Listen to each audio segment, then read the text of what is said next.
What is up guys, Blue Spooky here. Just wanted to let you guys know this is the end of the week compilation. So this is a compilation video of all the previous stories I've read so far this week. If you missed any of those stories, or if you like longer videos for you to put on in the background while you're doing something else or trying to fall asleep, this is the video for you. There will only be ads for the first part of the video, and for the latter part there will be no ads at all, so you can watch the stories without interruption. If you guys appreciate these long compilations and the daily videos, please be sure to like, share, comment, and subscribe if you end up enjoying the video. If you have any thoughts about the stories while listening and want to share them as well, please leave those in the comments below, as those are always my favorite comments to read. Either way, I hope you guys enjoy the video, and I hope you guys have a great day.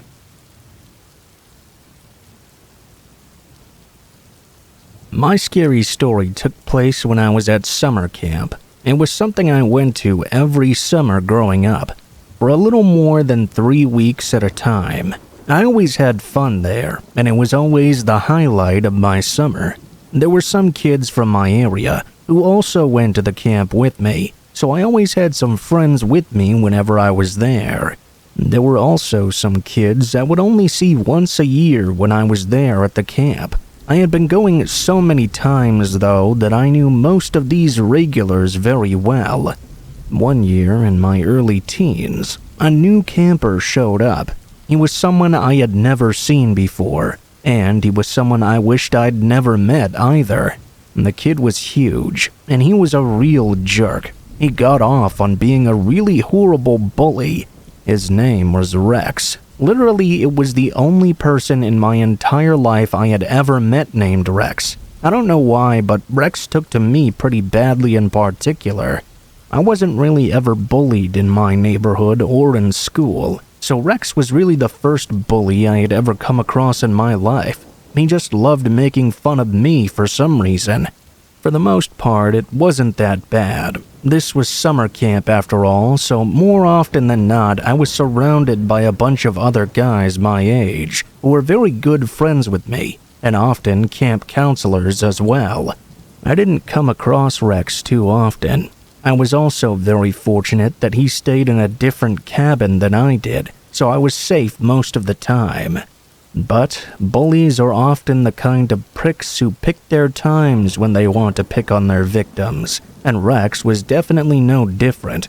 I remember this was during a time that we were all hanging out in the river by camp swimming. All of the cabins were together at the time, both the boys and the girls. I didn't see it coming, but at one point suddenly something grabbed me from behind and pushed me down, holding me under the water. I don't know how many of you have actually breathed water into your lungs before, but it's a really painful situation. I had no advance warning that Rex was behind me when he grabbed me and did this. I was in the middle of breathing, so I inhaled a lot of water right away, and I didn't even get the chance to struggle very much at all. I don't remember a whole lot of what went on, but I do remember the intense pain and the panic before there was no memory at all. The camp counselors were able to get to me before it was too late. I mean, I guess that's sort of obvious since I am telling you this story, but apparently they had to perform CPR on me for a while. They revived me, but I have no memory of that at all. My first memory after is of me waking up in the hospital and my mom explaining what happened. This happened a very long time ago, so my memory about everything that occurred is not super clear. For that, I apologize. I do know that after that I never saw Rex again. I don't know what the consequences were for him, but I can imagine they were probably pretty severe.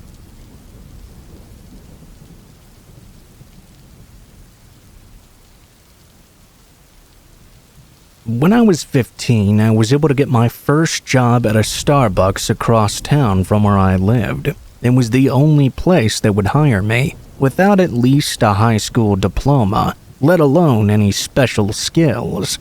I jumped at the chance as soon as they said I had the job. I had limited hours, of course, because I was still a minor, but still, at least I was making money, and I had an excuse to stay out of my home as well. My family life was really depressing, so I would have avoided going home either way until I had to, job or not. I worked the front counter and the drive-through window, which was pretty alright. I was on the debate team in high school, so even at that young age, I was pretty good at convincing people to try out the new drinks. I was also able to make friends with some of my new coworkers easily, since a lot of them were kids only a little older than I was. Some were even on break from college and trying to earn some extra money to pay for next semester's tuition. I thought that was really cool.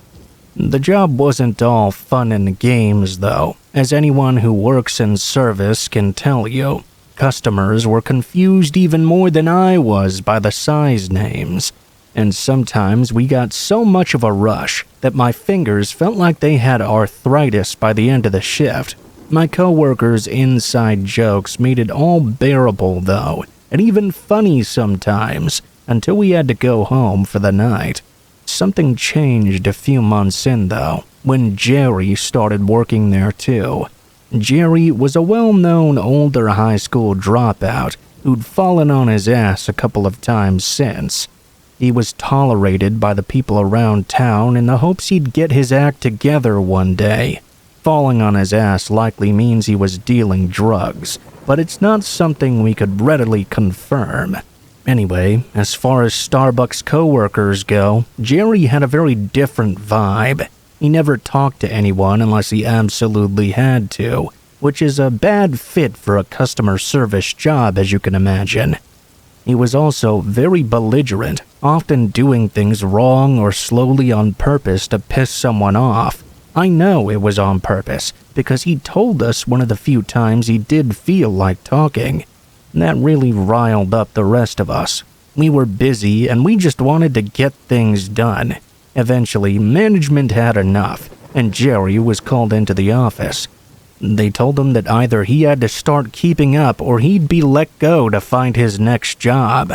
Jerry wasn't happy, and neither were the rest of us when he sped up just enough to avoid getting yelled at again. He would go out of his way to find ways to trip us up as much as he could get away with, though. He'd miscount ingredients and give us a smug smile when we realized, give customers the wrong drinks on purpose, show up just a little bit late all the time, and always with a bullshit excuse no one could prove or disprove. It dragged us all down, but we all tried to tolerate him until he moved on eventually. But of course he never did. He seemed to take real pleasure in doing less than the bare minimum, making money and causing misery at the same time, so he was damn sure going to stay. Still, it was honestly better for me than at home, Jerry or no. That is, until Jerry started targeting me specifically. He suddenly became uncharacteristically chatty whenever we ended up working in the same section of the shop, just with small talk at first, like the weather or how busy we were that day. After what he'd been doing, I was really put off by it and wondered if the sudden friendliness came from him being body snatched or something. Maybe a little ridiculous, but it was such a sudden change that a sci-fi alien takeover scenario honestly seemed more believable to me. Jerry also started asking me about how I was doing at school, what my hobbies were, if I liked the same video games he liked. Nothing so personal, but more than I was comfortable sharing with him. I gave him the bare minimum answers and went about my day, assuming that maybe he had a random epiphany while high to be nicer to the kids he worked with. He started getting really close to me, not emotionally, hell no, but physically. He would come up behind me and brush himself against my back by accident. Then he'd make fun of me when I'd give him a look. He said he was a fan of pranks and would also do that thing where you tap someone on the shoulder and quickly hide your hand and act like you didn't do it. Mild compared to the misery he caused, which he still did to everyone else by the way, but still really annoying.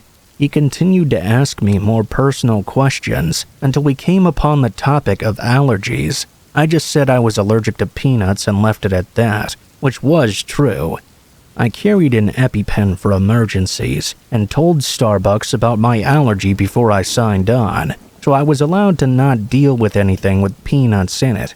Coincidentally, I tended to pawn those orders off on Jerry, mostly because he stuck to me like grizzly glue. Jerry didn't believe me about my life-threatening allergy, though. He said there was the smell of peanut butter around all the time, and I didn't need to go to the hospital then. I told him that my form of the allergy was only really severe if I ate anything compared to peanuts. It just irritated my nose a little when I smelled it, which I took allergy meds for. He called bullshit and stuck to his own opinion. I just shrugged and thought to myself, whatever, let him believe what he believes. One day after school, I headed over to the Starbucks to start my shift. Employees in the shop were allowed a discount or one free drink a shift, which a lot of us took advantage of. I was honestly a huge coffee drinker in my teens, so the arrangement worked well for me. I'd make a simple latte and sip on it whenever I had a minute to myself, or take one with me on my walk home. On that day, we were slammed, so I made my latte quickly, set it down in the corner, and went back to work. I'd almost forgotten about it until later, until Jerry reminded me not to forget about it. I thanked him and said goodbye to my coworkers, who were more actually my friends now, and started to walk home. I took a sip as I walked out the doors and heard Jerry snickering at something. I kept walking and drinking when suddenly my throat started flaring up. It was a sick and familiar feeling. I was obviously having a reaction. I instantly felt like I wasn't getting enough air, and my throat felt hot, itchy, and was closing fast. I was beginning to get dizzy. I reached for the area where I usually kept my EpiPen, only to find it wasn't there. This is where I panicked. My fingers felt heavy as I struggled to tap out the passcode on my phone. I needed to call someone, my mom, 911. Only now I couldn't really breathe. I remember stumbling to the sidewalk and my breath just sucking out of me like a popped tire, and I passed out. Long story short, I woke up in the hospital, hooked up to a bunch of machines. My mom had taken the time out of her day to wait for me to wake up, and I was kind of relieved she did, because I couldn't remember a thing.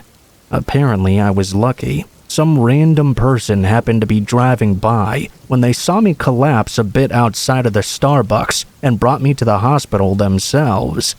Luckily, I also had my state ID on me, and I noticed that I had a peanut allergy, so the staff knew exactly what to do to help me. I was only an inch away from death when they got my airways open. The doctor lectured me about making sure I had my EpiPen at all times, and I told him I usually do. I also never even remotely handled peanuts at my job. She was puzzled and asked where my EpiPen was if I always carried it with me. I told her I didn't know. It was usually kept in my back pocket, but when I reached for it, it wasn't there. I told her I didn't know how I came into contact with the peanuts either. The only thing I'd had that day, since getting to work, was my free coffee. My mind flashed at Jerry.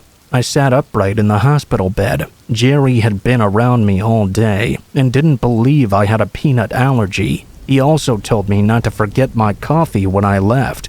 He'd laughed when I walked out the doors, as if he knew some fucked up secret I didn't. It all came together in an instant.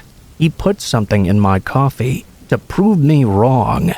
I nearly hyperventilated. The doctor asked me what was wrong, but I didn't say anything. I couldn't face the truth that someone had put my life at risk to prove a stupid argument.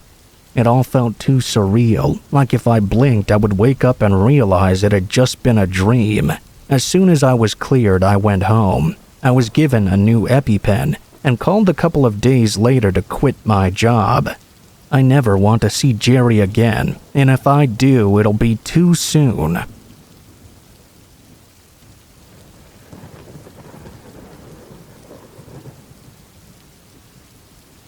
Back when I was 23, I was a single mom living in Melbourne, Australia. One morning, I dropped my eldest off at school in the morning and was walking with my youngest in the pram.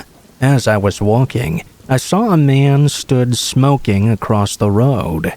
He looked like a complete bogan. He had no top on, gold chains, and bad teeth. And when he saw me, he started walking across the road to cut me off on the pavement. I thought to myself, oh God, here we go. I crossed over, but he followed me again. My instincts were going haywire when suddenly he ran up behind me and started saying, I love your baby. Let me hold him. Let me hold him. I said I was nearly home, and my partner would not be happy about him hassling me like this. He got all angry, saying he'd bash my partner and then bash me.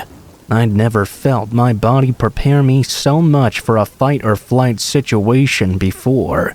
I was still on a steep hill, and I knew I couldn't let go of the pram to fight him off. There seemed to be nobody about at that time in the morning either, so no one to help me if he did try to attack me. As I got home, I rushed through the door, and by some miracle I managed to shut it before he could force his way in behind me. I hid my son upstairs in his cot and began frantically ringing the police. I saw the man climb over my back fence and begin looking through my patio doors right at me, fogging up the window with his manic smile. His teeth were really bad, honestly disgusting. I just remember the sight of them the most. The police response was brilliant though, as they arrived within just 15 minutes. By that time, the bloke had already gone. It turned out that after he had followed me home, he dragged another lady down an alleyway and tried to bash her. Her little barking dog saved her. By barking so loud, another man came to help. About 2 months later, the police caught him, with mine and the lady's help, and I'm happy to say he served 7 years in prison.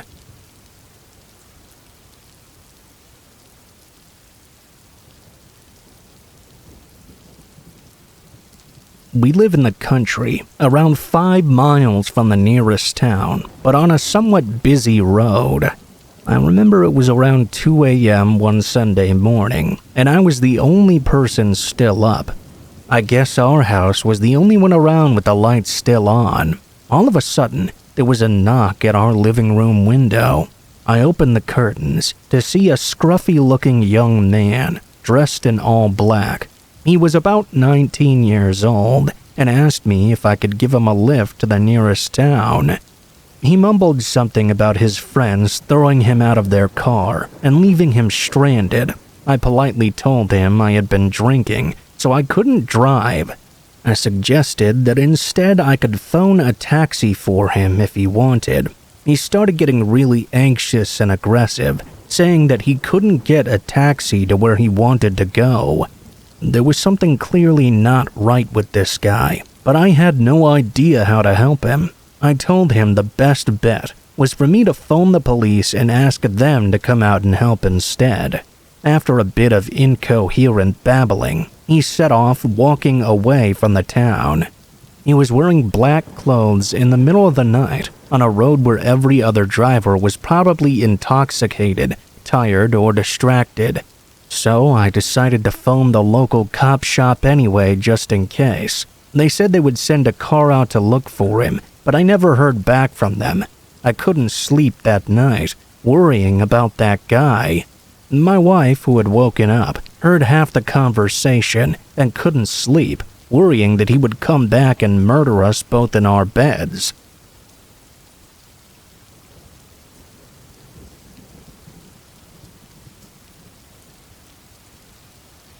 Myself and 2 friends, all from the Netherlands, went to Australia for a couple of months back in 2008. We rented a camper and drove up the entire East Coast.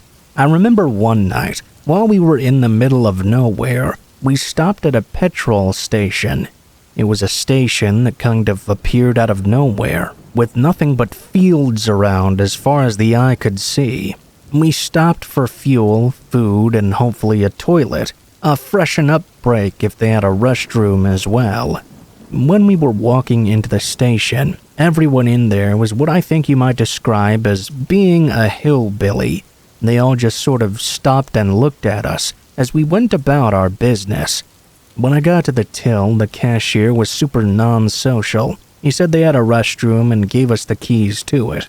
We paid for our stuff and headed for the restroom to see it was covered from head to toe in blood and who knows what other kinds of fluids. We said no way, left and jumped in our camper and started to get the heck out of there. As we were pulling out though, 4 to 5 pickup-style trucks all pulled in and half blocked us in. Luckily, we managed to find a gap in between 2 of them and just about slipped out. We sped out of there, but the headlights in our rearview mirror seemed to last forever as they continued to follow us. It was a very scary experience, even once we were out of there. It was really in the middle of nowhere, so streetlights weren't a thing at all. We didn't stop to sleep that night. We drove all the way until they stopped following us and kept driving until the morning as well. We then only crashed out once we were in the next city along the coast and could find a safe place to lay down.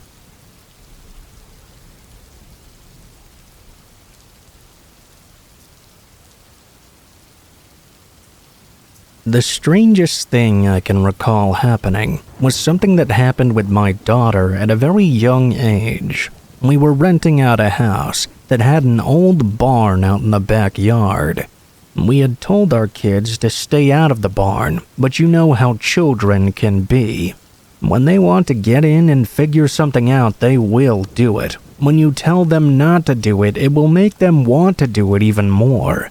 So it wasn't a big surprise to us that our kids began getting into the barn.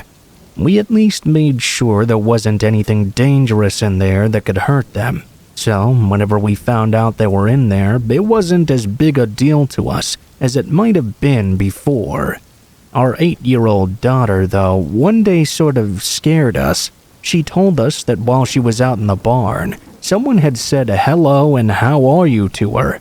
She said it was a very pleasant-sounding voice, so she wasn't scared at all. That didn't keep her dad and I from worrying, though. We went out to search the barn, and to make sure there was no one actually in there. We found absolutely no one, of course. My husband then had a really odd idea. He thought our daughter might have had an imaginary friend. I thought that the age of 8 was a bit too old for that to happen. Our 2 older children never even had one, but he thought maybe that was because they were boys and played together when they were young. It became a thing that we heard about at least once in a while. We would occasionally hear about her being in the barn and hearing someone saying only those 2 phrases to her. She would try talking back to whoever this was, but all her friend would say was those words back to her. I admit I found the situation very odd and thought it showed a lack of imagination that my girl had with her imaginary friend. I suppose not everyone can be super imaginative though, so it wasn't a big deal. It wasn't until one day that I was looking for my daughter when something really strange happened to me. I figured after looking throughout the house and not finding her inside, that she was probably out there in the barn, so I went out there to check in on her. Sure enough, she was out there with some of her dolls playing. I went up to her and told her it was time for lunch, so she had to come in and wash up. It was then that I very clearly heard a strange-sounding voice say, "Hello, how are you?" I can't really explain how I felt in that moment. It was shocking, and I really mean that. There was a jolt of electricity that went through my body. My daughter was happy that finally someone other than her had actually heard the voice, but I was a little more than scared. I took my daughter and we got out of the apartment. I was worried that someone was hiding out in the barn and that we just hadn't found them the last time. I got in touch with my husband at work and he suggested I call the police. Well, I did call the police and told them I heard someone talking in the barn. I explained everything that was going on, and they came out to check. My daughter was really distressed for some reason, like she thought her friend was going to get into some sort of trouble. I wasn't sure what to do to make her feel better. I waited and watched out the kitchen window and was expecting the cops to come out with some crazy guy in handcuffs or something, but that didn't happen. After a while, the cops did emerge from the barn, but there was no person with them. I noticed one of the cops was carrying something though. When I went to talk to them, I found myself somewhat embarrassed. The cop understood why I was scared before, but they seemed to be very amused. It turned out one of the cops was carrying a raven with him. This lonely little raven had been hiding out in the barn and was talking to us the whole time. They proved it by having him talk to me in the exact voice I had heard. It turns out the raven was a pet the previous tenants had, but it had escaped and they'd lost him. When they moved out, they thought they would never see him again. Fortunately, we were able to get the raven back to them. It may not seem too scary by the end of the story, but trust me, when you're sure you're by yourself and you keep hearing a strange voice call out to you with no idea what it is or where it's coming from, that will scare the hell out of you too.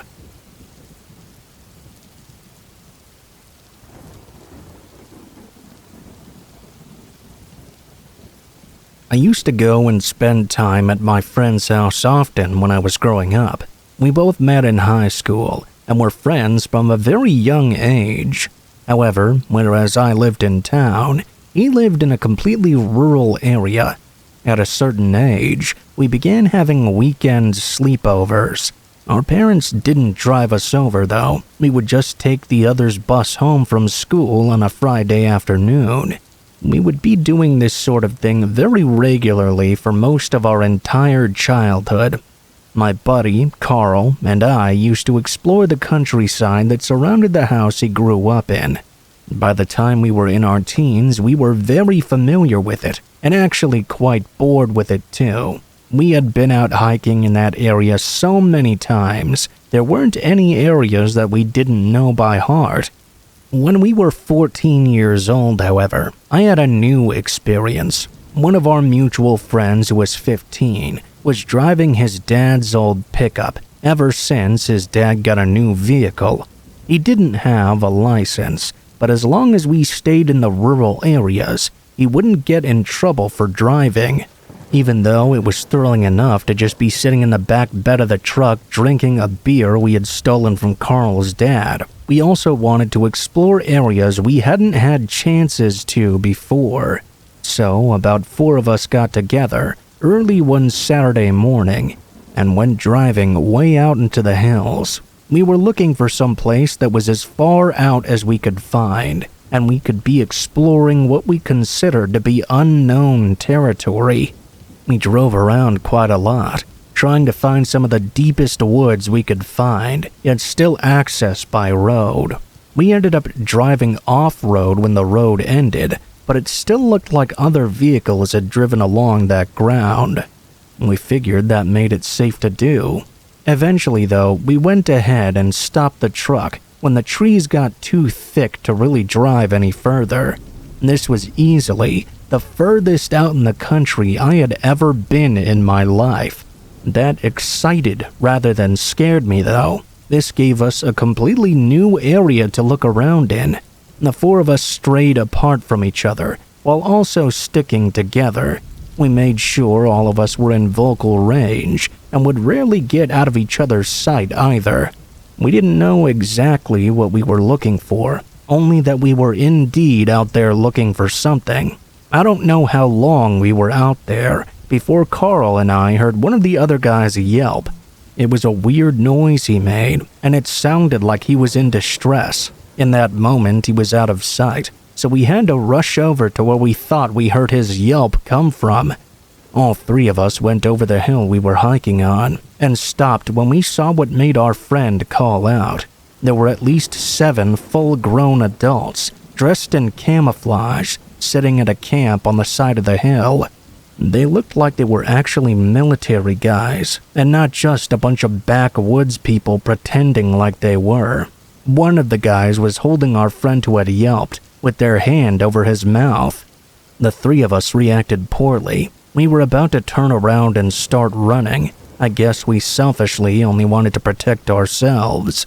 We didn't even get the chance to perform this cowardly act, though. Several of the military men pulled guns on us and stopped us in our tracks. They ordered us over to their camp, and the three of us were scared to death we were all going to be shot. I didn't know what to do, but I was terrified. I was just going to do whatever these soldiers told me to do, in hopes I wasn't going to get shot and killed. The soldiers ordered the four of us over there and into one of the tents they had set up. They didn't tie us or anything, but one of them told us they had better not hear a peep out of us, or we would regret it. He definitely spoke with an accent, but it wasn't one I recognized, or even nowadays could even guess as to what it was. The four of us sat there in the tent terrified, and we heard some talking going on outside. We were unable to make out what was being talked about. Carl kept trying to whisper about trying to find a way out, but we shushed him. Finding a way out of there and getting away from 7 soldiers with guns wasn't going to be easy. Eventually, they blindfolded all 4 of us and tied our hands behind our backs. I was absolutely sure they were going to kill us. They took us and began guiding us away from the camp, although I had no idea what direction they were taking us off to. The only thing I could tell was they were guiding us downhill. Eventually, they put us all in the back of a vehicle and began driving. It was at least an hour's worth before they finally stopped. At one point after that, they stopped and began untying our hands. When the blindfolds were removed, we noticed we were in the back of our friend's truck. The guy untying us, the guy with the accent, told us to get in the truck and do our best to forget everything we saw that day. He said the only reason he was letting us live was that they couldn't have people searching for missing children out in the woods. If we knew what was best for us, we wouldn't tell anyone anything. We drove off immediately. They had driven the truck along with a truck of their own toward an unfamiliar area, and we had to find out where we were and drive back home. We talked about what we had seen, but none of us were really sure. We weren't sure if they were American troops, foreign troops, or members of a backwoods militia. We didn't know what to do. Carl and I kept it to ourselves. I'm not too sure about the other guys, though. Carl and I figured the guy's advice was quite sound. We were willing to do our best and just forget about them. This was back in the 70s, and Carl and I are still friends. We don't know what happened to the other 2 guys, though. We've told this story many times since then, and we figure there's no chance we'd be in danger now. We both really thought we were going to die back then, though.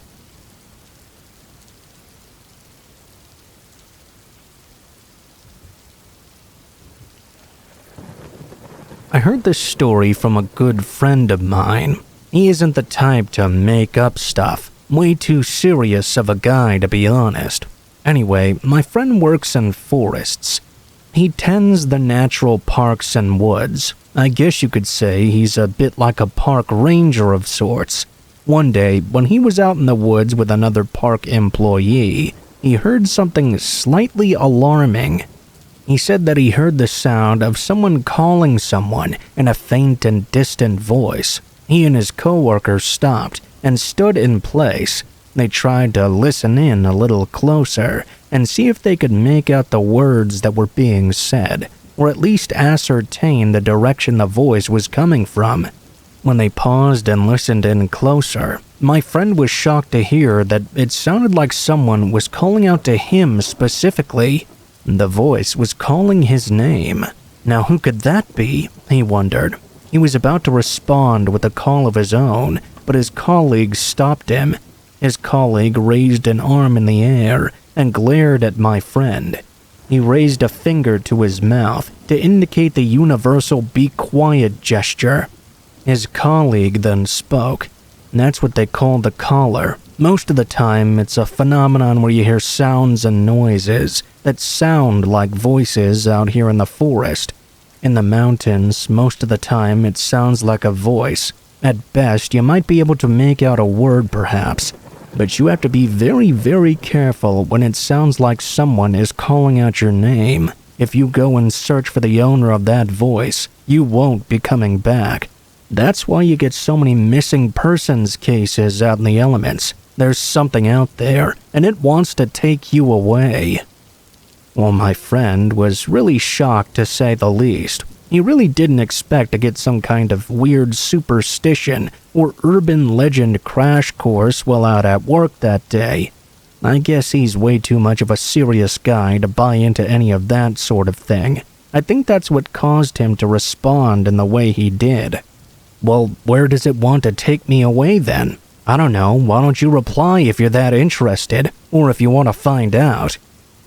Needless to say, my friend did not reply to the voice or try to find the owner. The two of them ignored the voice as it continued to call out my friend's name. I think that day, my friend opened his mind a little more to the unknown. It's a creepy world out there sometimes.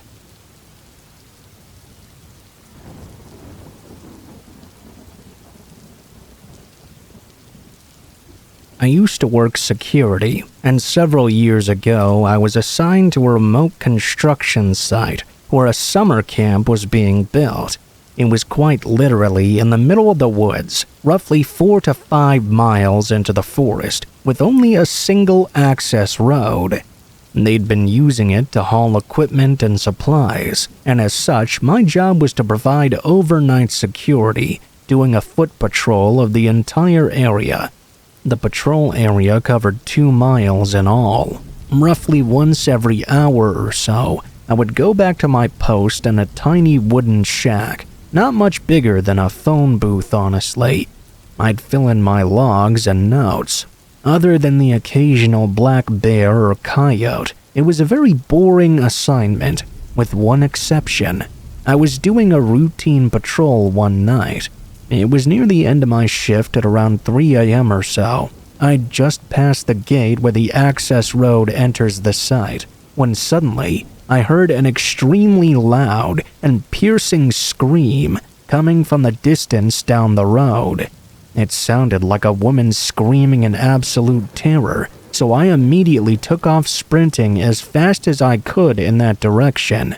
I didn't hear anything else after the initial scream. About a quarter of a mile or so down the road, I came upon a car parked off just to the side. There was no car in sight when I'd come through on my way to make my shift, so it must have parked there fairly recently. It wasn't running, and no lights were turned on either. None of the doors were open. I called out to see if anyone was there, only to receive no answer. I looked around the general area, but I didn't see a thing. Needless to say, this whole situation was pretty damn sketched out. At this point, I ran back to my post and called in what I'd seen and heard to the police. There wasn't really anything else I could do on my own. Unfortunately, nothing ever really came of it. I never found out whose scream I heard, or what caused it. Apparently, the car was owned by a guy who lived in the area, but I never heard why he was there. My supervisor suggested that maybe I'd heard a mountain lion or animal screaming, but I've heard those sounds before, and although they're freaky, there's no mistaking it for an honest-to-goodness human if you know what it sounds like.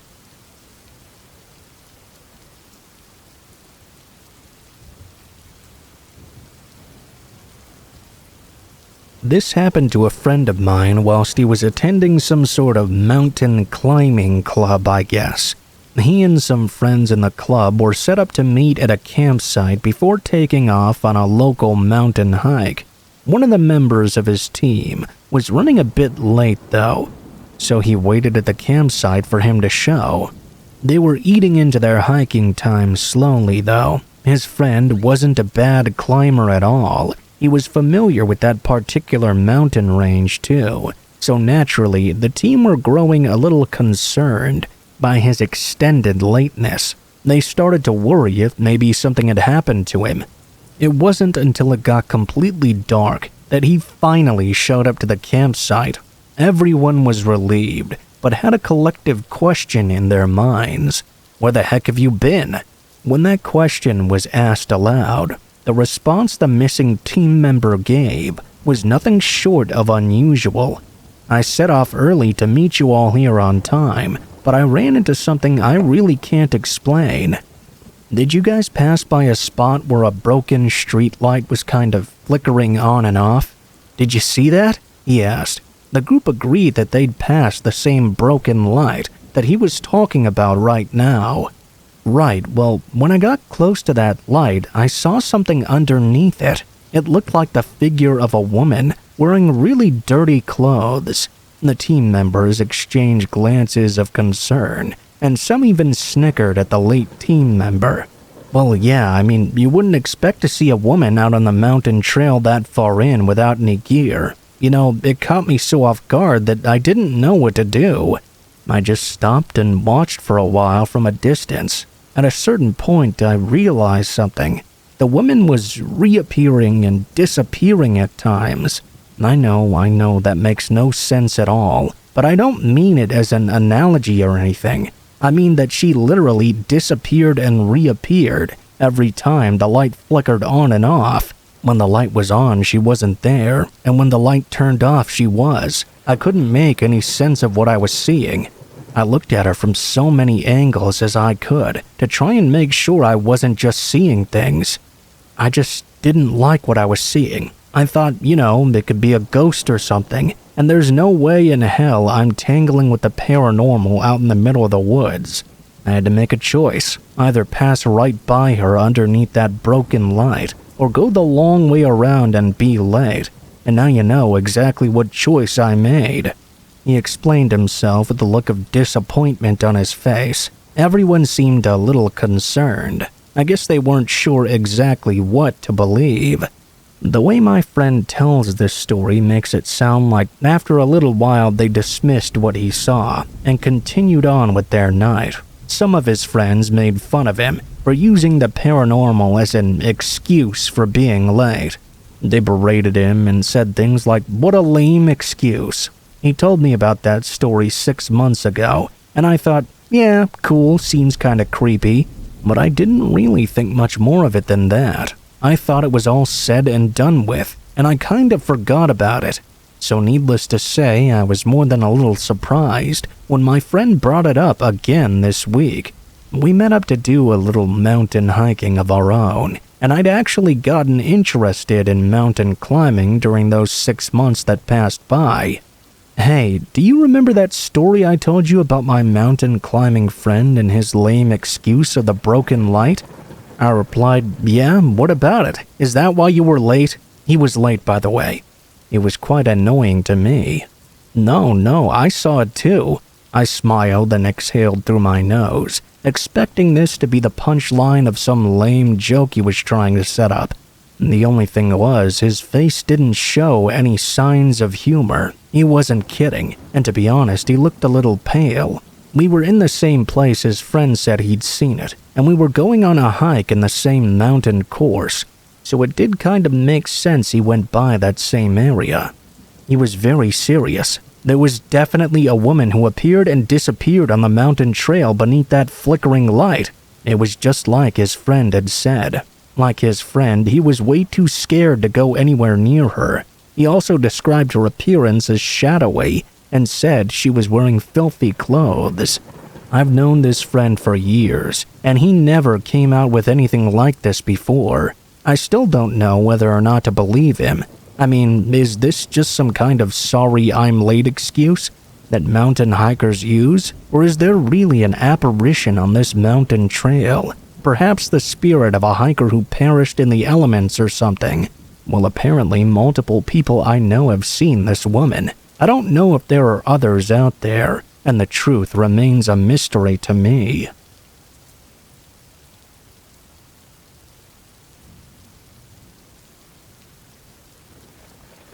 I was in the mountains of North Carolina for several days. It was beautiful and peaceful, hiking with my brother, sister, and their friend Caleb. That is, until one early morning at around 3 a.m., every creature in a 10-mile radius was chirping, squeaking, howling, or scampering through the woods and making those bumps in the night. Being from the Midwest and having survived 2 tornadoes, I thought the worst weather event of my life was about to occur, and there I was sleeping in a hammock. For those of you who don't know, just before a tornado is formed above your head, every animal in sight will start behaving strangely and get the hell out of there. They know somehow. They can just feel it. You can kind of feel it too, I guess. But you just won't know exactly what you're feeling until you've been through it many times. Not until the 60-year-old tree beside you is being ripped from the ground. Being in the eye of the tornado is even more strange when it occurs, as all of those same animals will suddenly freeze. Sure, they're still there and exist, but their little soul is on hold almost. They just don't do much more than look around silently. It's very creepy. Anyway, there was no tornado at all.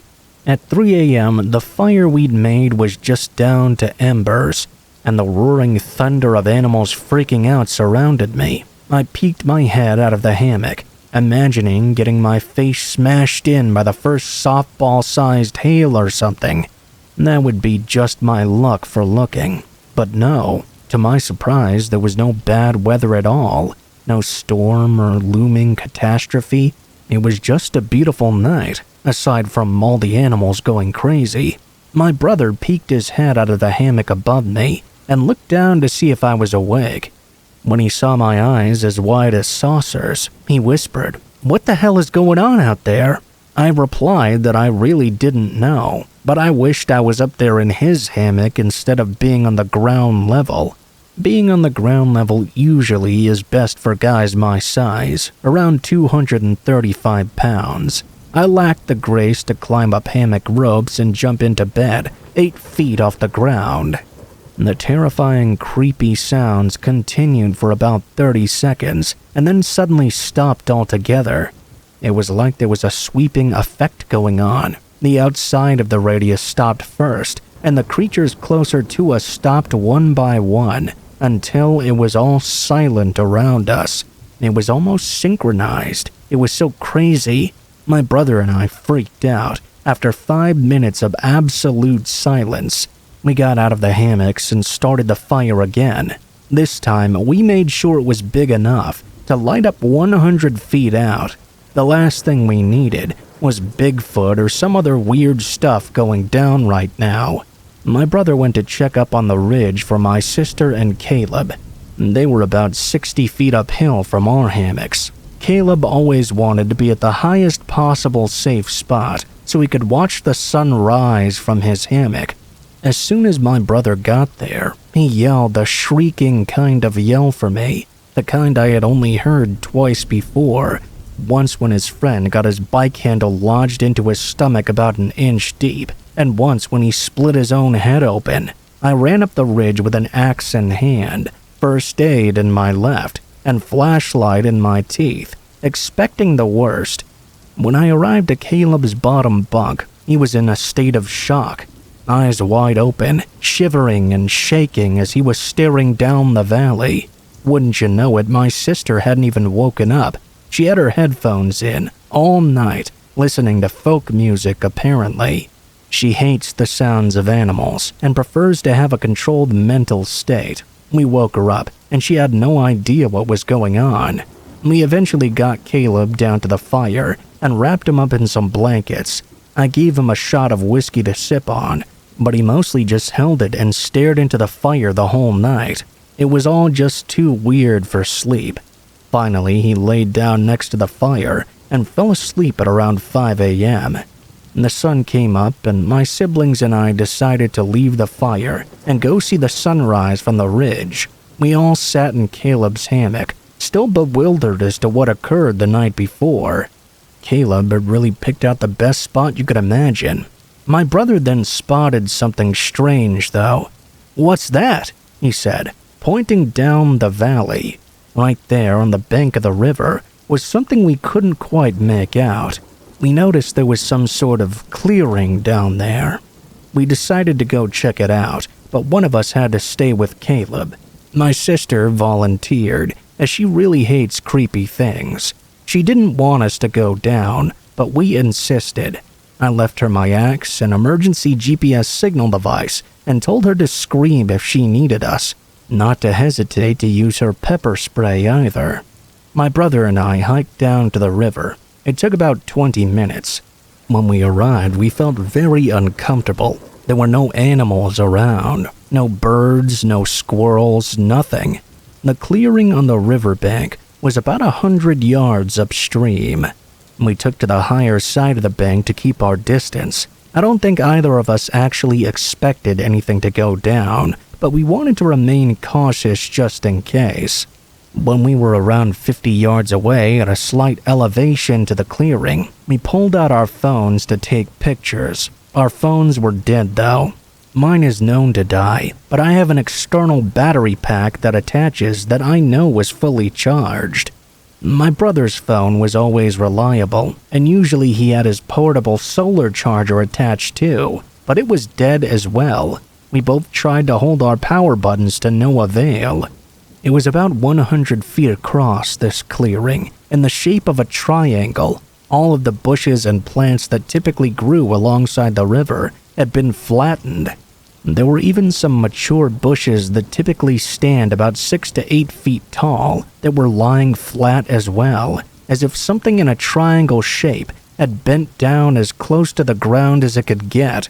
Nothing appeared broken though, rather as if it had always grown along the earth instead of growing up toward the sun.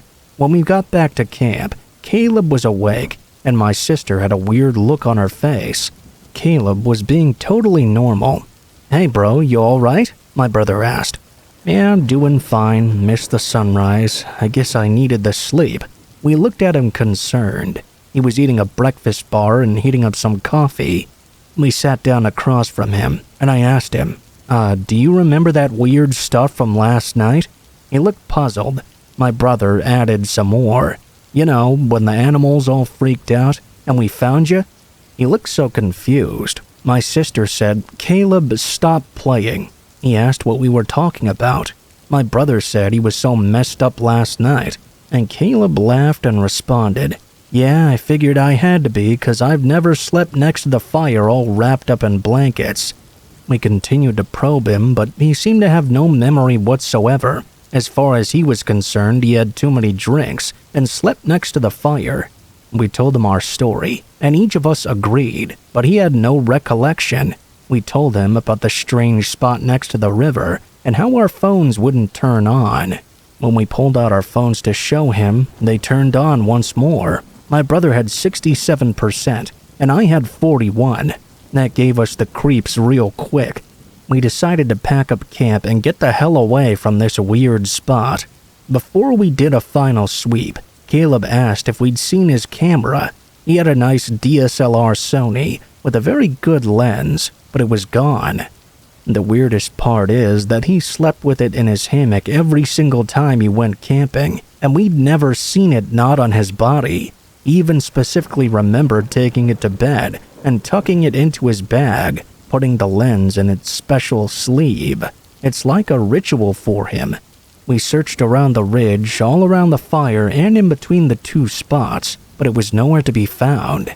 Caleb even went down the ridge a bit toward the river, just in case it had fallen out and rolled down the hill.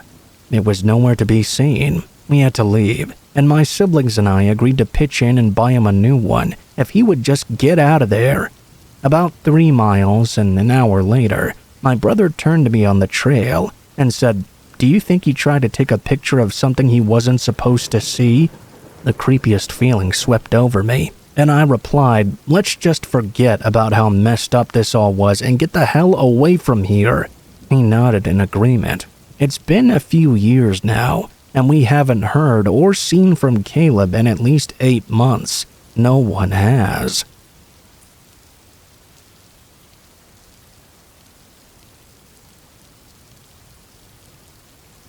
I was in a grocery store doing my weekly shop when I was approached by a man who said I was very pretty.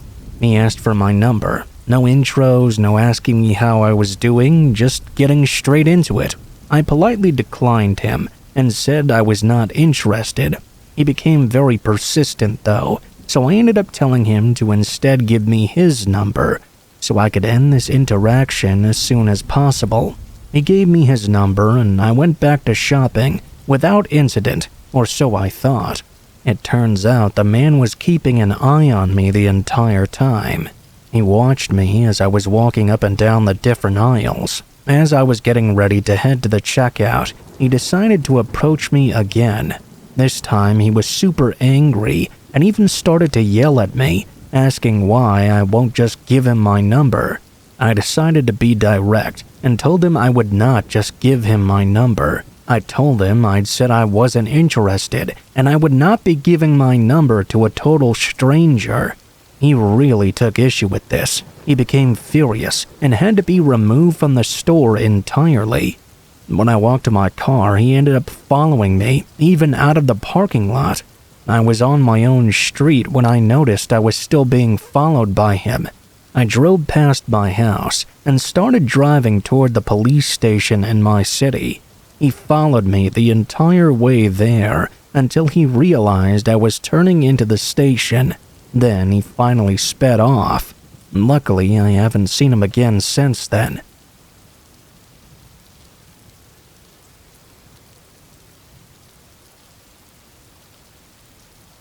I remember I was walking home from work at around 11 p.m. or so. I walked home every night for years to the exact same place, and I never had a single issue.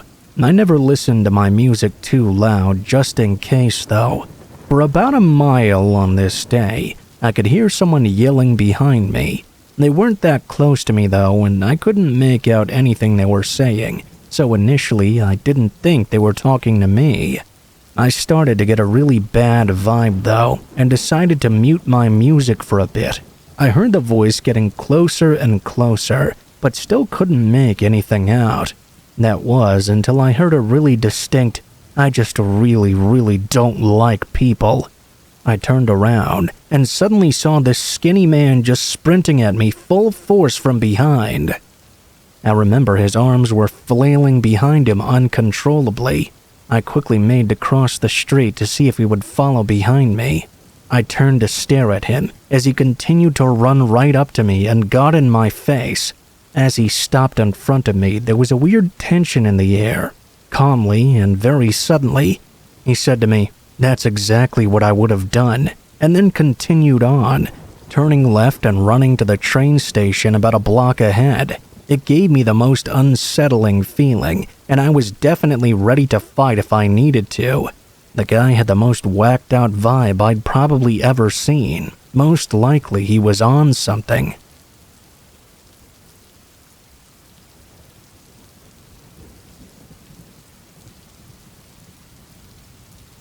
I was playing at the end of the trailer park when a guy pulled up in a convertible. He said he knew my mom and held up a Polaroid across the front seat, saying it was her.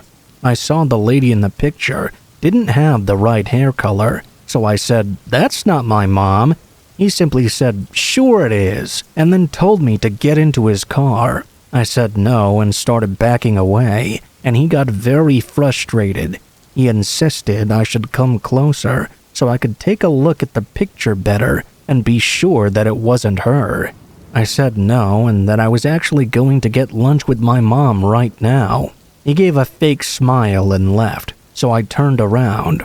My neighbor was walking up with an odd expression and her purse. I found out a few years later that the same man had been abducting and touching kids in the city for about 3 years by that time. I was only an arm's grab away from being another one of his victims.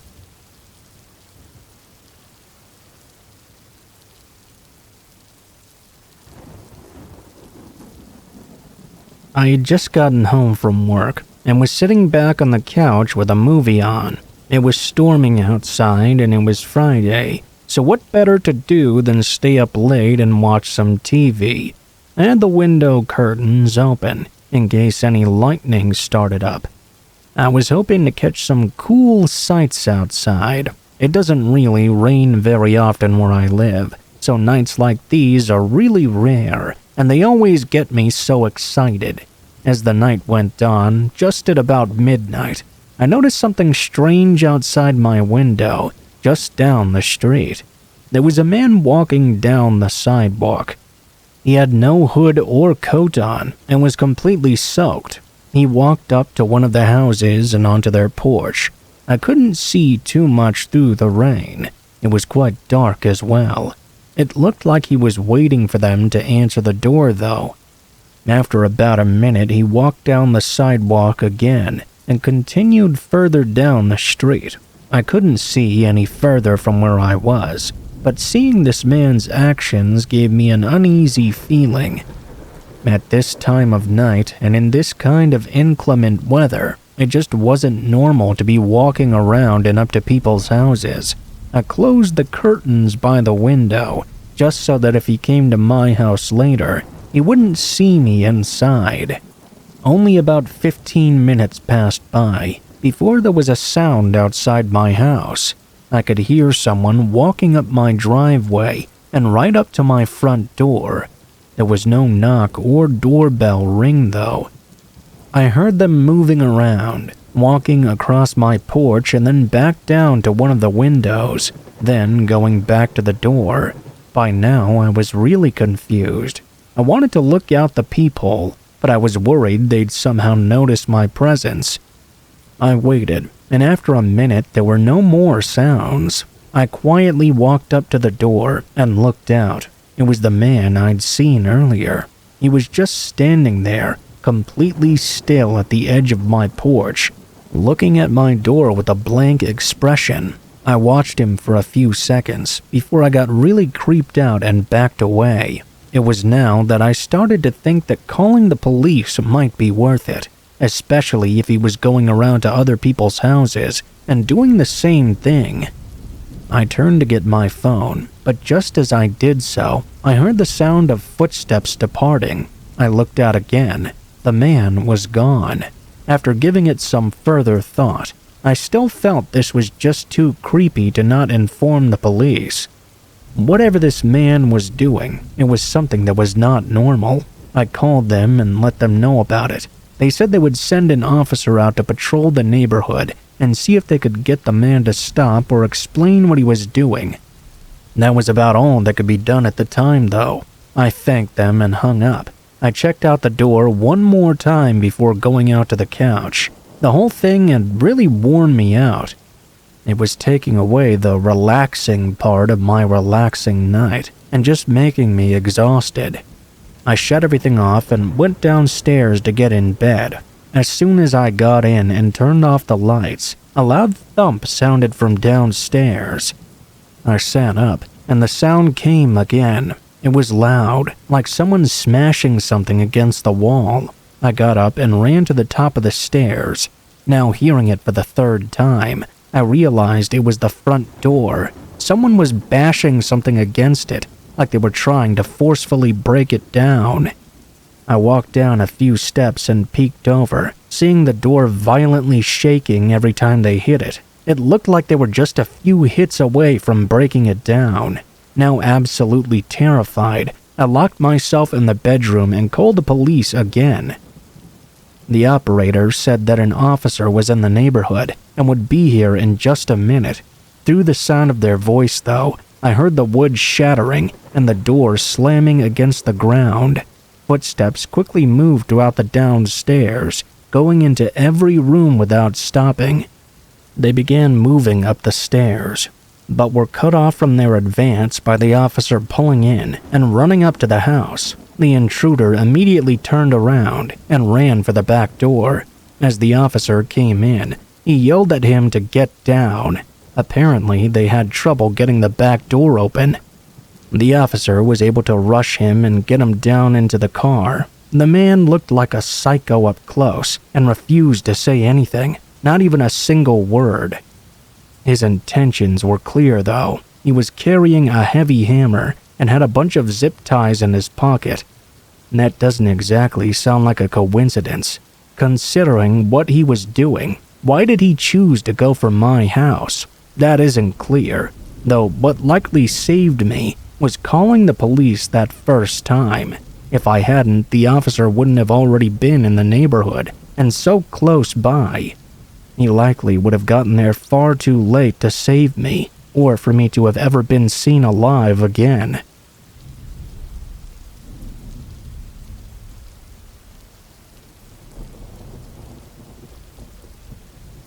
This happened last year. It was the beginning of spring, and we were going through a rainy month, where pretty much every day there was some kind of downpour, either light drizzling or full-on storms. I do deliveries for a popular restaurant in my area, so rain isn't the most amazing thing when I have to be running through it all the time to pick up and drop off orders. This night started as any other. I got to work at 6 and drove around a couple of orders before getting one to deliver to a somewhat far away area. It was about 10 miles out from our restaurant, going into the more woodsy part of town. It wasn't all forest or anything like that. It was just more spread out and less densely populated. The roads were all covered by trees, and most neighborhoods weren't visible from the main roads while driving through. On my way there was only one car behind me, which was not weird in any way. That's just how empty the road was. Once I got maybe 2 miles in, though, the beam of someone's headlights in front of me came out of nowhere, revealing a car right in the middle of the road. Swerving to stop, I slammed on my brakes. The car was sideways, blocking the whole road.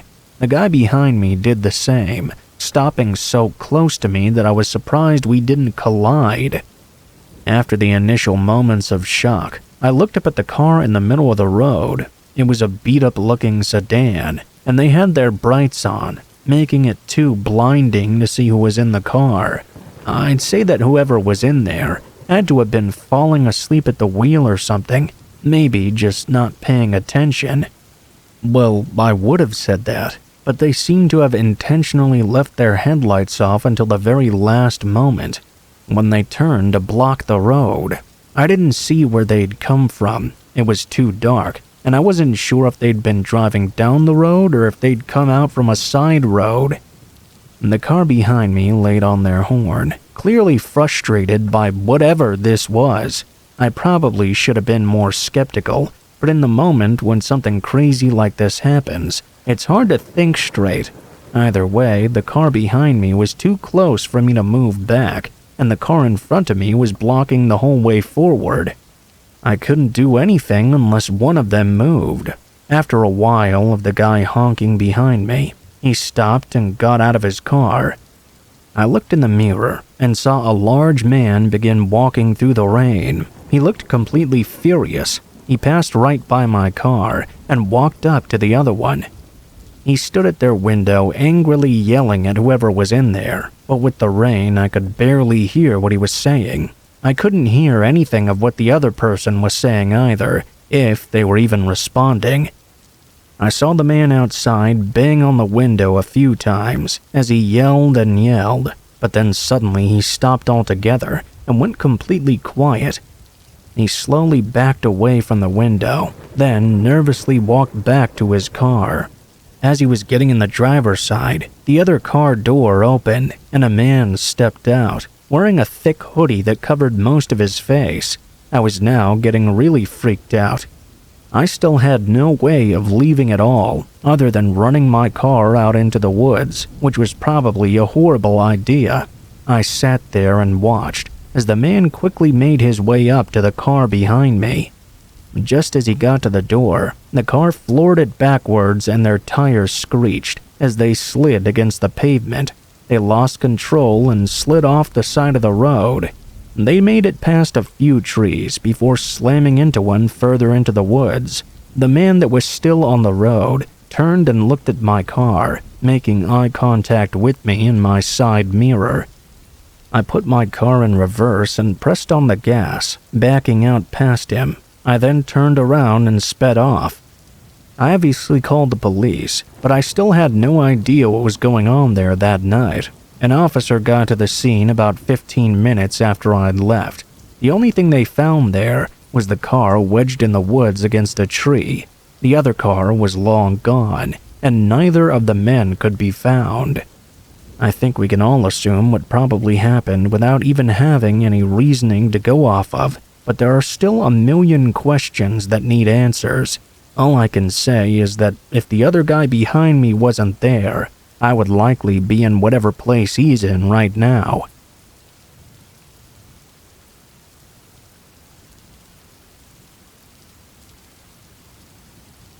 This happened in January of 2020, when I was 18.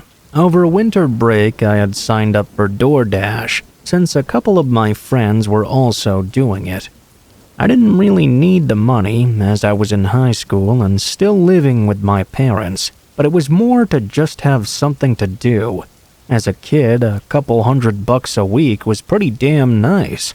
The first few nights went smoothly. I got the hang of it after the first 3 or 4 orders, and after that it was all just the same sort of work cycle. During my second week, I started working more, getting excited about making money for the first time. I tried to make as much as I could. My friends were doing the same. They had mentioned that on days with bad weather, you'd usually make even more. On the one night when the snow started coming down, I chose to hit the road and do some deliveries. For the first hour, I was FaceTiming one of my friends as we were both driving around. He stopped and went home around 8 though. It was a Saturday, so I could stay out as late as I wanted. By 10 o'clock, I was getting a little bored. I took up one more order, I got the bag, and drove to the neighborhood. This was just some regular street with very average houses. By now, the snow had covered up everything though, which made it both hard to drive and hard to see the numbers on the buildings. I slowly made my way down the street until finally finding the right address. It was a 2-story, very typical-looking suburban home. It even still had Christmas lights hanging on the trees outside. I parked and put my hazards on, then got out. I double-checked the bag had everything, and walked up the driveway. As I approached the front porch, though, I saw the front door was open. Not all the way, but just enough for it to be considered strange, considering it was snowing and so cold. I figured it was so I could leave the bag inside the house, rather than out in the snow. When I got up to the door, I pushed it a little bit more open and slid the bag inside. Just as I pulled my phone out to take a picture for confirmation, I heard a woman's voice yell from across the house. She asked if I was the delivery person, dropping off her order. It sounded like a young woman, maybe even in her early 20s. Yeah, I put it right here in your doorway. I was not expecting any conversation. The woman responded right away. She asked if I could push the door open and bring the bag inside to her. I knew it was strange to be asking me to go in their house, but I pushed the door open just to see where they were. Past the entrance, there was this long hallway that led to what I assumed to be the kitchen. On the wall, I could see the clear shadow of the woman, who was presumably standing around the end of the corner. Where do you want me to bring it? There was a long moment before the woman responded. She leaned half of her body around the corner and showed herself at the end of the hallway. She urged me to bring it on over to her and gestured with her hands for me to come inside. Then she slipped back around the corner and out of sight. I realized that the shadow outline on the wall had not moved with her. It was someone else's shadow, standing somewhere by her around the corner. I stood there for a second as I felt blood rush through my body. I quietly placed the bag down and took a few steps back before turning and rushing away from the house. I stumbled into my car and glanced back at the home. As I pulled away, in the front window, the figure of a large man approached and watched my car as I left. I stopped at a nearby gas station to catch my breath and rethink everything that just happened. It was pretty clear by how everything played out that this was some kind of a trap. I also knew the police would have nothing but my word to go off of. I did end up reporting it, but when they went to the house to ask the woman about what happened, She denied that anyone else was there.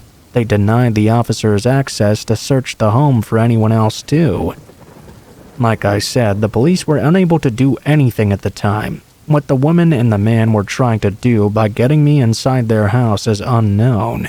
I can only imagine they would have robbed me at the least, and at the worst, I wouldn't be here right now.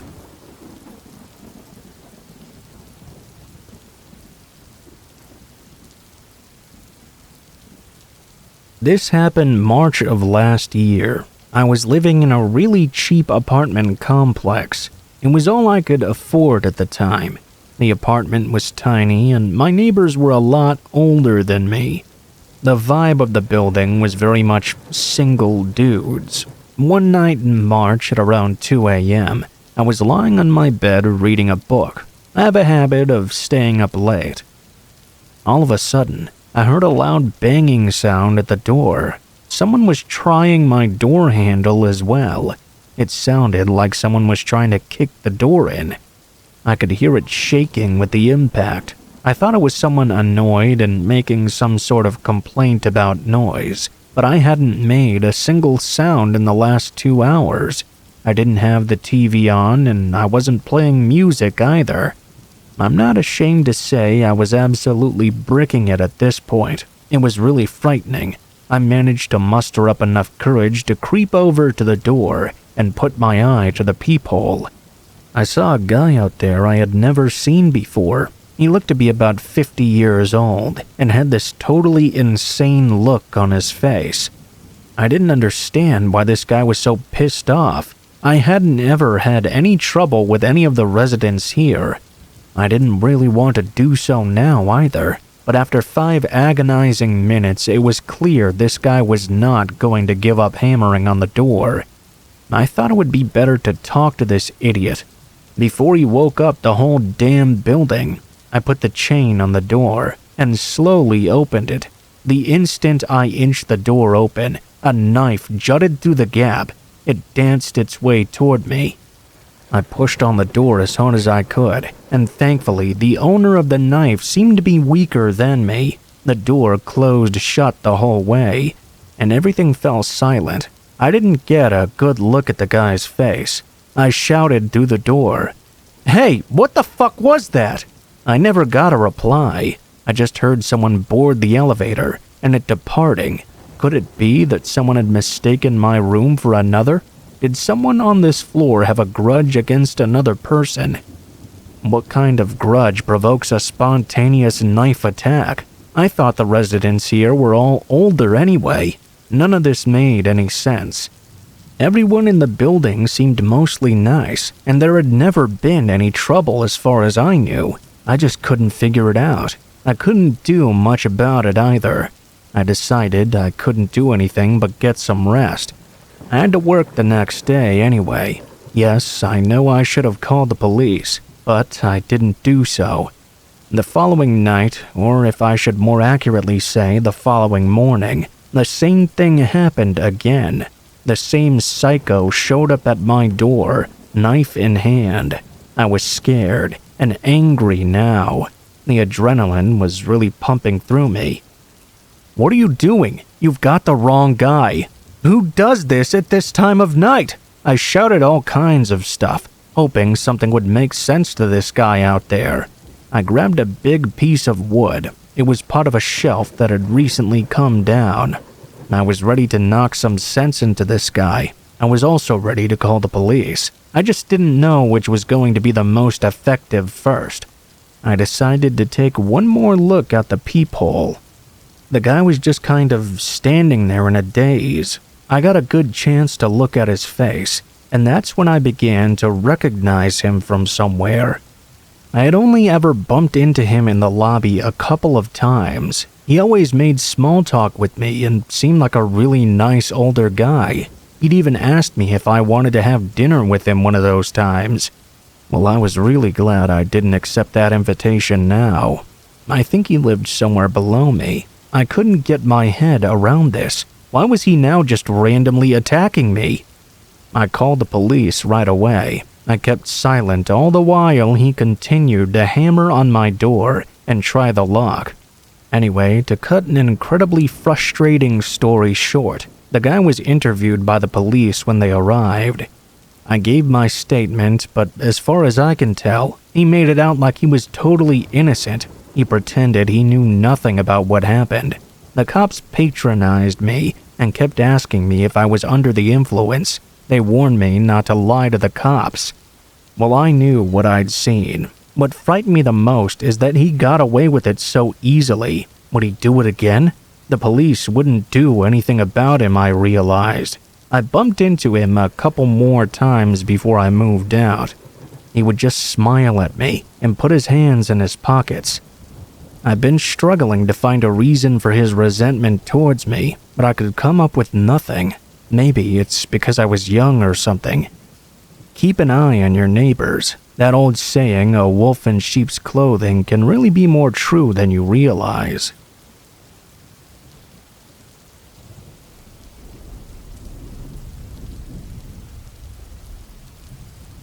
When I was a kid between the ages of 14 to 16, me and my friends were really into hanging out anywhere other than our houses. Most of the time, we would go to some fast food place and chill there, or find some spot in the woods near the park. I guess we were at that age where we wanted to be alone and not have people looking over our shoulders all the time. The only problem with this was that on the weekends when we'd be out late, most stores and dining areas closed before we were ready to call it a night. During winter break one year, we ran into this problem quite a lot. We'd go to the parks to hang out, only to find that even in the late hours of the night, there would be multiple other groups that had the same idea. Then one night, my friend JT brought up his parents' old farmhouse, saying it could be a cool spot to explore, and surely nobody else would be there. He'd mentioned it a few times before this, but we never thought much of it until that night. JT drove me and my other friend Paul out into what looked like the middle of nowhere. We arrived at a wooden fence. The fence was closed off with a chain, since it was private property and JT didn't have the key to it. We parked and hopped over it from the edge of the wooden fence. The first thing I realized was that I couldn't see the farmhouse. Yeah, it was dark out, and there were no lights anywhere, but I couldn't even make out a shape of a house in any direction. JT started walking, leading the way on a rough gravel path. He started to explain why his grandparents even had this place to begin with. He said it was his grandparents' farmhouse, but when they died, they'd passed it down to his parents. Apparently, it was just in really horrible condition, and his parents didn't know what to do with it, so they just kept it that way. That was almost 10 years ago, and nobody had done any maintenance or even checked up on it in over a decade. We walked down this path following JT for a good 10 minutes or so. We finally began to be able to make out a building, or at least the outline of it in the dark. You could tell even from here that it was in really bad shape. The roof was visibly dipping inward, like it was about to collapse at any moment. Some of the siding panels were hanging from the wood. All of us were quiet now, just kind of looking at it as we walked closer. When we got up to the front of the house, the door was covered by a large sheet of wood. We went around to the back, where the door was completely missing altogether. We each turned on our phone flashlights and stepped inside. Surprisingly, the inside wasn't really trashed like we'd thought it would be. Most of the furniture and stuff didn't seem to have been moved very much. It was extremely dusty, though. Our phone's lights were not the best, so maybe it looked better than it actually was. We split up, and after a minute of just walking around the first floor, I entered a hallway on the left side of the house. I began walking down that corridor when suddenly someone walked past the end of the hallway. I froze, and out of panic I called out to JT, wondering if maybe it was him wrapping around or something, but I already knew that couldn't be it. The man I saw in the dark was much taller and thinner than either of my friends. I stepped back and started to go to where I'd last seen the two of them. When I turned around the corner and held up my light, both GT and Paul were standing in the middle of the room, looking away from me. I stepped into the room and looked at what their lights were pointing at. At the edge of the light, the man was standing and staring right back at them. It was like they were all frozen in fear, unsure of what to make of the situation. "Guys, let's leave," I said, trying to act as calm as possible so the guy wouldn't do anything. That must have triggered everyone's reaction at once, though, because suddenly we were all sprinting to the back door and running out into the open field. With all the scrambling and footsteps, I can't even say for sure if the man chased us out. JT says he was confident he did, though. We pretty much ran straight back to the car and drove off, not taking any more risks. I think we can all assume the man was either a squatter or a homeless person, defending the place he'd come to call home, but without a good look at him, it was hard to say for sure. JT said he'd tell his parents about it so they could lock down the farmhouse, but he never really went through with it. He was worried about getting in trouble for going there. What happened that night remains one of the most horrifying experiences I've had, and if JT was right and the man was trying to chase us out, then we were all really lucky to get out of there unharmed.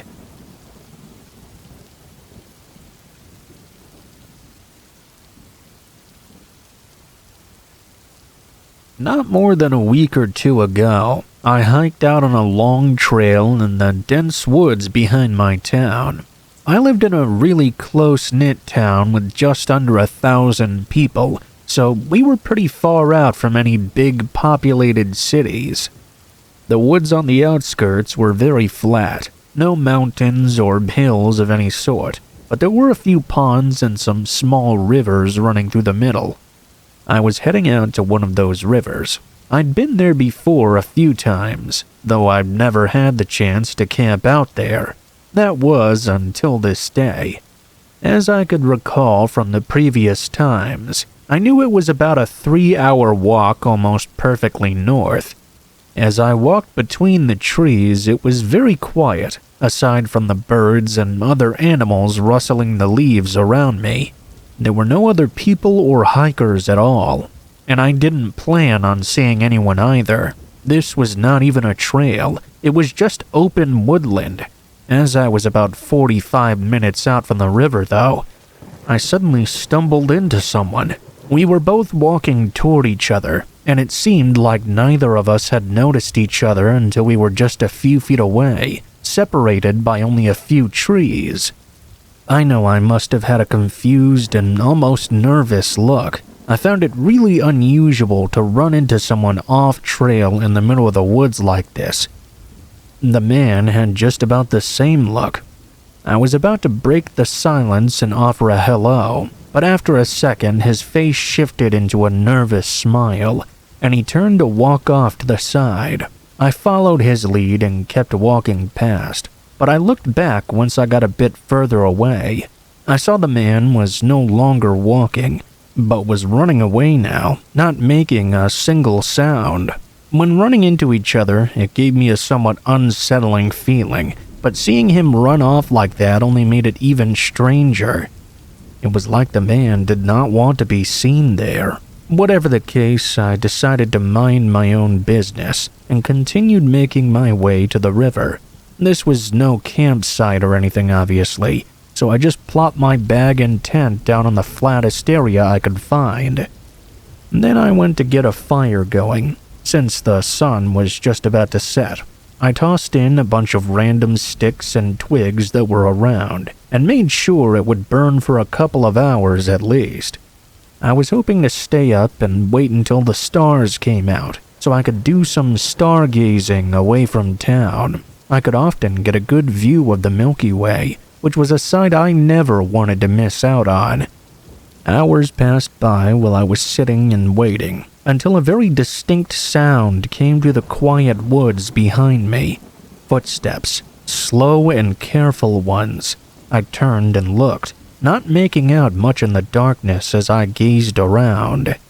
The footsteps did stop though, telling me that while I may not see them, they could clearly see me. I reached down for my bag and picked up my heavy-duty flashlight, shining it out into the trees. I could see decently far now, but as I moved it back and forth, I didn't see anyone out there.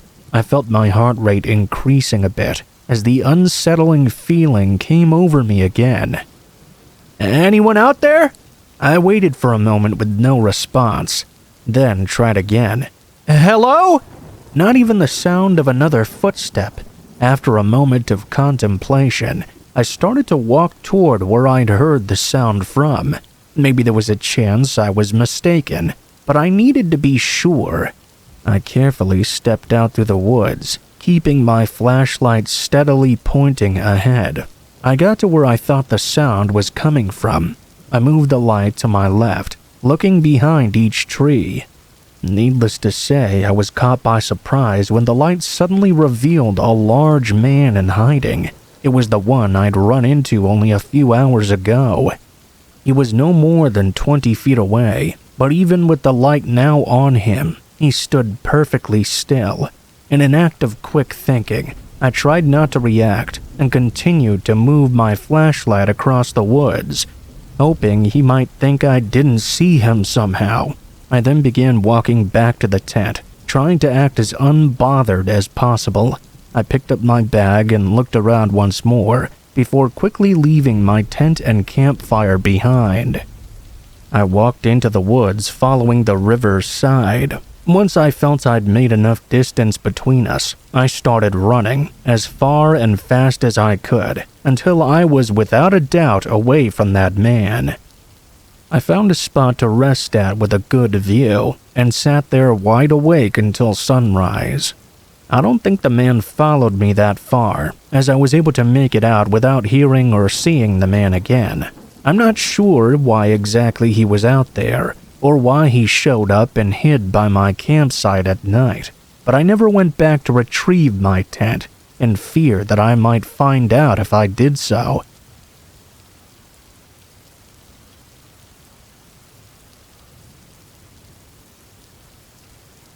Two years ago, I lived with my younger brother on the East Coast. For the most part, though, we didn't really go out much. I mean, we'd hang out with friends a lot and get food or whatever, but we never really went out and did anything interesting. I started to look up things to do, and one of the most common suggestions was to go camping. We were right along the Appalachians, after all. I told my brother, but he didn't seem to be very interested. A couple days later, I went out and bought a few things like a small tent and some safety tools. I packed up one of my old backpacks and drove out to a nearby trail. Yes, I was really inexperienced, and going camping alone was not a good idea, but I'd only planned to be out for one single night. I figured that even if there was a problem, it wouldn't be that bad. After an hour or so of driving, I got to the trail. No other cars were parked there, and I didn't see any other people either. I got out and put on my backpack, then walked over to the trailhead. It was a thin and not really well-made path, but it was good enough for me. I don't think this was really a popular trail. I just found it by randomly scrolling through a huge list and choosing one that wasn't too long. As I hiked down this path, it became more and more clear just how little used this trail was. Bushes were overgrown and blocking the way. In some portions, the grass had even grown over it and made it really hard to tell what was the trail and what wasn't. After an hour, I made it to the end. After seeing the trail, I reached about what I expected the campground to be. It was a small and mostly overgrown space, but there was something I noticed right away. It really caught my attention. There was a pile of logs on the other side of the campground. I walked over to it and saw that charred flakes of wood were blowing off in the wind. It had to have been used very recently. maybe even just the night before. I looked around again, not seeing any tents or signs of anyone else being there. I was unsure about things. I went to the other end and put my things down, then got to work on the tent. It wasn't that late yet, so I took my time to make sure the tent was well made. Once I was done, I took a breather, sitting down and chilling for a minute. There was about an hour left of sunlight. I spent it eating and sitting inside the tent on my sleeping bag. After a while, I could tell the sun was setting. Soon after, a sound came from somewhere nearby, a crackling sound, like from a campfire. I unzipped the opening and stepped out. Immediately, I could see a man sitting across the campsite, right next to where the half-burnt logs were. He was an older man, probably in his late 40s, but there wasn't much else I could see from the little amount of light coming through the trees. He was already looking right at me. I nervously waved my hand at him. The man waited a few seconds, then lifted his hand as well. I went around to the back of my tent and got a pile of sticks, then made a small campfire.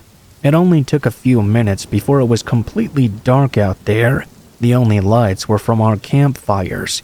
I kept looking over to see if the man had a tent or a backpack or anything. All I could see was him. Every time I looked, I got more weirded out and uneasy. Where did the man even come from? My tent was set up right next to the trail, so surely I would have heard him walking by. That is, unless he'd come from the other side, which was nothing but empty woods. I sat out there for at least an hour, probably 2. I never saw the man move from his spot. He just sat by the fire with a 1,000-yard stare. Eventually, I went inside my tent, figuring I had to be overthinking all of this. Surely the man was just another camper. He was on a public camping ground after all. I laid down and tried to get some rest, but I don't think my mind would let me sleep. I just stared at the ceiling and listened to the faint crackling of the man's fire. I was in there for another hour or so before I heard leaves slowly crunching. Someone was making their way toward my tent. I sat up and listened more carefully now. I could see the shadow of the man, standing on the other side of the fabric.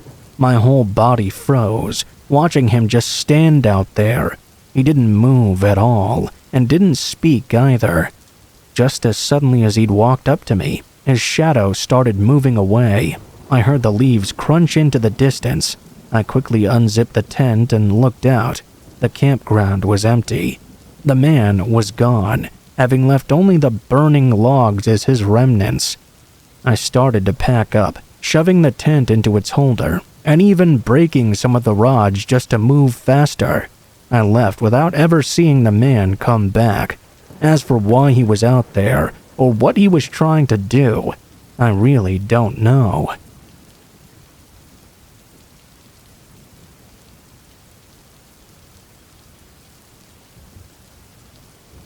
About a year ago, I was living with one of my mates. I stayed in a ground floor flat that kind of sits in a cul-de-sac and is a bit of a pain to walk to.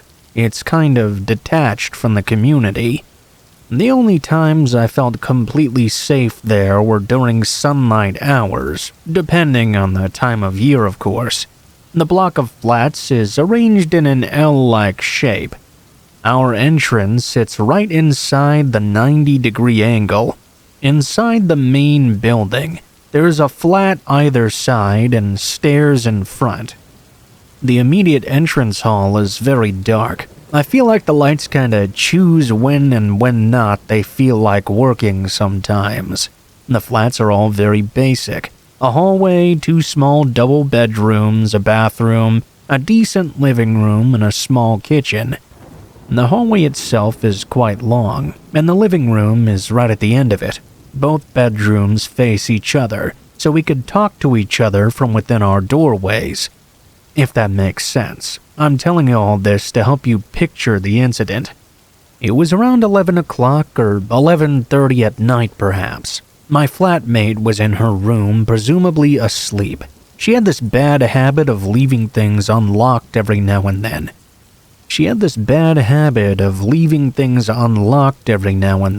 I always have to get up and make sure everything is locked up before I head off to sleep. But she'd gotten better about it, and normally at least had the chain on the door if she'd forgotten the main lock. She always went to bed pretty early, so I didn't really mind having to do this.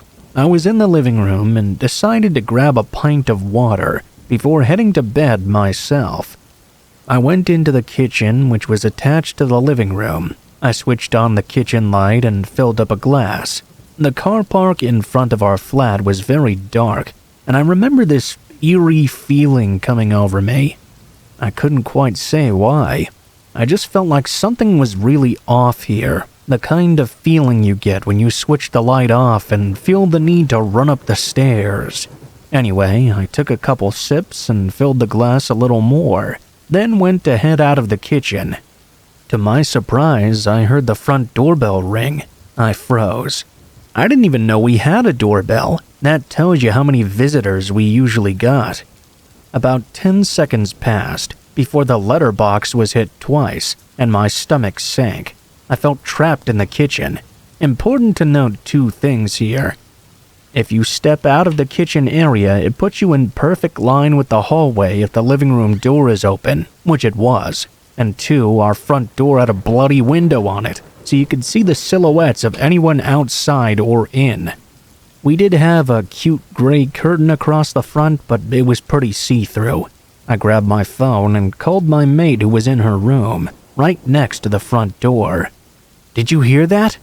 We were both wondering if we had just imagined it. We had to whisper because the walls were paper thin. You could always hear people coming and going.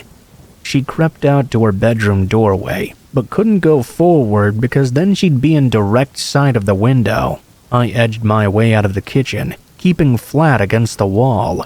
I sunk down to the floor, texting her now because we were closer to the door.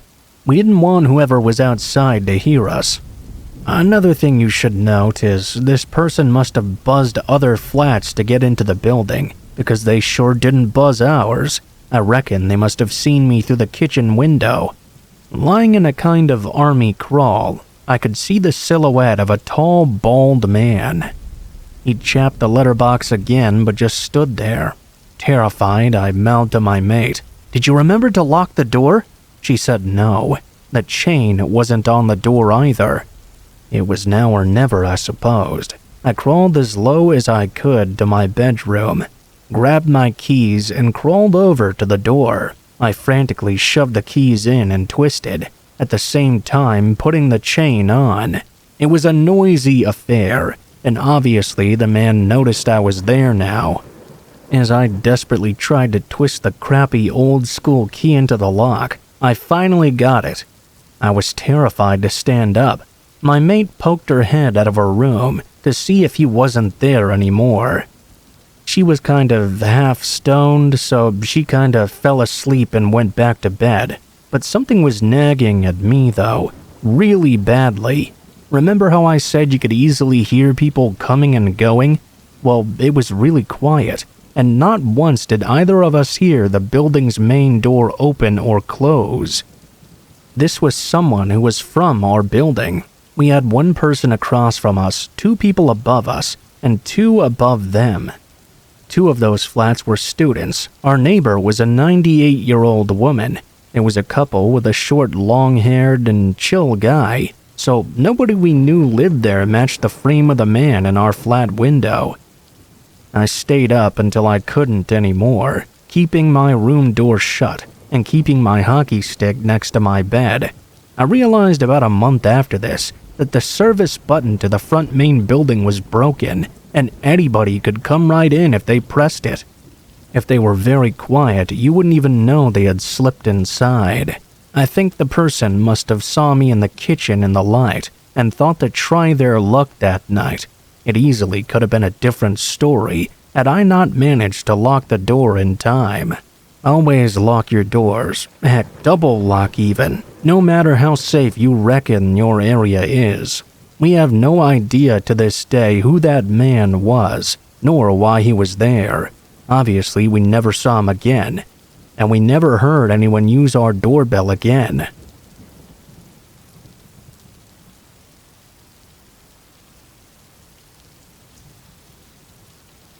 A couple of years ago, I went to the Grand Canyon during the summertime.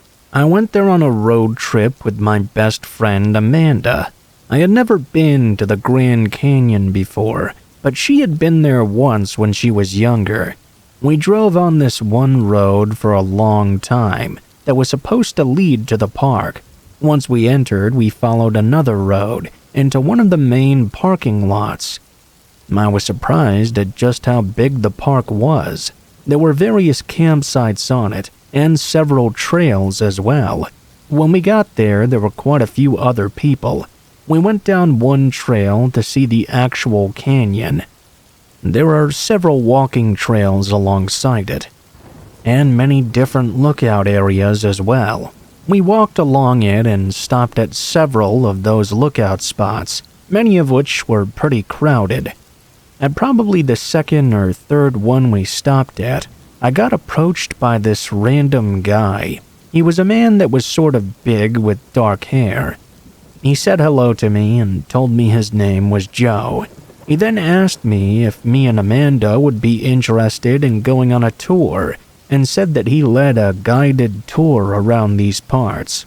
I wasn't too interested myself, so I said no thanks. He then asked me again if I was sure, and I said yes once more. After that, he just walked away. We took a bunch of pictures and stuff and moved along. About 15 minutes later, I would say, we were at another overlook area. There were other people there as well, but not nearly quite as many as before. I noticed that same guy, Joe. He was walking over and approached us again. This time, he said he'd forgotten to mention that the tour was free because somebody else had apparently canceled. He asked once more if we wanted to go. I thought about it for a second, but I still didn't want to go with this random guy. I said no to him. He asked if we were sure again, and we both said yes. He walked away just like before.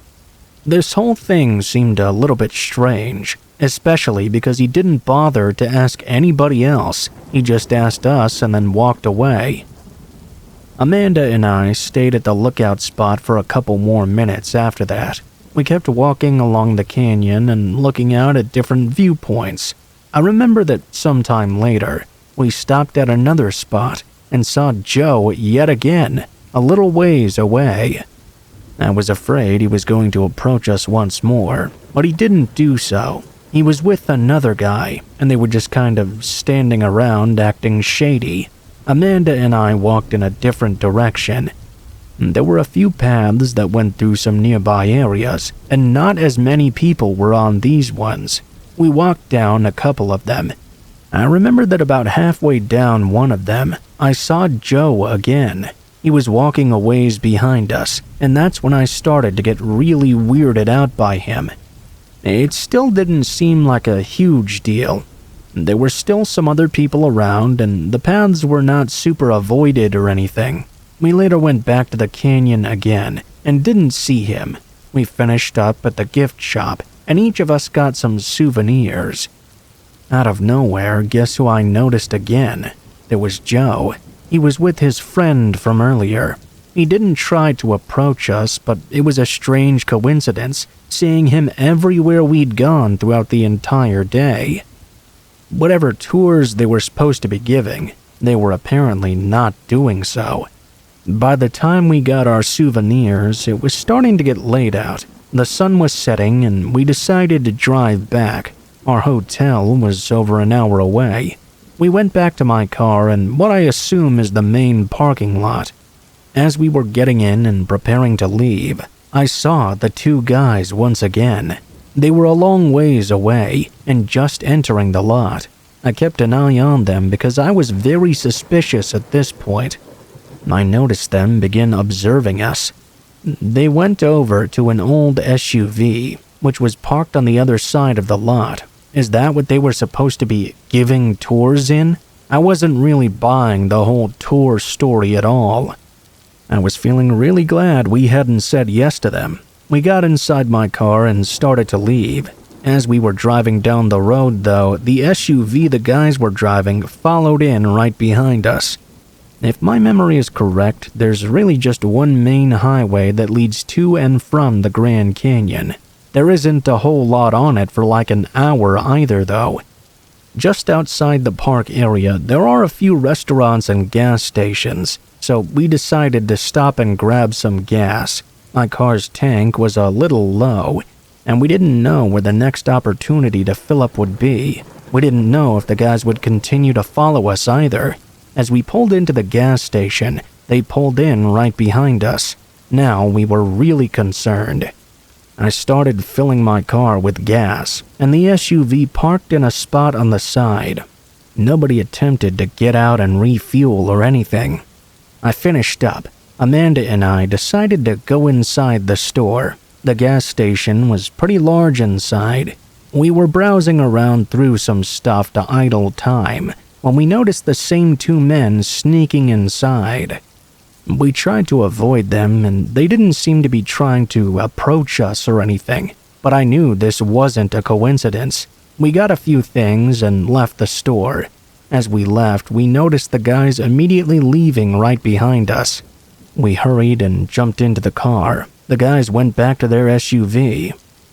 As I left, unfortunately, they followed right after us. We both went onto the main highway leaving the Grand Canyon. There weren't really any exits, but I tried slowing down, speeding up, changing lanes. Whatever I did, the SUV remained right behind us.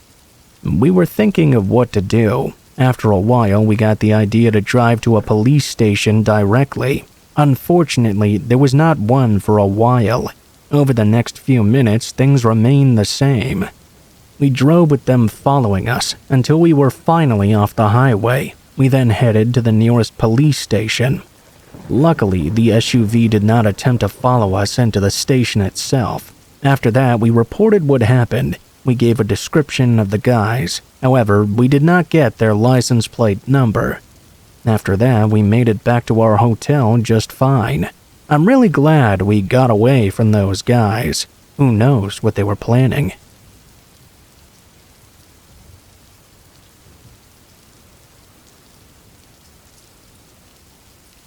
I live in a really small countryside town. The population's only a few thousand, and the nearest city is a couple hours away.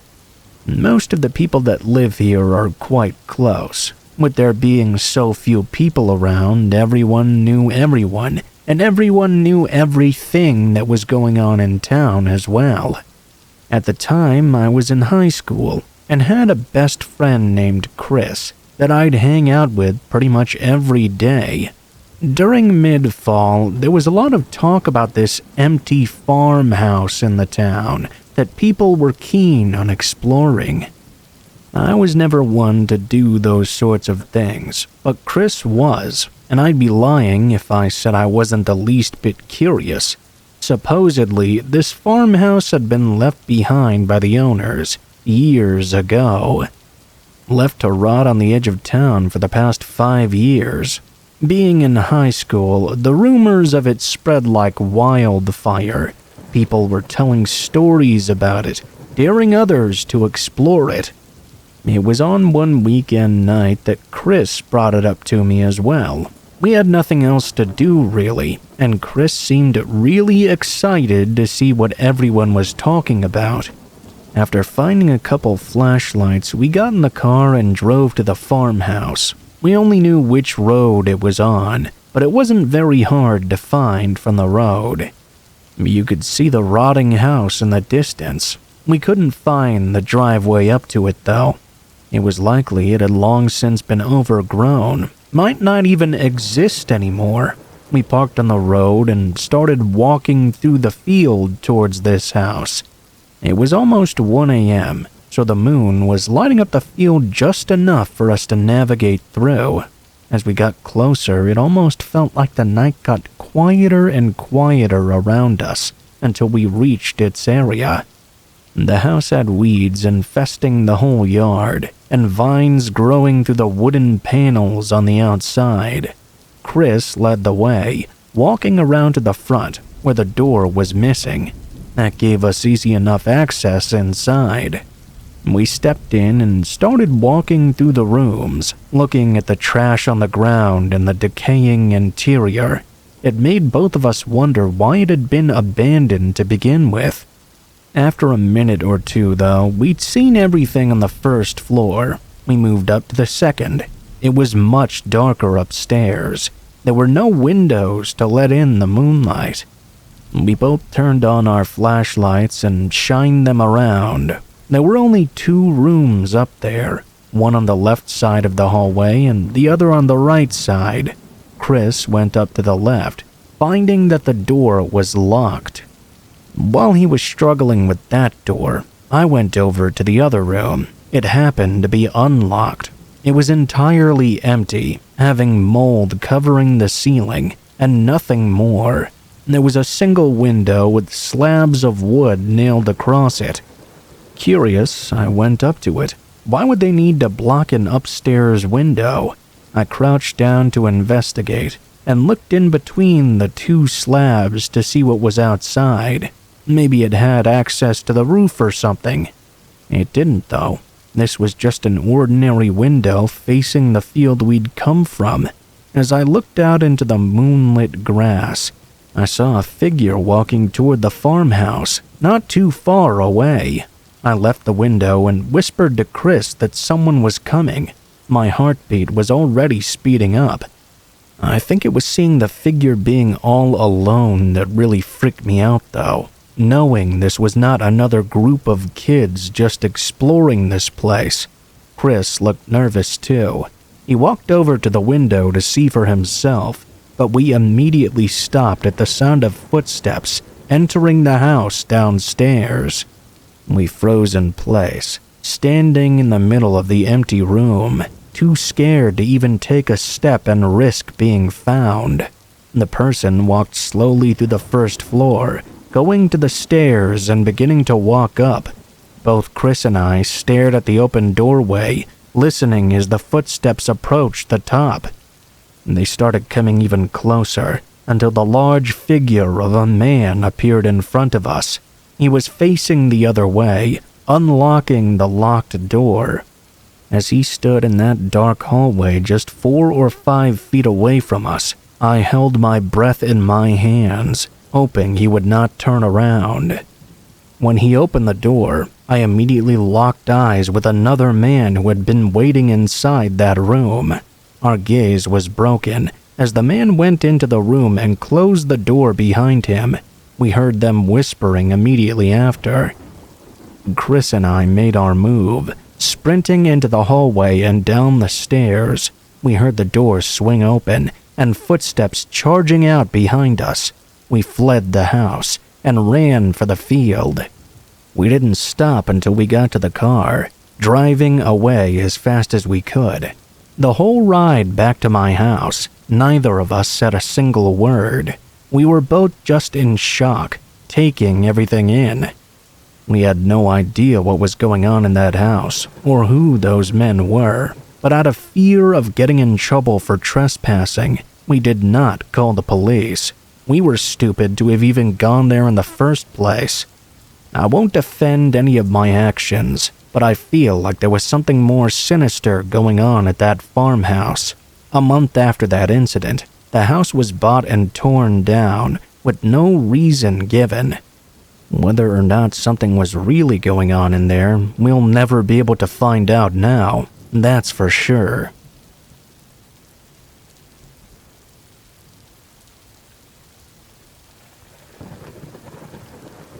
When I was a young kid, I had a best friend named Mike. We did basically everything together for many, many years. We slept over at each other's houses on a fairly regular basis, and we didn't even have to ask our parents' permission when we did so. That was how often we did this. We'd just say, "Hey, I'm sleeping at Mike's tonight," or "Hey, I'm going over to Jack's." And that's all there was to it. I tended to sleep over at Mike's house more often than he did mine, though. This was because his dad was a single parent, and he would often work at night. Even when we were really young and shouldn't have been left home alone, we spent a lot of time by ourselves. The night that this happened, we were around 12 years old, and I was over at Mike's house while his dad was working. This night, it was actually storming pretty bad outside too.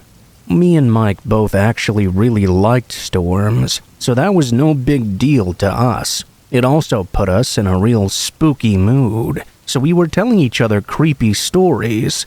I have to admit to getting a little bit scared. We even ordered a pizza, and Mike and I both answered the door to go grab it.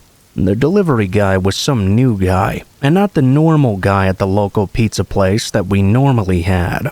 He asked for our parents to get the pizza too, but Mike told him they were busy and took the pizza himself. After quite a bit of time of scaring ourselves, the storm was getting even worse. Eventually, we heard this horrible noise that sounded like something slamming up against the house.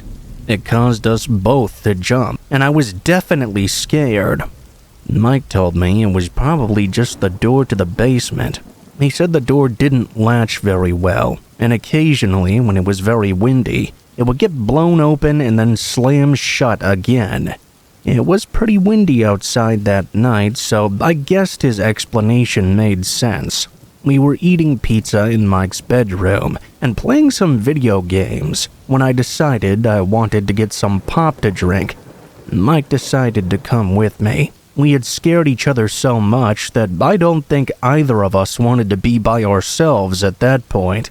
We both left the room and started walking down the stairs to the first floor, when suddenly Mike stopped. He put his arm up to make me stop too.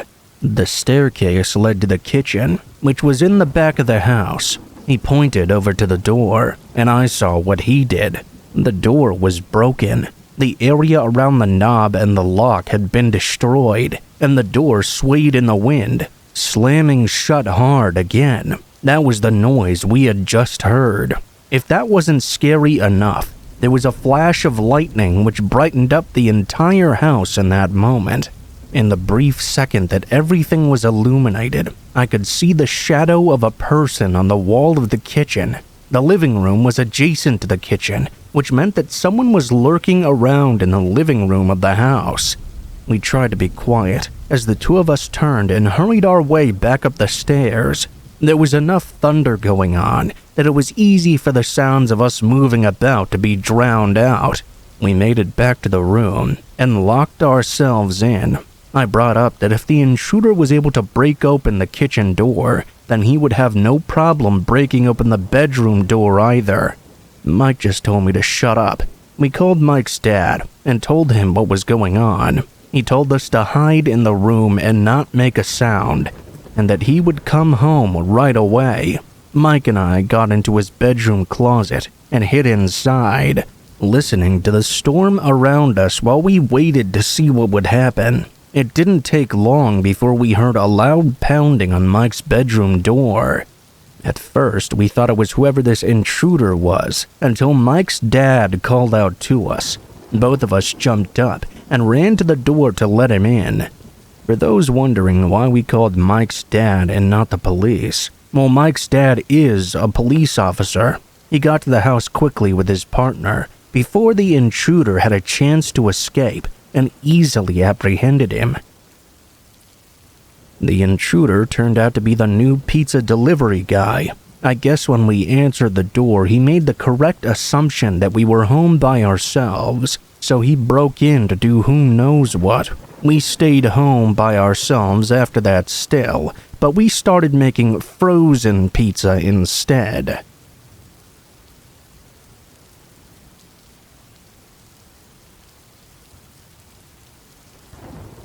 This story happened back when I was 16 years old. I had recently gotten my first job, which was working at a restaurant. I remember that during this time, my parents let me use their old car, which was barely running. Actually, it broke down on me once, but we were able to get it running again. For a few weeks, the car was actually pretty reliable. I drove it to and from school and work without any further problems. Well, one night I worked sort of late, and after getting off, I started driving home. It usually took about 15 minutes or so. We lived a little ways away in a more rural area. As I was driving down these back roads, they were very quiet and mostly just woods on either side of my vehicle. All of a sudden, my car just started losing power out of nowhere and dying in the middle of the road. I didn't know what to do. Eventually, it slowed down to a complete stop and refused to go anymore. I got off to the side of the road and tried to start the car over and over, but nothing happened at all. It was the same thing as before, when it had previously broken down. I'm not exactly a car person, so I wasn't really sure how I was supposed to get things moving again. I took out my phone to call my parents, but when I did, I realized my phone was dead. I couldn't charge it because my car had no power. I really didn't know what to do now. I wasn't near any businesses or anything at all, really. There were a few private properties around, but I didn't know if it would be a good idea to go to someone's abode at this hour. I hoped that maybe my parents would realize that I hadn't returned after a while and go out searching for me. They knew that the car had a tendency to break down and that this was a possibility. In the meantime, though, I didn't know what to do. I just sat there and looked around. Nobody was even driving by or anything. Before long, it started to feel kind of spooky out there. The woods were pretty dense on both my left and right, and I could hear crickets in the background, sometimes an owl or trees rustling in the wind. Other than that, things were very quiet though. I really did not want to get out of my car. I remember that probably 10 minutes into just sitting there, I was casually looking around when I happened to glance to my right. Off in the woods a short distance, I could just barely make out a man standing halfway behind a tree. It was a man with a thick beard, and that's all I could really tell. He was obviously hiding behind the trees and watching me. I was so creeped out when I saw that my heart started racing like crazy. I felt helpless. What could I do? And why on earth was there a man in the woods hiding and watching me? He just kept standing behind his tree, watching me for more than 5 minutes. All of a sudden, the man just turned around and disappeared back into the woods. I still felt really scared. I felt maybe it was slightly better though now that he was gone, but not a whole lot. Who knows where he'd gone to?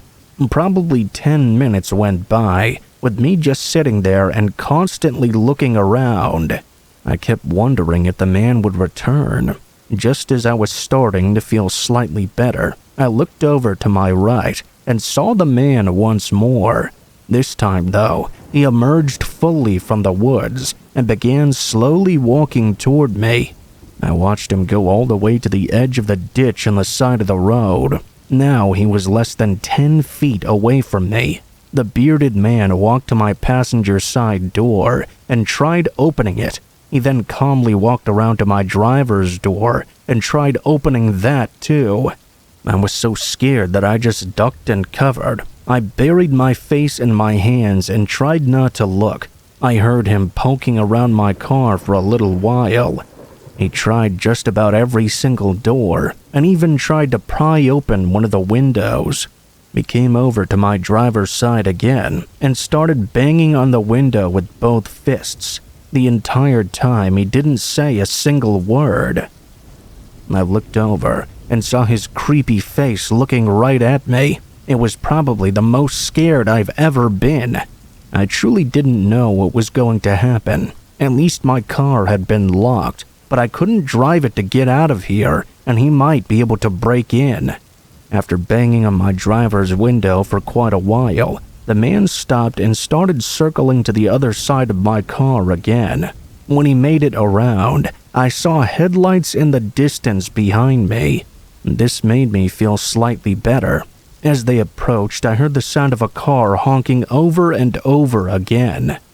At first, I was confused as to why this car driving towards me was honking so much, but as it got closer, I recognized it to be my parents' vehicle.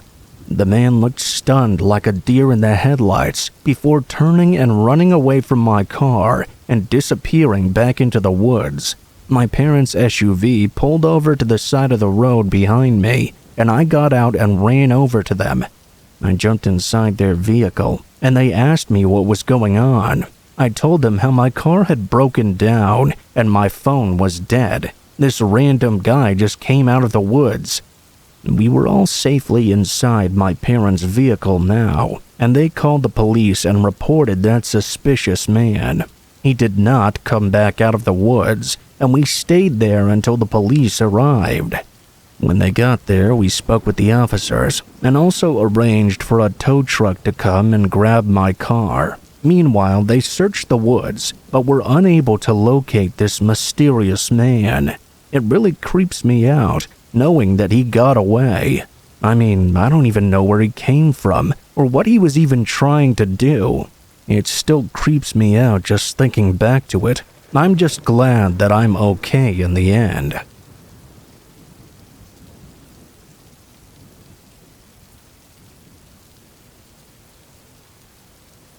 I remember when my son was a toddler, I made a late-night run to a 24-hour Walgreens to pick up a prescription for him.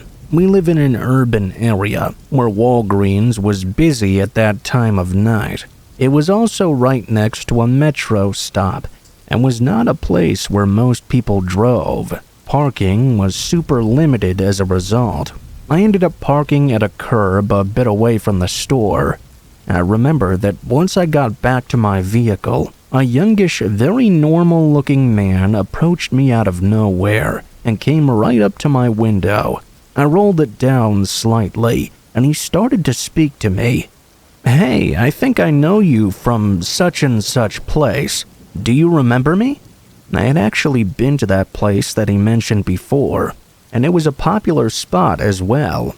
I tried to remember if I'd ever seen him, but in that split second that I lost my focus on him, his face completely changed. All of a sudden, he grabbed the door of my handle and started to rip it open. Immediately, I slammed my foot on the gas and put the car in drive. I peeled out of there, looking straight ahead and making sure I didn't run into anything. Only when I arrived at a red light a few streets down did I realize that the overhead light was on. He'd actually managed to open the door a bit. I hadn't realized it in the moment, but he was that close to getting me. I never forgot his face and how it changed instantly in that moment. When I think back on it, I remember one of Ted Bundy's potential victims describing how his face went from normal, attractive, and friendly to black-eyed and unrecognizable. That's exactly how this man's face transformed. There were some missing women in the area in our city, and I always wondered if it was that suspicious guy who had done it.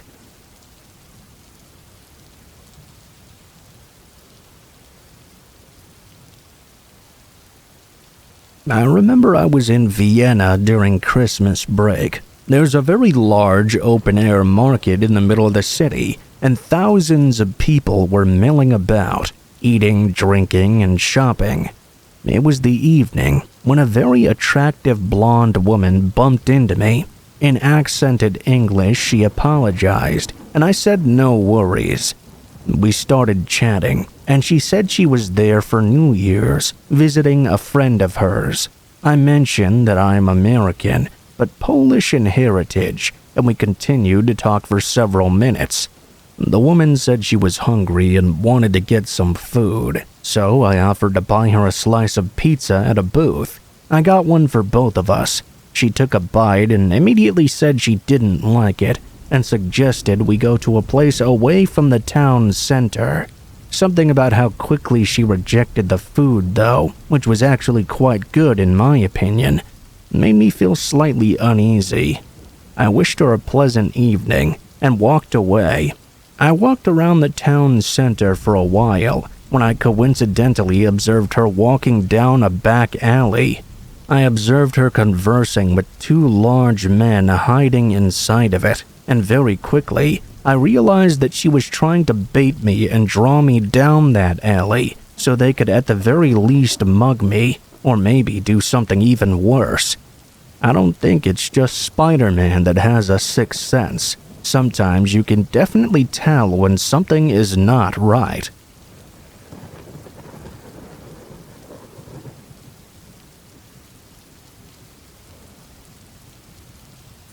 So I had a stalker situation.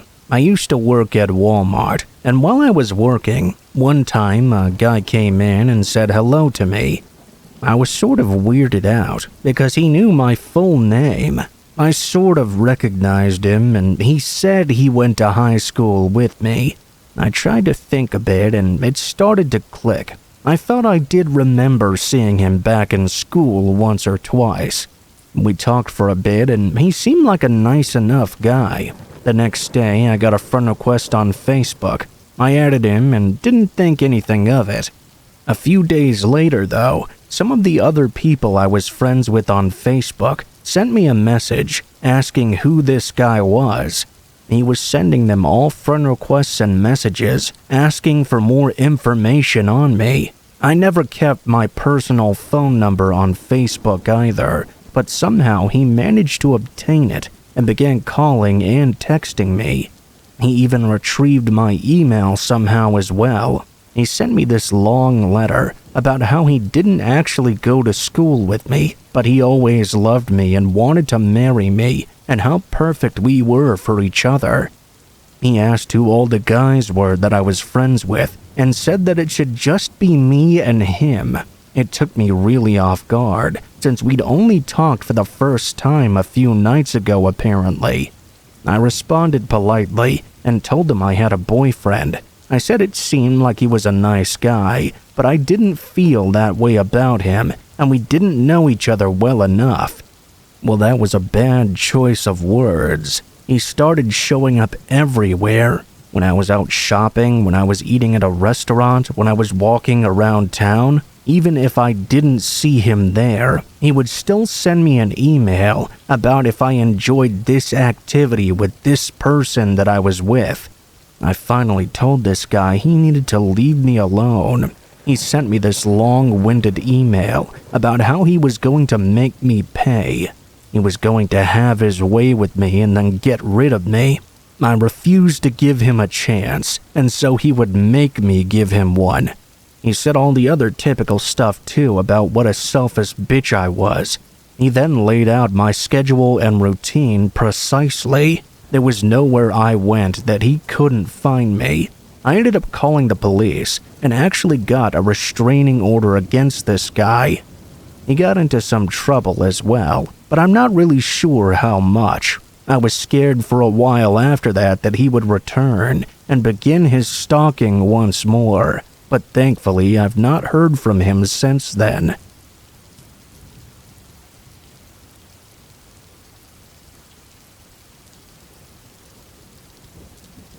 I used to work at a Walmart where the managers didn't really care about their staff. I've since learned that they were fired, so that's something. The customers were always the worst part though. We had this one regular, a pretty huge guy, who would consistently cross boundaries with me. He would try to grab me whenever he was with his buddies. He would grab my butt even after I straight up yelled at him and even slapped him once. I begged the managers to ban him from the store, but that didn't happen. The best they would do was kick him out if he went too far, which usually involved him grabbing in some way. He was always free to return the next day though, because he was a good customer. One Saturday, I was on my cigarette break in the alley beside the store. All of a sudden, this jerk ambushed me. He snuck up behind me and grabbed me by the waist. He started to drag me backwards and even tried to lift me up and over his shoulder. I immediately went into fight or flight mode. I bashed my head right into his face and apparently ended up breaking his nose pretty badly. When he dropped me back down, I laid on the ground and kicked up into his groin several times. Now that I had a moment to think with him reeling in pain, I realized who it was that was attacking me. I took my lit cigarette and started to jab it into his arm and face. I think I did a fair bit of screaming as well. I started spitting on him. I was so angry and afraid I was doing whatever I could to stop his assault. I don't have a very clear memory of the rest of that day. I guess the security guys heard my screaming at some point and came over to help. The cops were called as well. When the cops came, I gave my statement, and the man did in fact get arrested. I quit that job and never returned to that crappy place. I never got a chance to find out what happened to the guy really, or even what his specific motivations were for grabbing me and trying to pick me up and take me away. I moved to Austin a few months later, and I didn't have to deal with that guy ever again.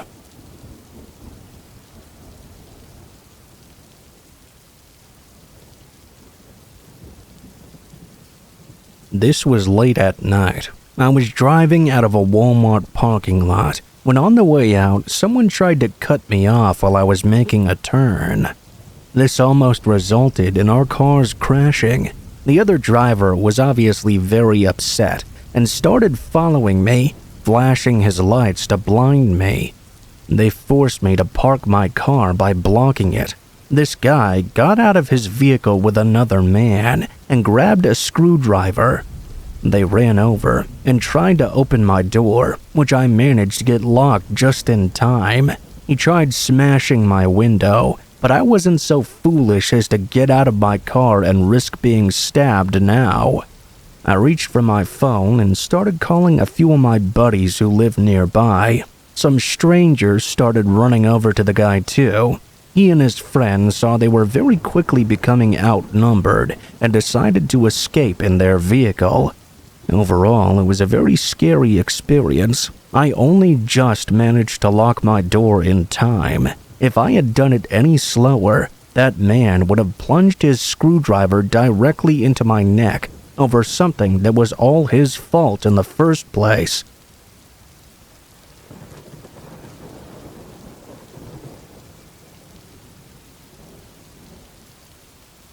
This happened a few years ago, which is important for later.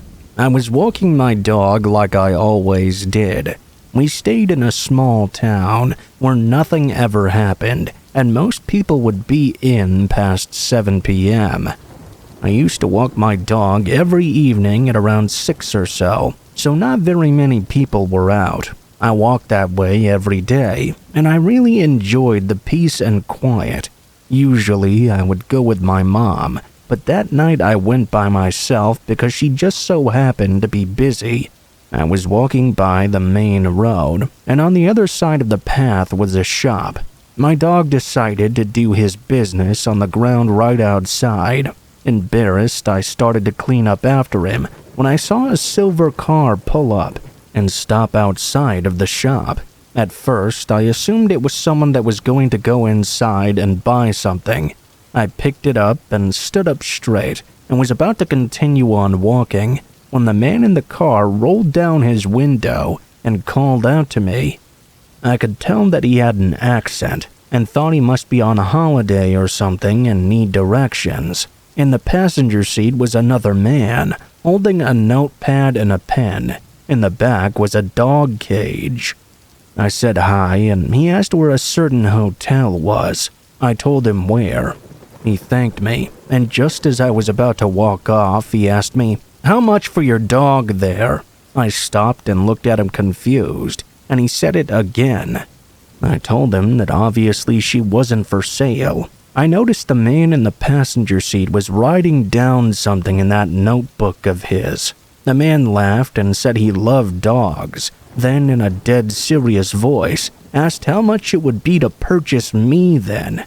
Him asking how much my dog was creeped me out, but this was way too creepy. I told him I was not for sale, and laughed awkwardly, not sure what to do.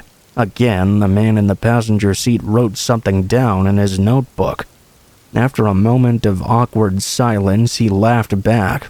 I said I had to go and started to run back home.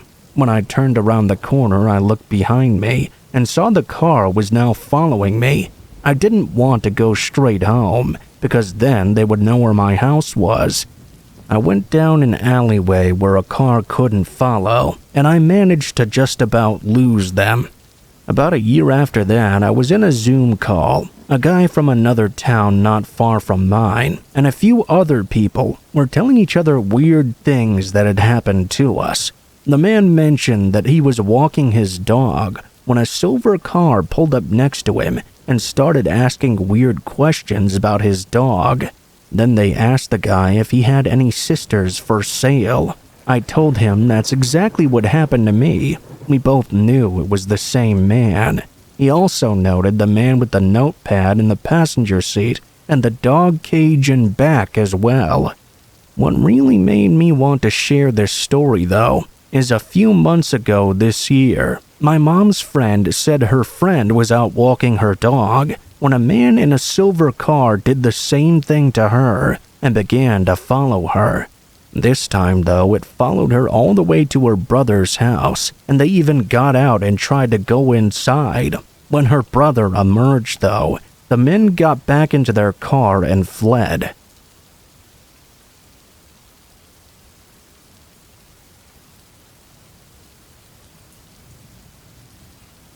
First of all, this story is the story of my worst hitchhiking experience.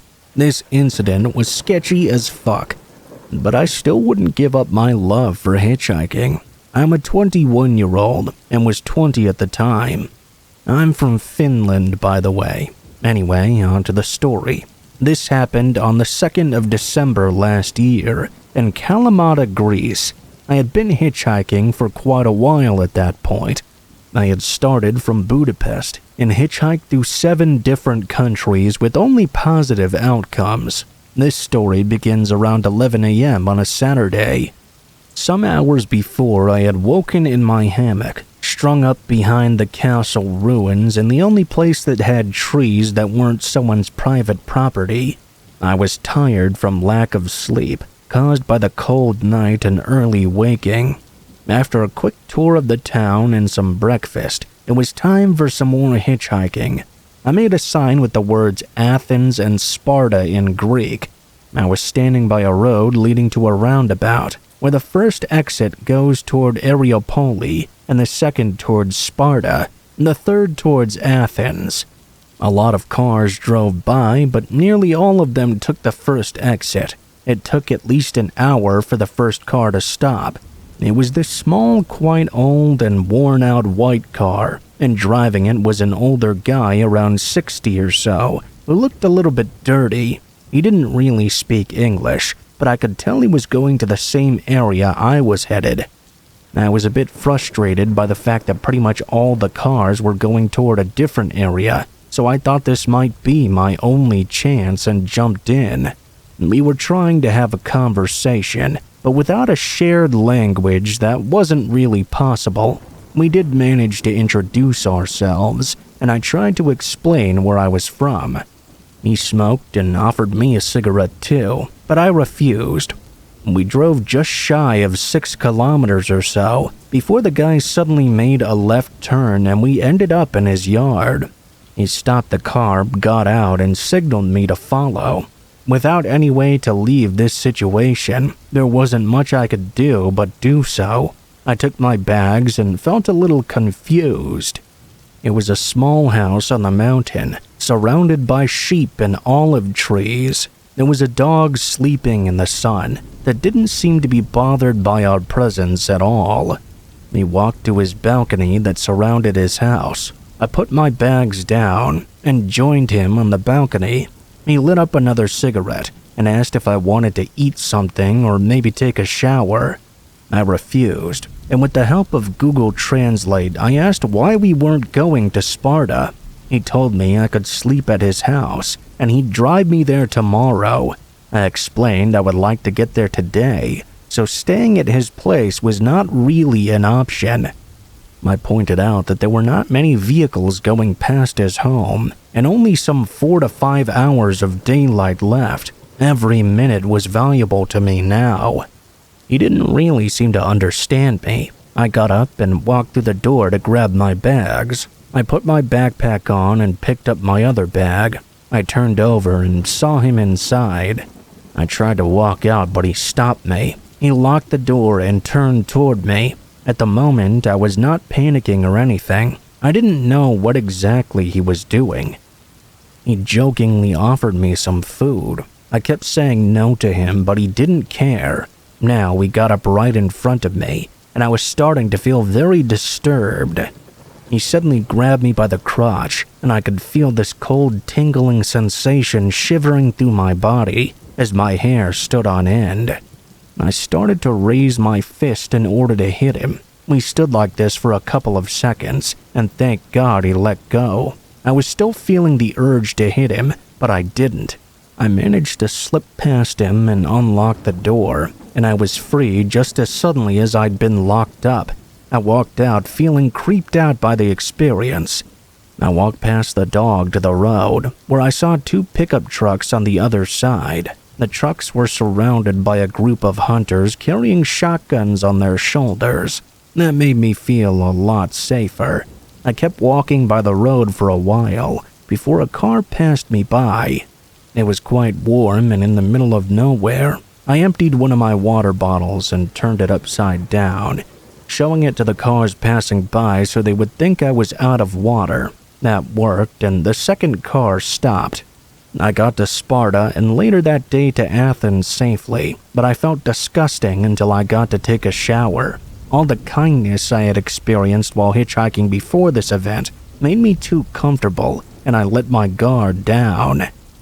I think humans are good by nature, but trusting every stranger is a bit of a stretch.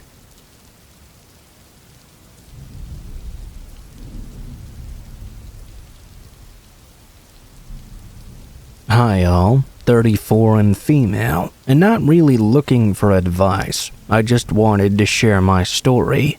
Many years back, I dated a man-child, relatively the same age as myself. We got along quite well, and he presented as gentlemanly, hospitable, kind, and loving. In hindsight, though, things escalated quite quickly. We went from being friends to being exclusive within a month. Not enough time to truly know somebody. This story is quite lengthy, so I'll do my best to shorten it without leaving out integral details. We saw each other daily, and mostly hung out at his place. That was fine with me in the beginning, as I'm rather introverted. A couple of months into our relationship, though, I started to question why we weren't ever leaving the house, why we weren't going out and experiencing new things, or trying out new hobbies. His responses were always cloudy, and he tried to redirect the conversation, thinking I was truly stupid and couldn't tell that this was an obvious avoidance tactic. And that was the point where I started to become curious, and from there it went downhill. I'm not an intrusive person, but considering this man was my partner, I had a right to inquire as to why we were isolating ourselves. After some mild questioning for a few weeks, I noticed he began to create some distance. This was a noticeable change that was hard to ignore and pretty much confirmed my suspicions. I'm not one to make a decision based solely on assumptions, though. I'm a bit ashamed to admit this, but one night while he was sleeping, I went through his phone. I still feel disgusting. I found 100% proof that I was the side chick. I could not believe it, and I still can't. I was with this person daily. Well, that confirmed why we were so confined to his home. It was perplexing because she apparently had no idea about me, and I had no idea about her either. It was about 2 a.m. when I'd looked through his phone. There was no way I could sleep beside him for the remainder of the morning, so I quickly got out of bed, collected my things, and went home. The next day, I believe he realized what happened, though. He never contacted me to see why I left. Things remained silent for the entire day, but I received a phone call later that evening. I confronted him. Again, I'm ashamed to say I did take photos of the evidence, as I knew he would try to lie to me. The fury in his voice was palpable. He tried to blame everything on me while ignoring his infidelity. It was utterly pathetic. He had created this idea in his head that I was going to contact his other girlfriend and tell her all his wrongdoings. I would have done this, however, as I was looking through the phone, I realized this other girl was very sheltered, completely oblivious as to what was going on. Knowing the type of guy he was now, I was afraid he would retaliate against both myself and her. I thought that eventually she would find out on her own. I do regret not informing her. However, I made my decision and I can't go back to the past to change that. That's where my nightmare began, though. He was so paranoid and so confident I was going to contact his other girlfriend that he began to constantly threaten me. I advised him it was none of my business, and she would eventually find out that he was deceitful sooner or later. All I wanted was for him to leave me alone and never speak with me again. Obviously, he did not, though. He continued to harass and threaten me, and even told me he was going to kill me so the secret wouldn't get out. Only a few days later, things completely erupted. His paranoia exceeded to levels I'd never seen before, and he sent me a different kind of threatening message. I have compromising photos of you, and I will release them. No matter what I said or how I phrased it, he refused to leave me alone. I asked him if that was true, and said that if so, I was going to call the police. 5 minutes later, I received 11 messages in succession. A few were videos, photos, and even personalized animations of myself that I had never seen before. These had been taken without my consent and were extremely intimate and compromising. Unbeknownst to me, he had set up hidden cameras around his home. These weren't just threats. These were screenshots of actual images, videos, and animations that he'd already uploaded onto various sharing sites. Luckily, this man lacked intelligence, as he just directly sent me the evidence of his own crimes. There was nothing I could do to stop the uploads. That had already happened, but I immediately went to the police. They did manage to take some down. However, there were no promises, as once a photo or video is uploaded, it can be immediately archived. This forever altered my life. I don't see relationships the same. I can't be intimate, form strong bonds, and I become apathetic. I'm forensically observant and have difficulty trusting anyone, even my family. To my surprise, the police were very efficient and took it seriously, and treated me very well too. I was granted an immediate protection order. He broke that quite quickly and tried to threaten me to drop the charges. He was so pathetic he got his mommy to ring me and try to persuade me as well. I immediately called the police and they took action though. It ended up going to court and I won. It's not the result that I wanted. However, he did get his name placed on that good old sex offenders registry, which is far more egregious than people may think. Nonetheless, this is beyond life-changing.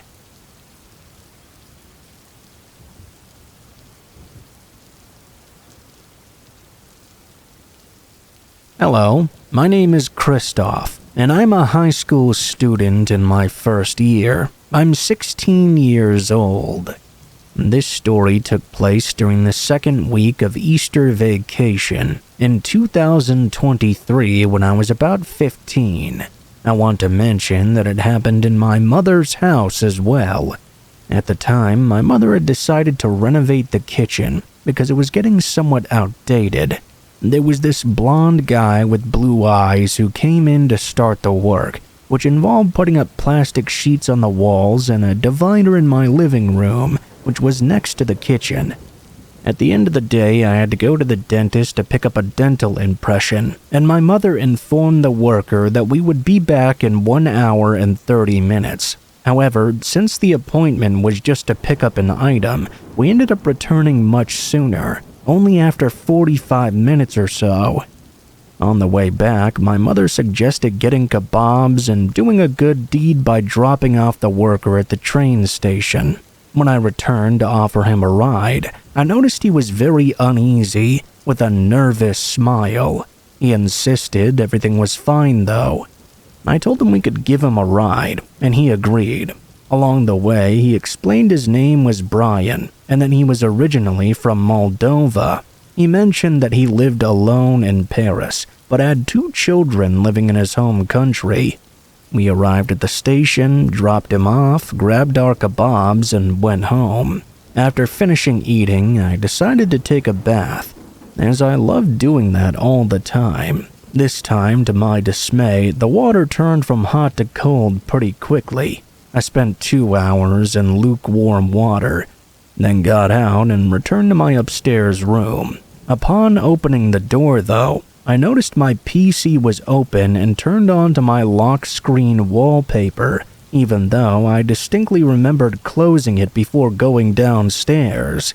I asked my mother if she had been in my room or touched my PC at all. She said no, she had been in her room watching the news. After a quick search of my room turned up nothing, I decided to simply go to sleep. At around 5 a.m. though, I suddenly woke up sweating, shivering intensely. That had never happened to me before. I had an immense feeling of danger, that someone or something was lurking nearby. I grabbed a knife from my collection. I have a passion for edged weapons. With my small knife, I searched my room once more, but found nothing. However, the feeling did not go away. I locked my door and messaged my mother to see if she was awake and had the same feeling as me. She didn't respond. I waited for 3 hours until I heard her walking in her room. She came to see me and I explained what happened that night. She told me I was probably just being paranoid and that everything was perfectly fine. She also warned me that Brian would arrive at around 10 a.m. to continue the work, and that since she would be leaving for work herself, I would be left alone with him.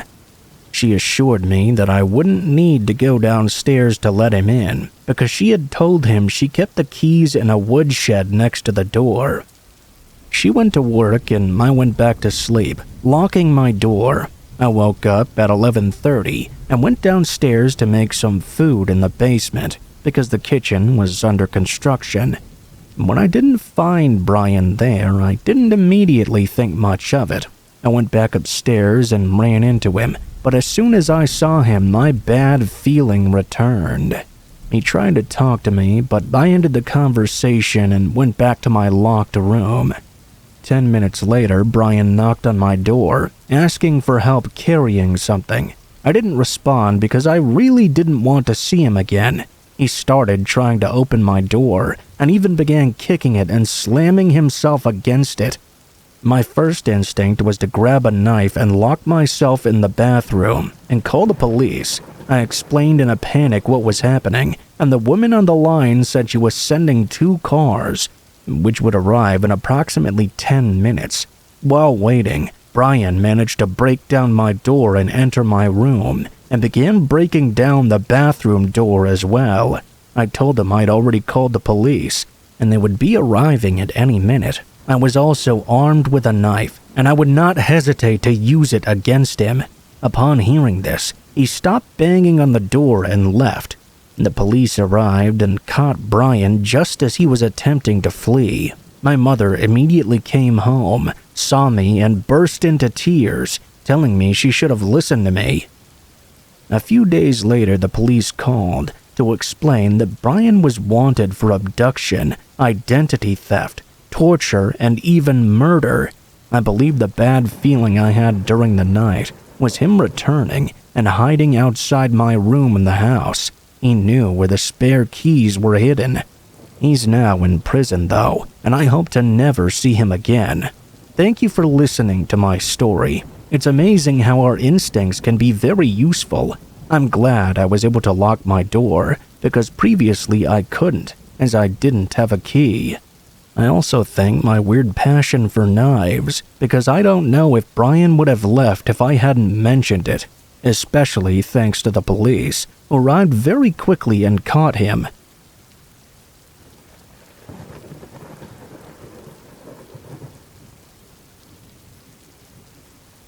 This happened when my brother and I went out into the woods to catch bugs. It was summer, and I believe I was in the 5th grade at the time. There's a mountain in my hometown. It wasn't very popular because it wasn't an easy climb. Plus, summer in Japan can be very harsh, even for the most experienced hikers. The mountain range is pretty big, but my brother and I love to be outside. We felt as if we had exhausted our usual bug hunting locations on that day. I don't think we found much more than a couple of beetles and maybe some bees. I turned to my brother and said, "Why don't we try to find a new spot?" With that, we went further off into the mountainous woods, exploring. I remember we discovered a little trail off the beaten path that we hadn't checked out yet, so we headed a little ways up the mountain to check that out. In my hometown, the temperature during summer is usually 35 to 37 degrees Celsius, but it can sometimes reach close to 41. Of course, there's also the humidity that comes with living close to a mountain range, so naturally it was a really hot afternoon. We arrived at the trail off the beaten track and headed off on it.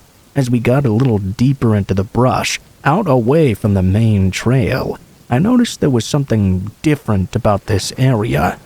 It felt a lot cooler, as if I was suddenly in one of those walk-in freezers. Goosebumps were breaking out all over my body. It was the strangest thing. I had this intuition that this trail we were on was inherently dangerous. I wasn't fearful of running into a bear, or even worried about getting injured on the terrain. I was worried about something I couldn't quite put my finger on. I was aware of this strange kind of feeling of apprehension, but it wasn't strong enough for me to turn back around.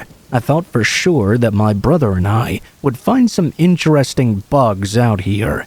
We were always on the lookout for stag beetles. That was what I was hoping for that day. We were going further and further away from the ways we knew, and heading deeper and deeper into uncharted territory. I was still not willing to turn back, but I suddenly felt as if something was even more strange. I looked around and noticed that some of the trees were quite thick, but many of them were thinner than the usual trees on the mountain range. Next to those thin trunks were these little altar-looking things. I'm not just talking about a couple of them either. Next to the strange-looking trees, the forest around us was filled with dozens of them. It was seriously strange. The little altars, for lack of a better term, were set at different levels from the ground. By that, I mean they were all made of different heights, but they all seemed to be made out of stone. Another common theme was the fact that placed on each one of these strange altars were wilted and dead flowers. There were also small bowls which were commonly used for salt. By the way, here in Japan, small piles of salt are a traditional practice handed down from one generation to another. We believe that piled salt in a small dish placed by the front door works for the purification of a premises and warding off evil spirits. I'd seen things like this before. I mean, it was the countryside and all, and traditions and beliefs seemed to be held in greater respect here than in the big cities. I'd seen them before, but not ever to the same extent as this. It felt very overkill. Even at a young age, I could see that locals would sometimes set things up like this to commemorate deaths and give people a place to reflect on. It was usually just one structure, though. What were all these altars doing here? Just as I was thinking about that, I was growing more and more concerned. I noticed my brother and I were no longer alone. Off the beaten track, behind one of those thinner trees, was a gray figure of an old man looking directly at me.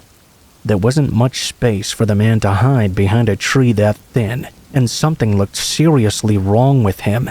I instinctively turned to my brother and said we needed to get out of here right now. I could tell by the fearful look in his eyes he was thinking the same thing as me. This is the point where I feel like no one ever believes me. I saw dozens of people appear from behind those thin trees with the altars. Young, old, male and female. They all just glared at my brother and we started running. I've never experienced anything quite as frightening as that in my life. We never went back to that part of the woods. I did hear that that area was one of the areas that was heavily bombed in the war, and wondered if perhaps that had something to do with what we saw that day.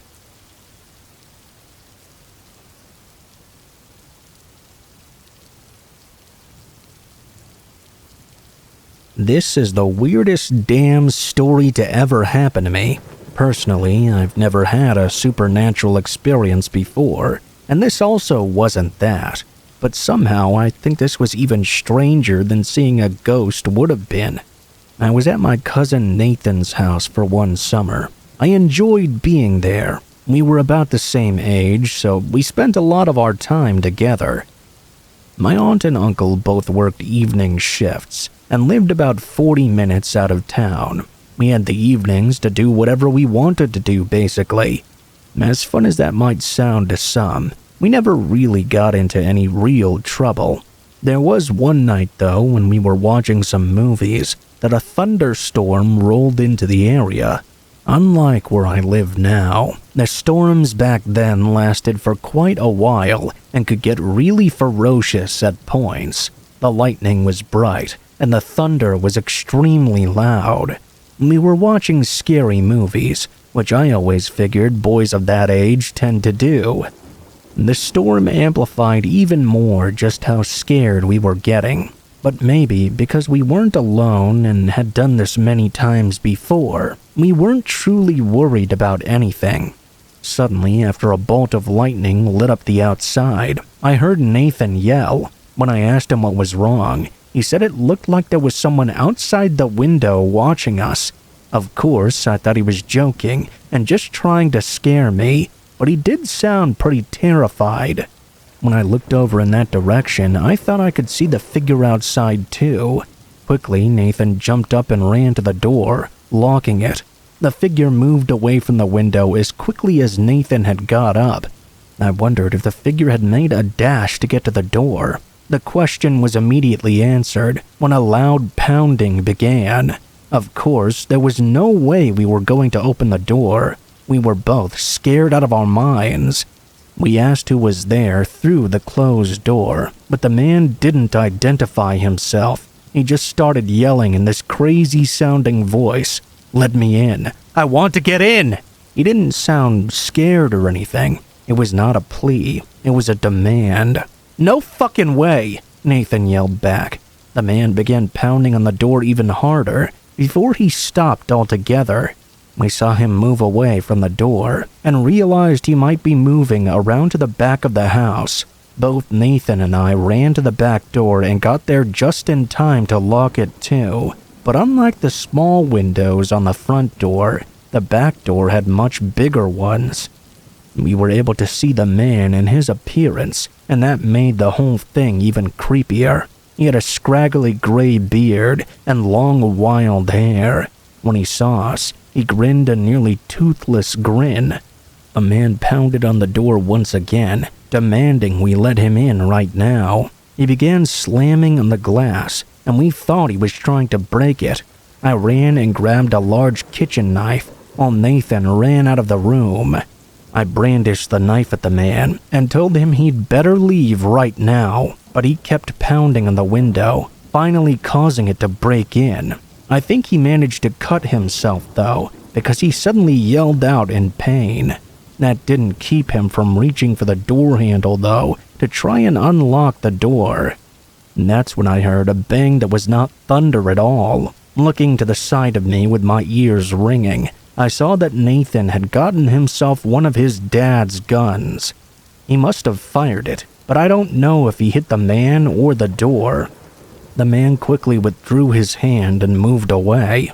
We went to all the windows of the house, looking to see if he was still outside somewhere, but we couldn't find any sight of him. We couldn't do anything about the window, but we remained in the living room with the gun in tow in case the guy came back.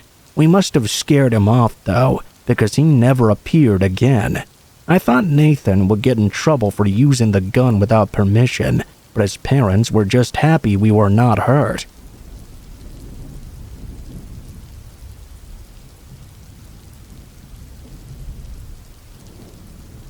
When I was in elementary school, my best friend's house was basically a straight shot down the road from the school, except it was a couple of streets over. In order to get there quickly, we had to cut through a few yards on the way. Although we walked to her house frequently, we never really developed a routine for which yards we would cut through. We'd just walk a bit, cut through whichever one, and then walk the rest of the way home. On this particular day, I remember it was raining. We were running at home and decided at random which yard to cut through. My friend was running in front of me, drops of mud ricocheting onto me from her shoes. That was when I noticed a particularly odd piece of paper stuck in the bushes. For some reason unknown to my memory, I decided to investigate this strange sight. This memory is kind of surreal to me, because the paper was just kind of there and I was already in a hurry to get home. It was really starting to pour out. For some reason though, I felt compelled, as if I needed to check this out. I go to the paper and uncrumple it, only to discover that inside was a hand-drawn picture of a huge veiny eyeball staring at my first and last name written underneath it. Needless to say, that scared the living Jesus out of me. I've told many people this story, and most don't really believe me. The only people who truly do are my friend and her father. He thought it was the most spectacular thing to ever happen, but I still wonder about it to this very day.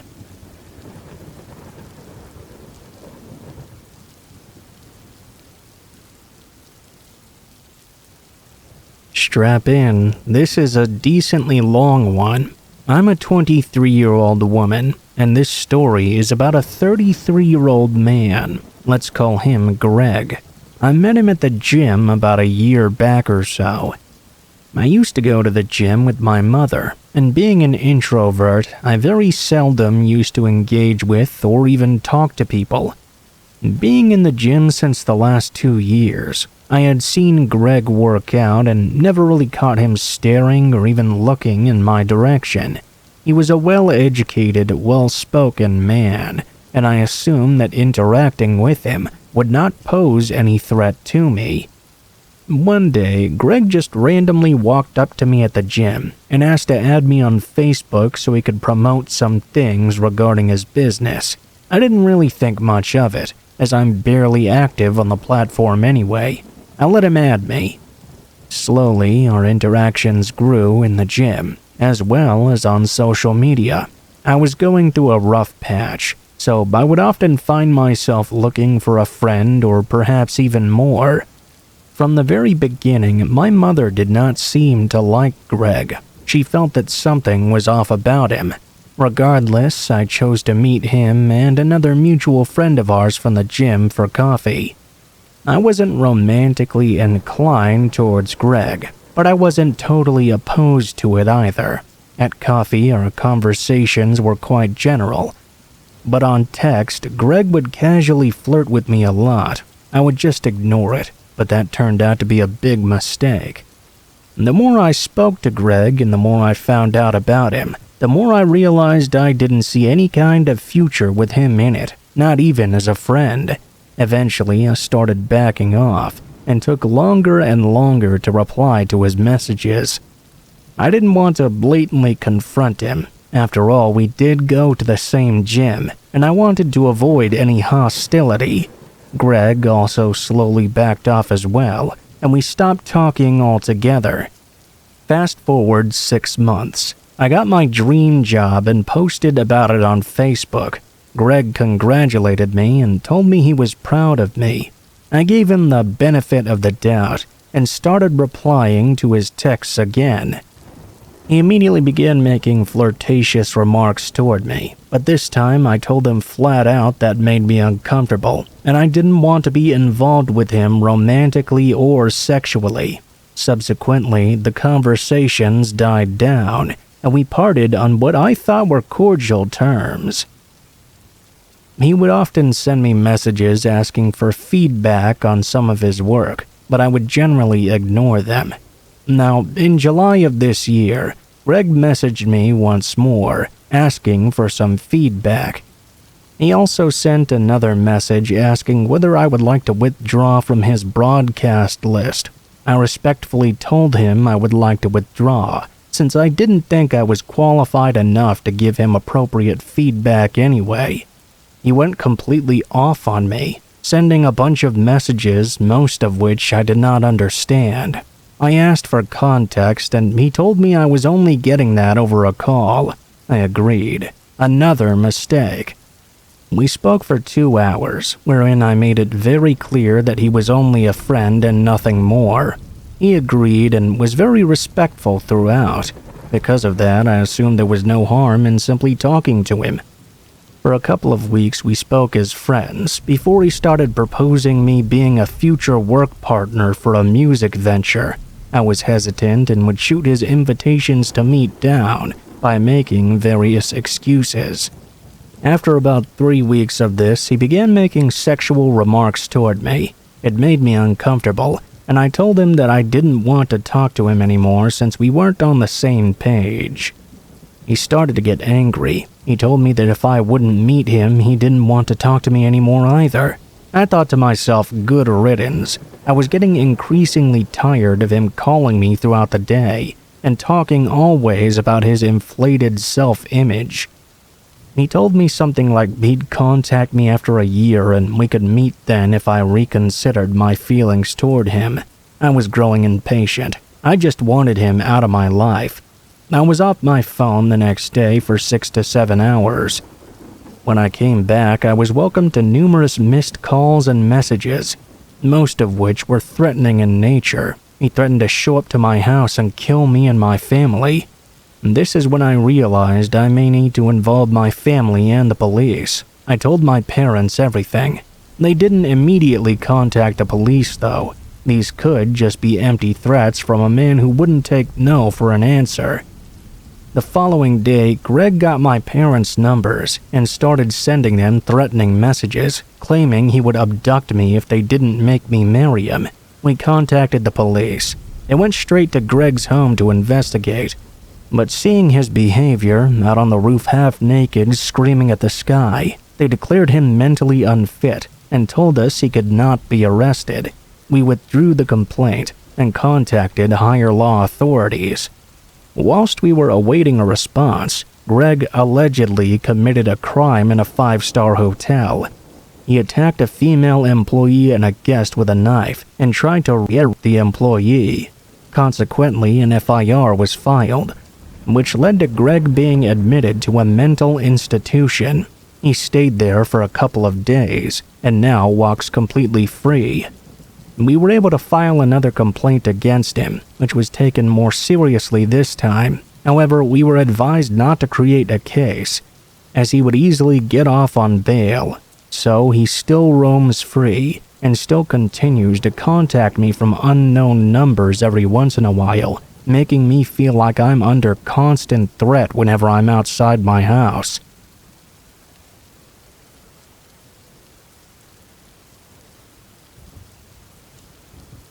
My name is Bree. This happened in 2016. I was 19 years old at the time. I was up late the night before into the early morning studying, and I hadn't had very much sleep. I had just woken up from a nap I'd taken to catch up, and I decided to hop in the shower to wake myself up a bit. And that's when I started to hear this weird scraping sound coming from somewhere outside. I stopped the shower and peered out from behind the curtain. I then made my way over to the window. I couldn't see anything out there, but I could still hear that scraping noise. I thought it may have been my neighbor working in a shed or something, so I ignored the disturbance and finished up my showering business before I continued. I should inform you that I have severe anxiety problems, and I often get a little bit paranoid. It doesn't help that I have a form of PTSD as well. Anyway, I was now back in my room. I took a seat on my bed and texted my boyfriend. I asked him what he wanted for dinner. While I was waiting for him to respond, I relaxed and scrolled through my Facebook. I was reading an article about the recent clown sightings that were happening at the time. That was when I was interrupted by the sound of footsteps coming from outside. I stopped and listened in carefully. I could hear more footsteps, followed by a tapping noise. I was a bit confused. It hadn't yet occurred to me that I could have an unwelcomed guest outside. I was thinking to myself, why wouldn't my boyfriend knock on the door or call before he showed up? We usually had a routine with things like this, especially if I was home alone. He would either call or FaceTime me to let me know when he was on his way. There had been a lot of shady activity around our neighborhood at the time. I called out, and suddenly all fell silent. I texted my boyfriend and asked him if that was him at the door. There was no reply. I decided to peek through the bedroom window. While I was making my way to the other side of the room, my phone started ringing. It was my boyfriend wanting to FaceTime. When I answered, he said he was 15 minutes away. As I was talking to him, I pulled back the curtains of my bedroom window, and that's when all the blood in my veins turned to ice. I found myself face to face with a clown. I knew I wasn't hallucinating. An actual clown was looking at me through the window, smiling. After my initial shock, I actually started to laugh, thinking that this had to be some sort of prank my boyfriend was pulling on me. I played along, pretending to be terrified, and whispered into my phone. Very funny. I love the whole scary clown thing. I chuckled and rolled my eyes. My boyfriend was very confused. I explained to him about the clown at the window and said that he and his friend had done a good job scaring the piss out of me again. He said that all his friends were hanging out at the pub and that he was not part of any plans to prank me. Upon hearing this, I felt my stomach in my throat. I looked back at the clown outside. He reached into his costume and pulled out a very real-looking knife. By this point, I wasn't sure what was going on. I grabbed up my baseball bat. My boyfriend told me he was now only a few minutes away and shouted at me to stay inside and lock all the doors and windows. I quickly closed the curtains and went into the lounge. It wasn't long before I heard a loud pounding at the front door. Suddenly, I heard a creepy voice coming from the other side. "Let me in." I didn't respond to that voice. I stood perfectly still, waiting for their next move. The loud pounding rang out again, causing the door to rattle in its hinges, but I kept quiet even as I heard the doorknob rattling. I was pretty scared at this point, but I was also getting really irritated. Eventually, I had enough and yelled out, "Hey, fuck off! Go annoy someone else!" I heard a muffled laughter, followed by the creepy voice once more. "Please let me in, doll. I just want to play. I want to play with your insides." I had enough of this. I was about to go outside and beat this guy's ass myself. That was when I heard my boyfriend's voice, who was still on the phone. He said to hang up and call the cops. After some consideration, I thought maybe confronting the clown outside holding a knife was not the correct course of action, so I did as my boyfriend said. I left the lounge and was soon explaining the situation to the police dispatcher. I was on my way back to my room when I heard the sound of glass breaking. I stopped in my tracks and told him I thought the guy had just broken into my house. They immediately told me to get somewhere safe. That's when I heard my boyfriend yelling out, "Hey, what the hell are you doing? Get out of here! The police are on their way!" The clown just bellowed out a psychotic laugh. They took off. As I made my way back into the bedroom, something caught my eye. I peered out the window through a gap in the curtains and saw another clown. He appeared to be holding some sort of blade in his hand. I went to move, but I was like a deer caught in the headlights. I couldn't do anything. Fear overcame me as I realized my boyfriend was out there with these two creepy clowns. I screamed into the phone that there was another one outside my bedroom. After a few moments, I was relieved when I heard my boyfriend at the back door. I let him inside, and we held each other until the police arrived. After taking our statements, the police discovered a rusted hacksaw and an axe lying on the ground outside my bedroom window. Of course, the creepy clowns that had turned my night into a freak show were nowhere to be found. After that night, I struggled to fall asleep. I often think to myself, what would have happened to me if I had been stupid enough to open that door? Were they just a couple of thrill seekers looking to frighten a girl who was all alone? Or were they in fact out for blood?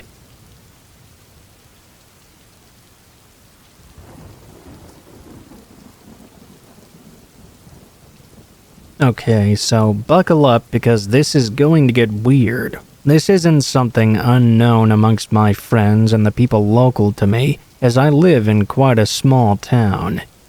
In grade 5, I would have been about 13 or 14, and I had no friends.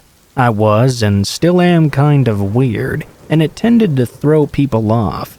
Making friends in high school was so difficult for me because I refused to change who I was just to fit in. During the second week of school, I met George in my English class. Our teacher had sat us together, and we had begun talking and building a friendship. George seemed very nice, and we had a lot in common as well. He had come from a different elementary school. It was odd because people from his area commonly went to a different high school, although he insisted he wanted to go to this one because there were certain classes he wanted to take that the other school didn't offer. After about a week of talking together during English, he asked if I wanted to eat lunch with him. We had the same lunch period, and he said he noticed how often I sat alone. I thought it was the nicest gesture, so I agreed. We ended up having lunch together for a while, but then I started making some new friends. I always invited him to eat lunch with a few of the friends I had made, but he always declined. Then, one day in English, he passed me a note. This was very strange since we were sitting right next to each other. It said something like, "I need to talk to you. Can we please sit alone together for lunch?" I wrote back I would sit down with him, and we hardly spoke for the rest of the period. I started getting really weird vibes from him. So, lunchtime rolled around. I saw him sitting at the end of a row. I go to sit down, and he says, "No, let's go outside to talk." I agreed. He looked really upset. I wanted to know what was going on. When we got outside, he led me over to sit on a curb in front of the school and started talking very aggressively. He told me it was unfair of me to make other friends when he was the one who'd befriended me first. He told me I had to eat lunch with him because when I was alone, he ate lunch with me. Now that he was alone, I was obligated to do the same. It was a very bizarre conversation. I explained that he could sit with me and my friends, and that way there would be no issues. He could even make some new friends himself. I had enough friendship to spread around, and he had nothing to be upset about. What he said next completely shocked me. I could see the anger in his eyes. He grabbed my arm real hard. "I don't think you understand. You owe me this. You will sit with me." I got freaked out at that point and told him we could sit alone together every other day. I just wanted to get away from him and go back inside where more people were around. After that day, I started getting these weird messages in my email. I'll never forget the first one. All it said was, "All women are Satan. The devil lives in all of you." I didn't recognize the address and assumed it was some internet troll trying to scare me. Then they started coming more frequently, all with the same type of message. I started getting scared, so I showed my friends these emails. They agreed that it was weird, but also agreed it was probably some random person just trying to scare people. One of my friends, though, told me that she thought it was George. She had heard some stories about why he'd come to our school instead of going to the other one. She told me he was so obsessed with one of the girls in his class that her mom had to get a restraining order against him over the summer. I told her that sounded insane, and I didn't believe it. I was having lunch with George on alternate days, and we were still friendly during English class, but I was trying to distance myself from him. After Christmas break, our schedules changed for second semester. I was very happy about this, because I knew I'd have a different lunch period and we wouldn't have English together anymore. I could slowly disassociate myself from him. I was wrong. He started leaving notes in my locker, confessing his undying love and explaining that we were meant to take over the world together. The feelings were very much not mutual. I had to tell him that enough was enough. I explained he was overwhelming me, and I needed space from our friendship. He seemed to understand. He didn't get upset or yell. He just agreed to give me my space. In the meantime, the emails started getting much worse. They started threatening my life, telling me they knew where I lived and went to school. I went straight to my mom when this started happening. My mom called the police. The police informed the school. The school looked up the email in their records and found out it was indeed George sending those emails all along. He was suspended and wouldn't even look at me after. I was honestly so relieved. 1 year after we graduated high school, George and his mother went out for a drive. While she was driving, he stabbed her over 100 times. When the police found him, he tried saying it was a car accident, but when they questioned him further about all the stab wounds, he admitted to killing her. He claimed he was trying to release the devil from his mother's soul. He pleaded insanity and was found not criminally responsible for her murder.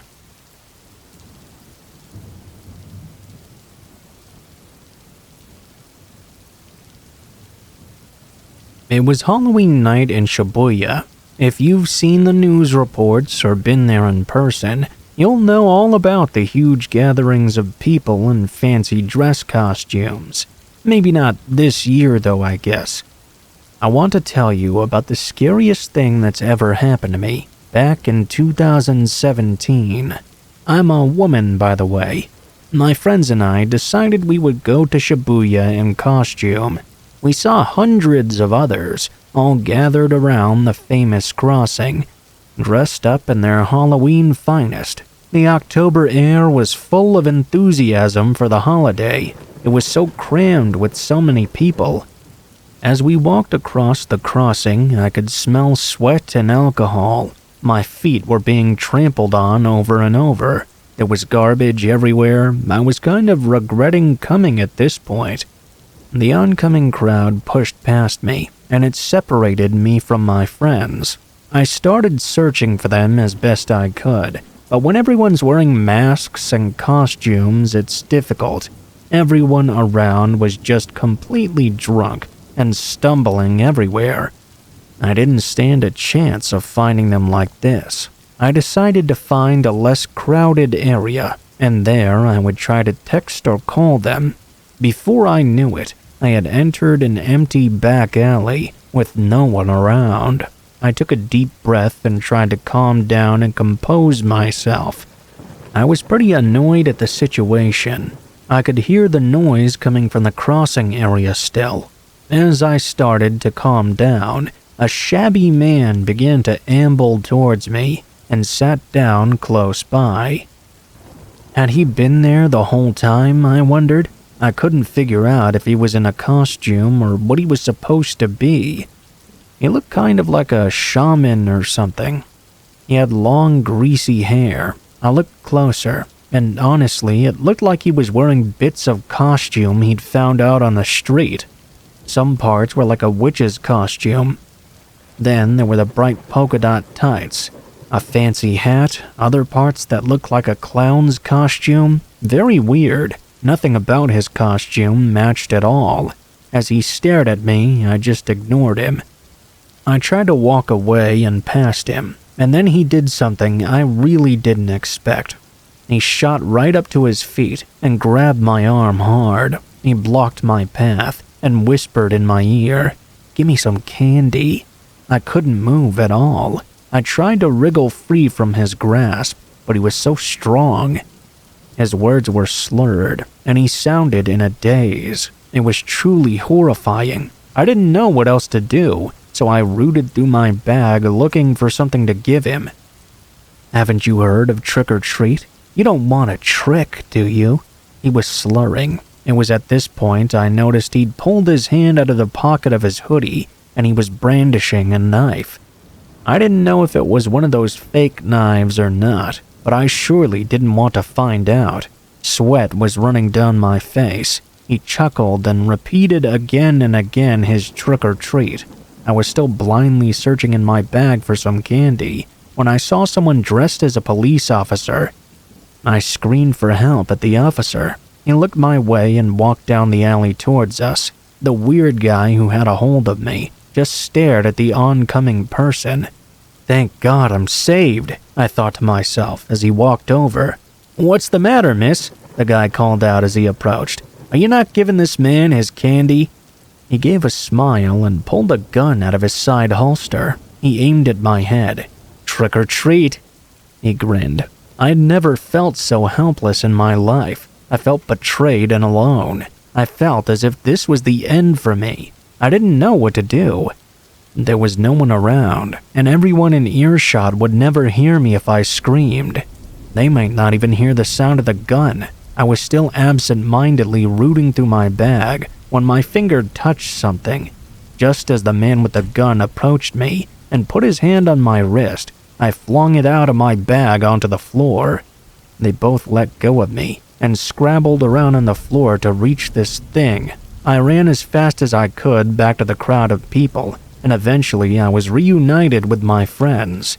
I have no idea what happened that night, who those people were, or if it was a prank. Either way, it was horrible. I really do hope it was just a prank. I was invited to Halloween in Shibuya the next year, and of course I politely declined. Just because there are many people around in the center of a city doesn't mean it's a safe place. Please take care out there, guys.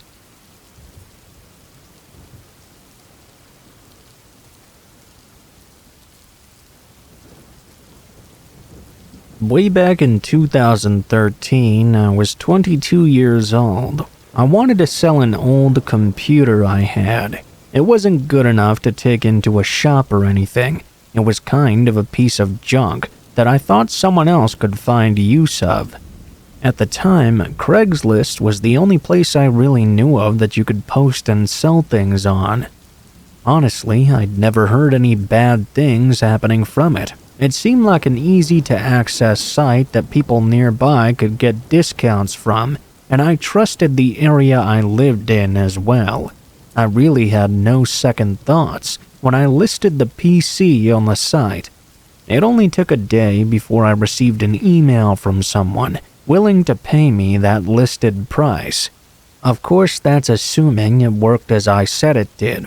I assured him that he could test it out when he picked it up, and we set up a time to do the exchange. It was the following morning.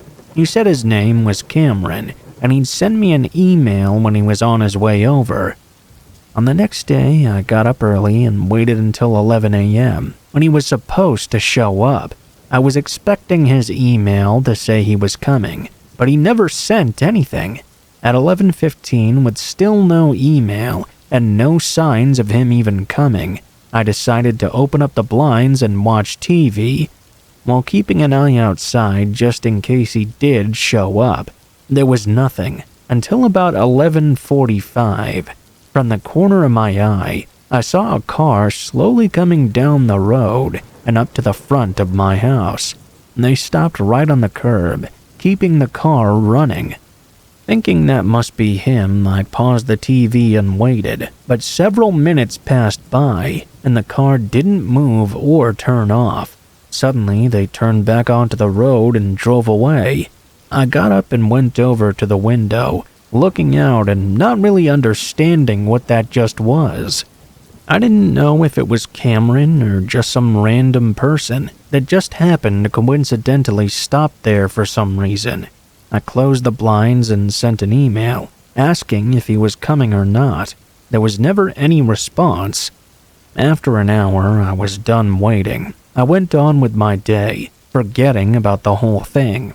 I had lunch and eventually dinner, then got in bed early, around 9 p.m. or so. I had to work the next day. I fell asleep quickly, but woke up some time after. I looked at the clock and it was only 11 p.m. It had barely been 2 hours. I closed my eyes again and tried to get back to sleep, but a very faint thumping sound forced my eyes open. I stayed laying there quietly, waiting to hear another so I could figure out what it was. Only a moment later it came again. It was coming from somewhere downstairs, but it wasn't something I'd heard before. I had no idea what it could be. Worried there may be a problem with the house, I got up and went into the hallway, then over to the stairs. I heard it several more times as I made my way down. It also started to get louder, being much more than just a quiet thump. I slowed down, stepping quietly through the kitchen, and turned the corner into the back hall. As I stared down the dim hallway, another thud rang through the house from directly at the end. When my eyes adjusted, I could see the faint outline of a figure moving outside the window. My heart stopped for a second. Then another heavy thud shook it, causing me to jump and step back. The figure stood still and faced the window. Then the shadow became more clear as they leaned their face in close, pressing against the glass. I saw their eyes lock onto me. That moment of horror felt like it lasted for minutes, but I know it was only a second or two before they backed up and sprinted away. I ran and called the police, but they had obviously gotten away by then. Despite it seeming like an easy case of it being the man from Craigslist, Cameron, it wasn't so simple. There really was no evidence of being him, other than it happening on the same day I was supposed to meet him.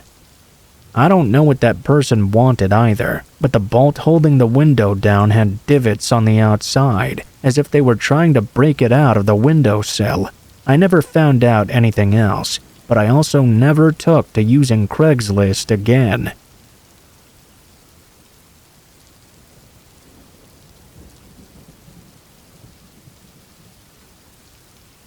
This happened last October, when I was on my way home from a drinking night with my work colleagues. I caught the last train home and arrived at my station right as it came to about 1 a.m. It was Halloween, which was something I didn't particularly care about, since we don't really do much for it here in Japan. I live in quite a rural area, so the station was empty, or so I thought. As I walked down towards the ticket gate, I saw a woman in a costume. She seemed a bit too old to be a trick-or-treater, I thought to myself. As I drew closer, I recognized that she was wearing some sort of witch costume. She looked as if she was waiting for someone. At the moment I passed her by, she abruptly called out to me though. "Hey, where do you live?" I continued walking. It was so surreal. I just looked back over my shoulder. She was stood there staring at me. She had long, dark, messy hair, and I remember at the time that only one of her eyes were visible through it. That kind of freaked me out. It was a bit dark in this underground station, and it was an eerie sight to see her standing there. I didn't know how else to explain it. There's no reason to get involved, don't respond, I told myself, as I upped my pace and headed out the exit. It takes about 15 minutes to get home from the station on foot. At that time of night, in my rural area, I knew there would be practically no one out on the streets. It did make me feel a little nervous while I was walking home. I could hear dogs howling in the distance, and my footsteps seemed to echo behind me. It was all adding to this eerie ambiance. I kept looking over my shoulder. When I turned around a corner to see someone stood underneath a streetlight, the silhouette of a woman, I wanted to pass by quickly. Something was really off about tonight, the first time I'd ever felt this way on Halloween. "Where do you live?" a familiar voice asked. Shivers raced up and down my spine. It was that same woman in the Halloween costume from the station. I looked back, and she took a step toward me. I started bolting. I ran, checking over my shoulder. I ran out of breath eventually, and got a real stitch too. Goddamn beers. I had to stop in a dark alleyway to take a break. I looked back behind me, and I couldn't find that woman anywhere. I walked down the alley feeling a bit relieved. "Where do you live?" My heart froze. What the hell was happening? I was shaking. This time I didn't see her at all. I didn't even hear her coming. It sounded as if she was directly above me or something. I spun around in every direction. I was really panicking now. I shut my eyes for a second, and when I opened them, I saw her emerging from behind something, slowly walking toward me. "Where do you live?" Why is this happening to me? My legs were trembling. Even though I was still drunk, I'd never felt fear like that before or since. I didn't know what to do. This lady wouldn't leave me alone, and if I walked all the way home, she would surely find a way to follow me. I pointed to a random house across the street from the alley and blurted out that I lived there. The woman in the costume turned her head slowly toward the house I was pointing at. She then gave a big smile and looked back at me one last time, then back toward the house. With that strange woman now distracted, I took my opportunity to run for it again. I looked over my shoulder to see if she was still following me, but she was just stood still, staring at the house I'd pointed at. She was so creepy. Was this some kind of Halloween prank? I had no idea, but I didn't want to find out. I got home and triple-checked all the doors and windows were locked. I stayed up half the night, watching out the window to see if the woman was out there somewhere. I didn't see her, though.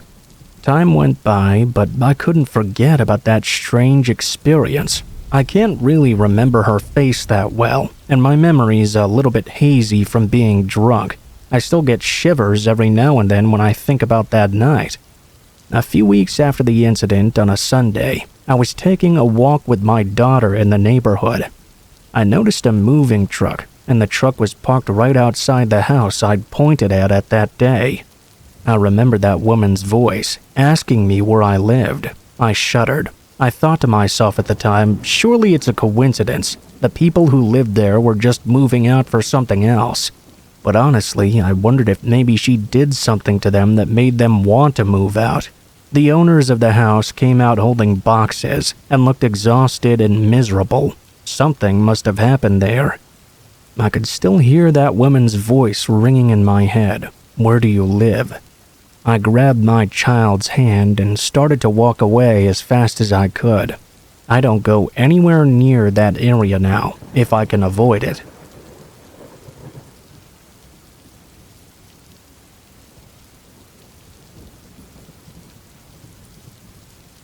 A couple of years ago, I moved out of my dorm room and into a new apartment. Of the few pieces of furniture that we had in the dorm, none of it was mine, so I was basically in need of everything. I had more money than I did before, and was planning to save for a few more months before making a bunch of purchases on things for the apartment. There were still a few things I did need right away though. One of these was a bed frame, but they were all really expensive. After buying a new mattress, I was really trying not to drop a whole fat stack of cash on a new frame too. I pulled up a few used furniture sites, but eventually landed on Craigslist, as it had the most postings there. A lot of them were really cheap, or even free, but those ones all looked horrible. Then I came across one that didn't look too bad. It was just a plain old wooden bed frame that didn't look too beat up. I sent a quick email asking if it was still available, then went on with my search. About a minute later, I got a reply. The man said it was still available for $35. That was a perfect deal for me. I quickly accepted his offer, and we set up a time to meet later that day at 6. While I waited, I unboxed some of my things and moved a bunch of stuff around in the bedroom to make some space for that new frame. At 5:30, the man emailed me his address. It was about 20 minutes away, in an area I hadn't been to yet. Well, I wasn't exactly familiar with anywhere around here too well though, since I'd just moved. I grabbed some cash and headed out. As I drove, I looked around frequently, trying to get myself familiar with what was around me. About halfway there, everything sort of dropped off though. The town I was in very quickly ended, and the area became a lot less populated, with buildings or houses. It was not what I'd expected. As I got to the neighborhood this house was supposed to be in though, I felt a little bit better. The houses weren't too far apart, and it did look mostly normal. However, they were definitely not nice-looking houses. I pulled up to the address and parked in the driveway. The lights were on and the front door had been left open. I got out and walked up, ringing the doorbell. The man came a moment later. He was tall and heavy, wearing a hat and jacket. He invited me inside. The man didn't look strange in any way, but something about him made me feel weird. It was just the way he talked, I guess, kinda like we'd been buddies for years now. I followed him upstairs and down the hallway that led to a small bedroom. We stepped into the room, and I was immediately confused. The room was occupied with a dresser, nightstand, and even clothes laying around. The bed frame still had a mattress on it, with sheets and blankets as well. I clarified with him that I was only wanting to buy the frame and not the mattress or anything else. He said of course. I looked back over at the bed frame, seeing that it looked fine. I said I'd buy it, and he smiled. He offered to help me drag it out to my truck, but said he'd want a drink before we got to it. The man walked back into the hallway and came back immediately with 2 glasses of beer that he must have been keeping in the next room over. He held one out to me, but I politely declined.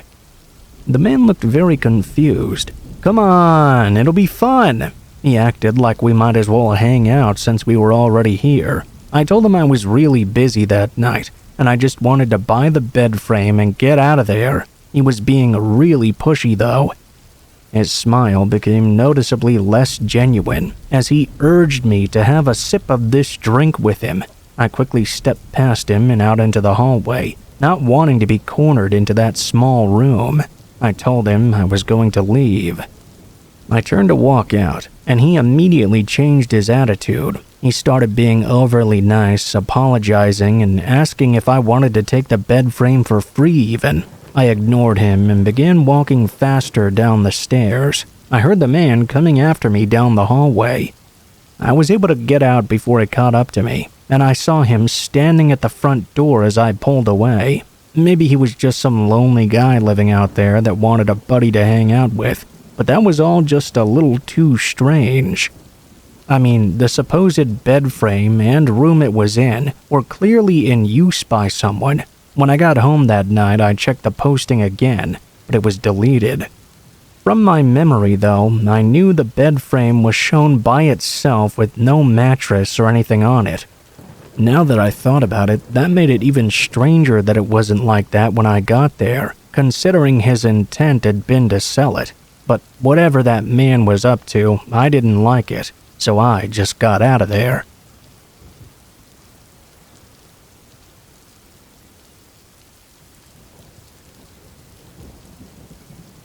Last year, my roommate moved out of the house. We had been renting together for the past 4 years.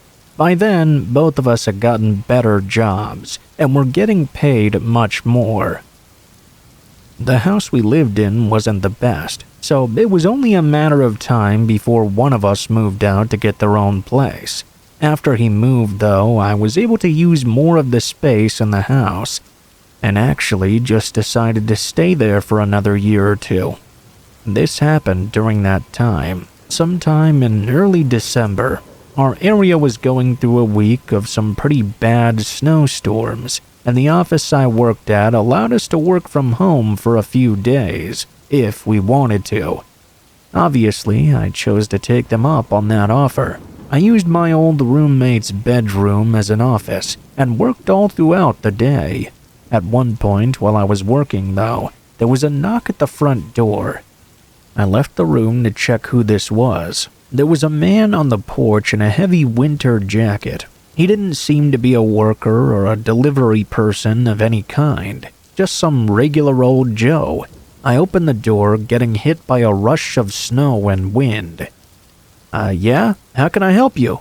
The man smiled and apologized for interrupting my day. He explained his situation.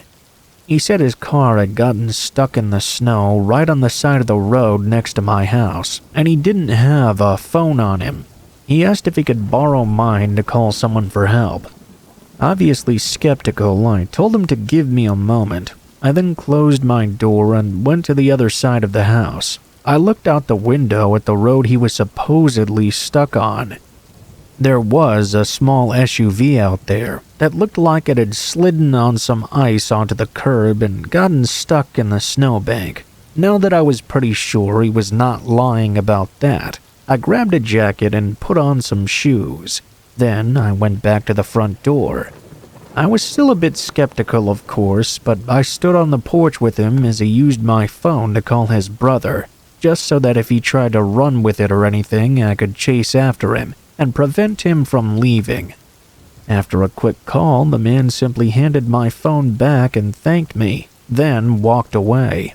I went inside and checked out the window, seeing the man getting in his car. Thinking everything had been settled and resolved quite peacefully, I went back to the office and started working again. Around 7 o'clock or so, I felt like I'd done enough for the day and took the rest of the night off.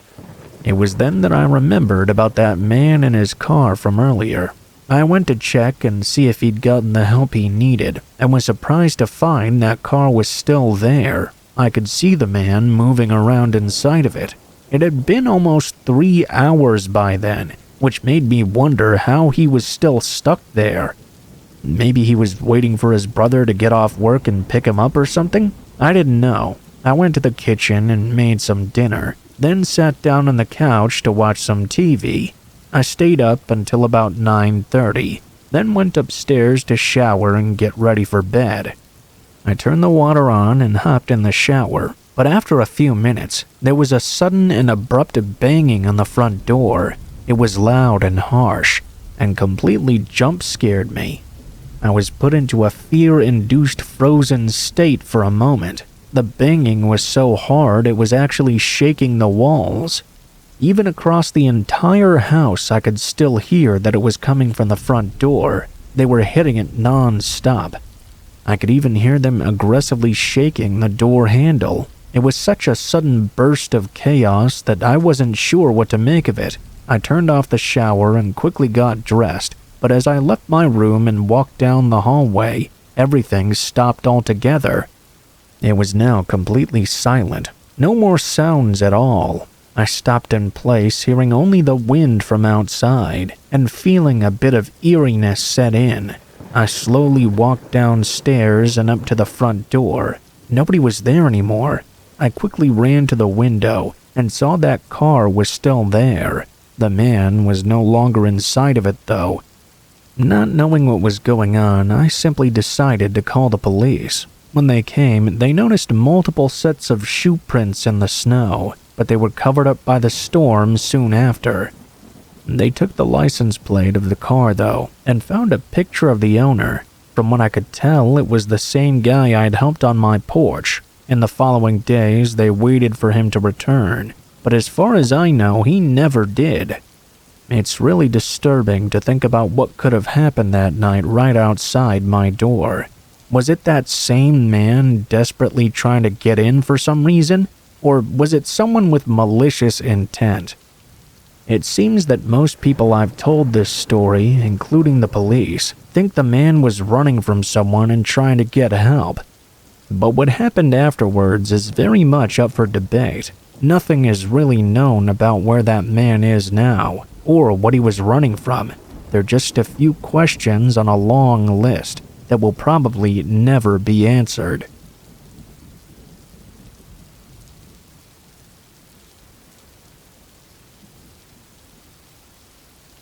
I'm a 23-year-old woman, but this event took place when I was 15. Growing up, my mom was an addict, and my dad was absent. My mom's boyfriend was abusive too. Fighting, screaming, and chaos was all typical of Dave, my mom's boyfriend at the time.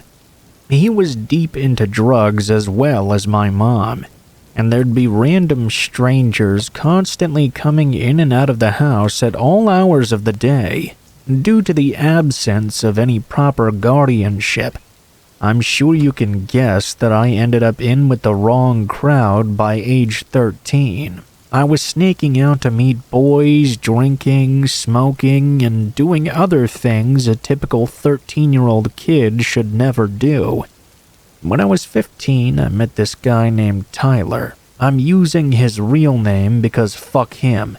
We met one night when me and a few friends were trying to find someone to buy us alcohol.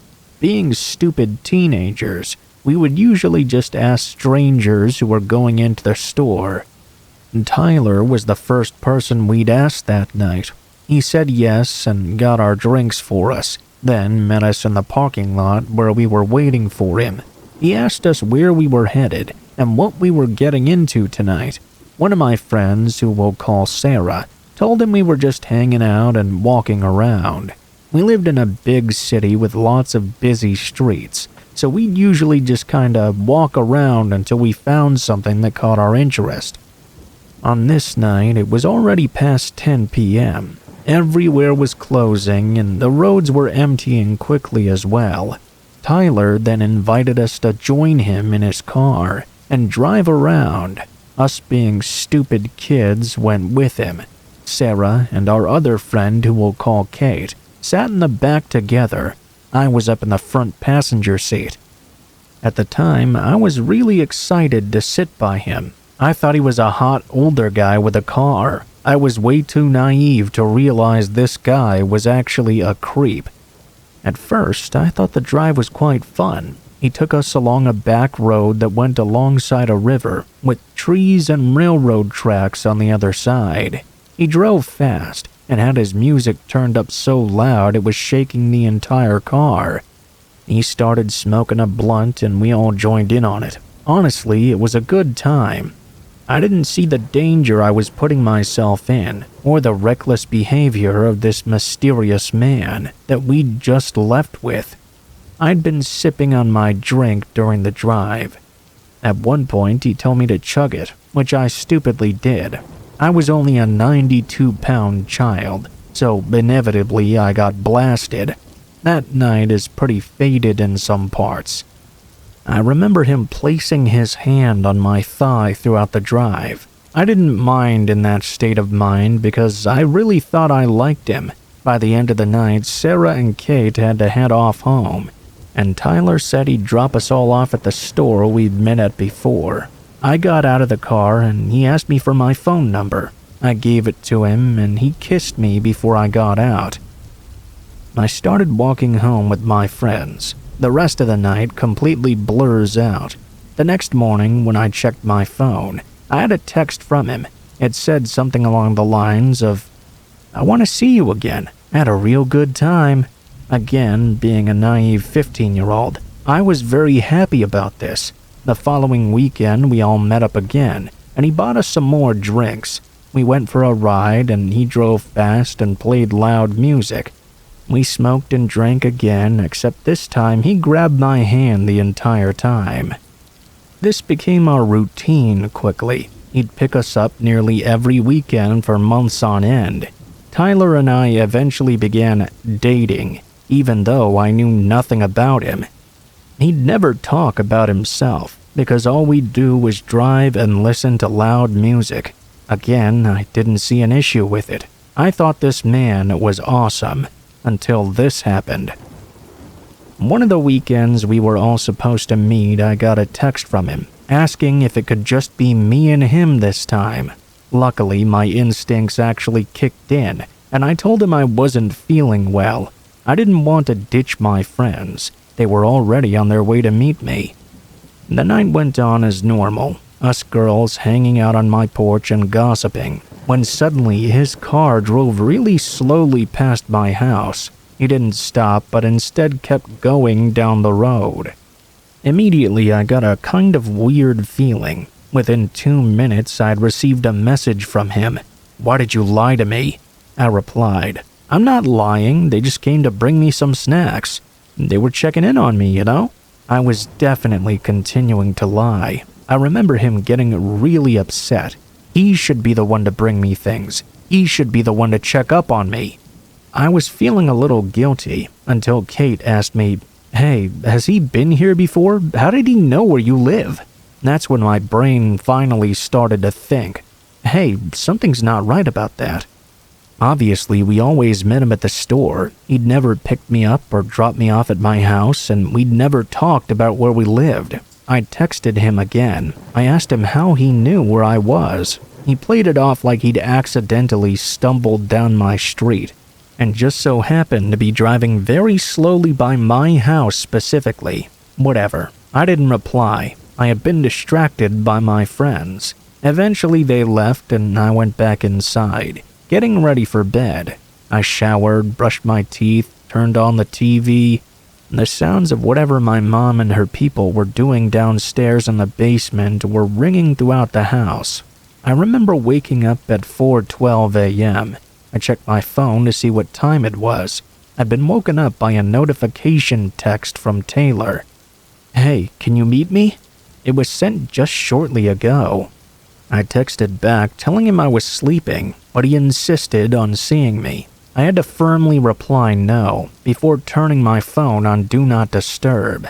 I went back to sleep. When I woke up that morning and turned my phone off Do Not Disturb, texts started to flood in, as well as missed calls. All from Tyler, as I'm sure you guessed. Hundreds of them. I read each one as they flooded through my screen, noticing his attitude and tone change throughout the night. He started off saying he missed me and wanted to see me. Later on, he was calling disgusting names and threatening me. I had 20 missed calls from him as well. My heart sank to my stomach when I noticed a photo of him. It was a selfie of him holding a weapon to his head. He was smiling with his eyes wide open. It scared me so bad that I texted him back, which I'm sure was his goal. I told him I was sorry for falling asleep, and I didn't mean to ignore him. "Can we meet now?" was his only response. I was beginning to feel a little creeped out and threatened by him, obviously, so I declined. I told him I didn't think this was going to work out. I blocked his number. I really thought that would be the end of whatever this was. I simply moved on from it. I'd basically forgotten all about him, and it was just a memory to me now. Weeks had passed by when I got a message request from an account on Facebook I didn't recognize. I accepted it to see what they'd say. It was a picture of the outside of my house. My heart felt like it had stopped, and I felt the color rush from my face. I knew immediately this must be Tyler. I messaged them back and told them to leave me alone, or I'd tell my stepdad. I didn't hear anything for the rest of the day until late that night. It was around 11, and I was home alone for the night. My mom and her man had gone to the cinema. I got a message, another photo. I remember feeling nervous and scared. I opened the message. It was a picture of me sitting on the edge of my bed looking at my phone. It was in my previous day's outfit. He had taken a photo of me the night before. That creep had been watching me from outside my window just last night. I didn't even realize he was there. I immediately began to panic, not knowing how to handle this situation on my own. My phone got another message. "Come outside," he said. I was frozen. I didn't know if he was trying to scare me or what his intentions were, but I knew this was not good. I didn't reply. I was too scared to even move. I was completely frozen. Another message came in.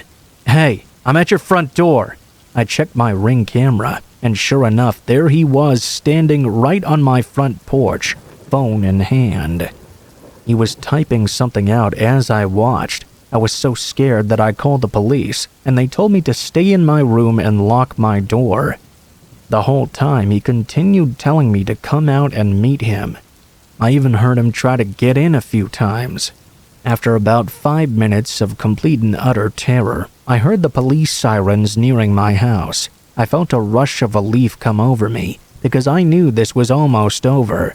To my surprise, he actually stayed, and they took him away in handcuffs.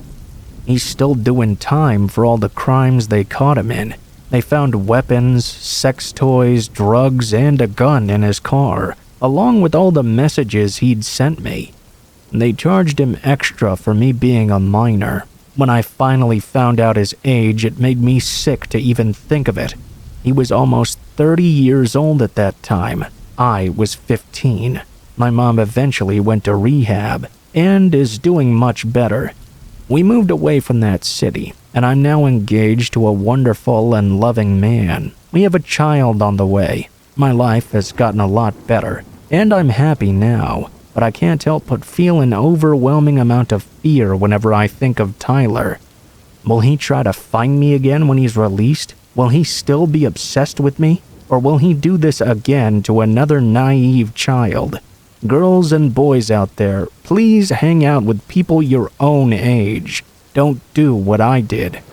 Be sure to listen to your parents when they tell you not to talk to strangers, and stay safe out there.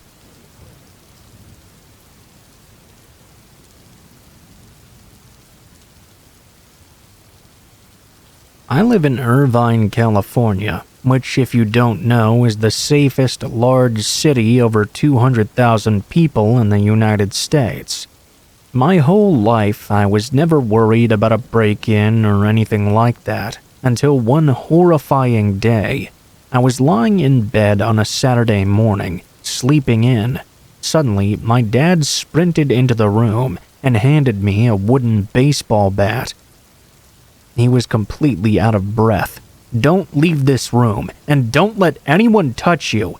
At this point, I was scared shitless. My 12-year-old mind could only imagine what was coming at me. I backed into my closet and clutched that bat for dear life. All of a sudden, the doorbell rang. I just about jumped out of my skin. I was shaking beyond imagination. For all I knew, our house was being raided. Little did I know that wasn't far from the truth. My dad had been outside early in the morning, working in the yard like he usually did. All of a sudden, a young man came around the corner sprinting. He dropped some sort of bag into the bushes and didn't notice for a moment. My dad went over and grabbed it from the bush. The boy turned back around and saw my dad holding it. The boy got in a panic and kept running. Well, apparently it was a bag full of drugs. My dad calmly walked inside and put that bag down. He decided to wait a bit and call the police. He returned outside and started to work again. All of a sudden, around the corner came 2 large SUVs. Out jumped 6 men, all with guns in hand. That's the point my dad sprinted inside to call the police and hand me the bat. Then the doorbell rang. Of course we didn't answer it. We waited for the police to arrive. The police never found any of the guys, but that was definitely the scariest moment of my life.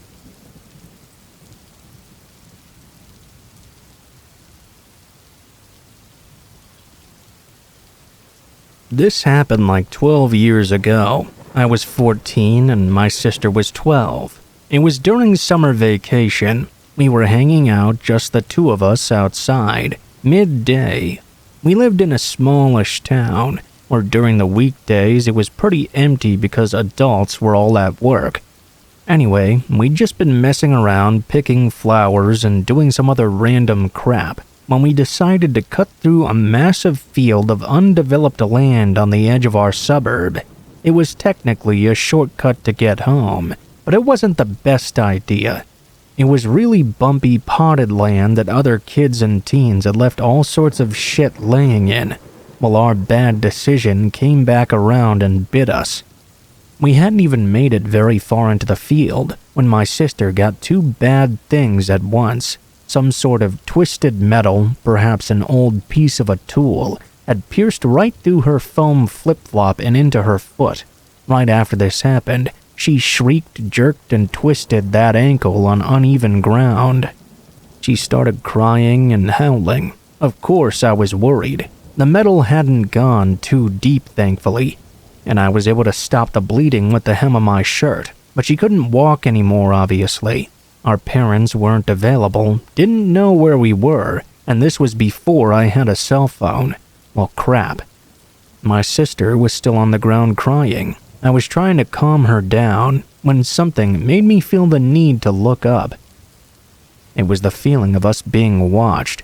Out in the field across the road, standing on the corner in the distance, was a random guy watching us.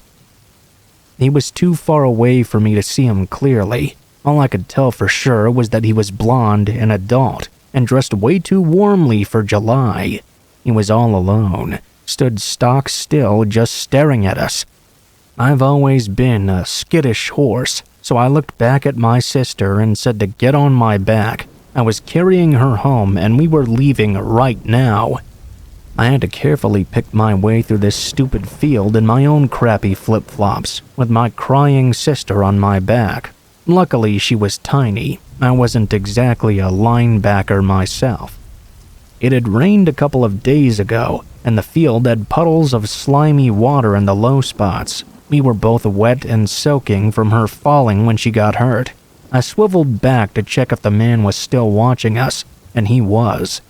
Not only was he still watching us, he'd crossed the road and was entering the field. He was now standing stock still again, just watching. Ice in the veins doesn't even describe it. One of the scariest moments of my life up to that point. My sister looked when I looked, saw my face, and started crying even harder. I shook her a bit on my back and whispered something like, "Stop it. I need to concentrate on getting us home. Watch him and tell me if he starts following again." So that's what we did. I started walking as fast as I could without getting hurt. My sister watched him while I carried her.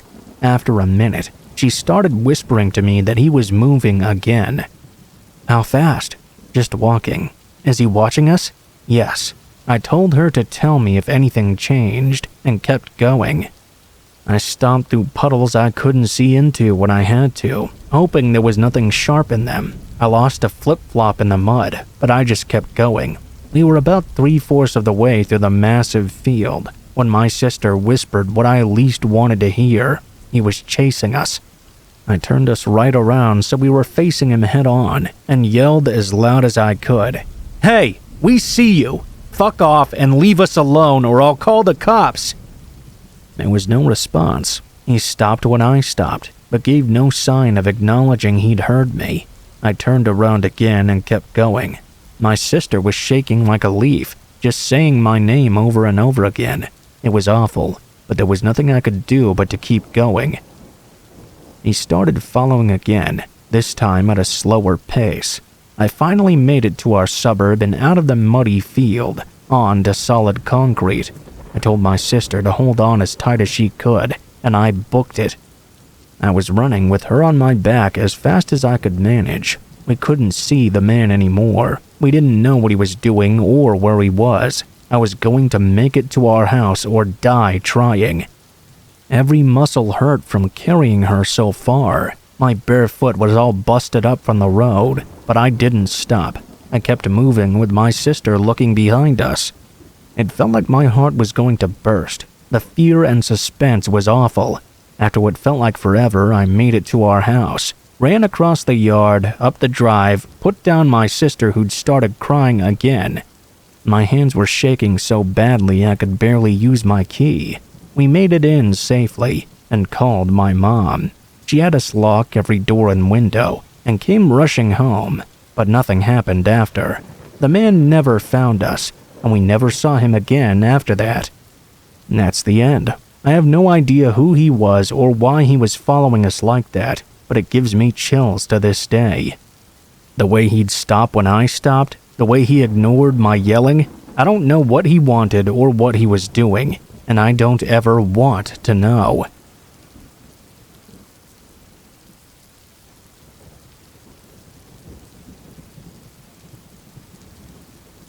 This was just last winter in early February. I was driving to my next DoorDash order.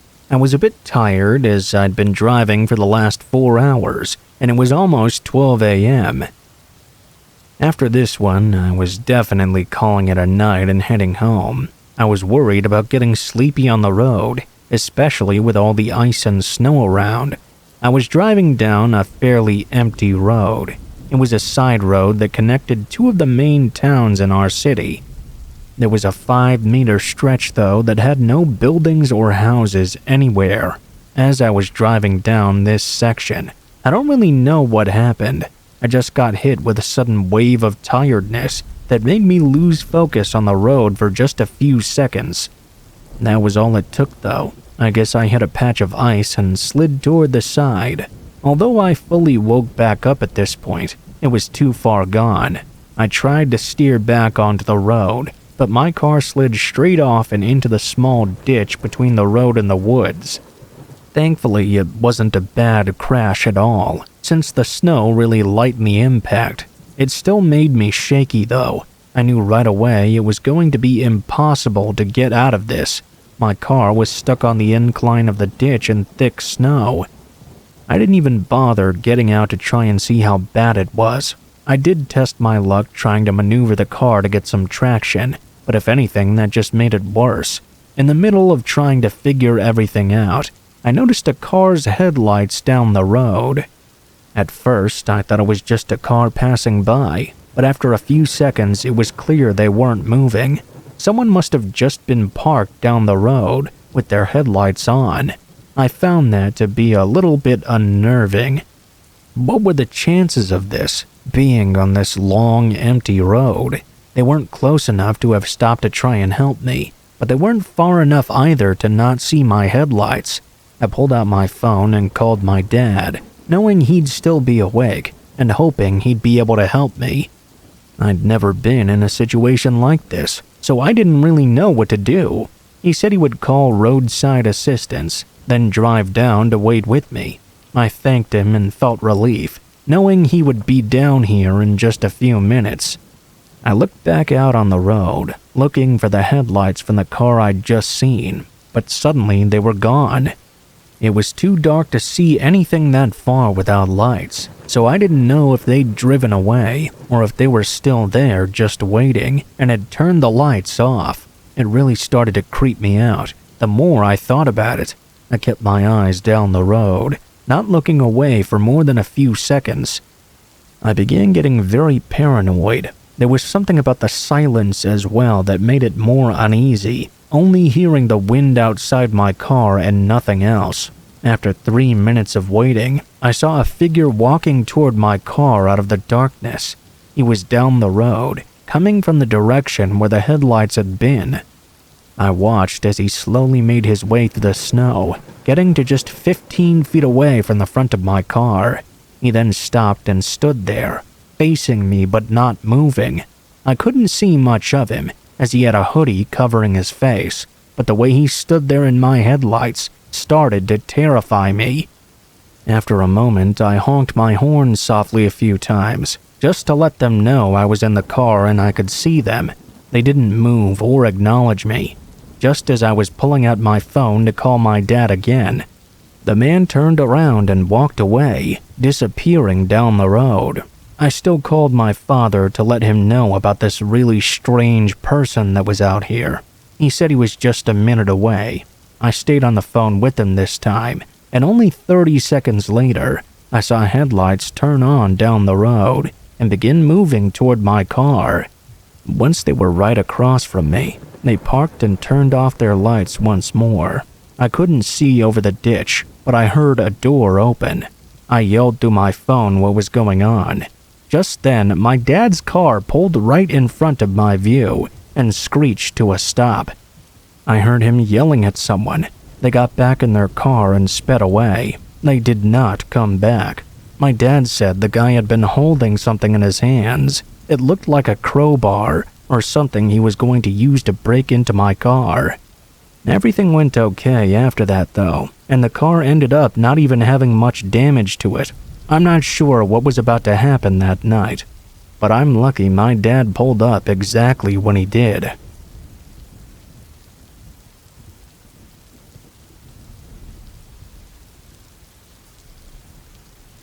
It was a snowy night when I pulled into the parking lot of my gas station. I worked the overnight 11 to 7 shift and had been at the job for several months before this. I didn't really like this job, but finding somewhere else to work was really difficult, and due to how things were in some other aspects of my life, night shifts were the best for my personal schedule. Still though, I went in tired every night and struggled to get through every shift.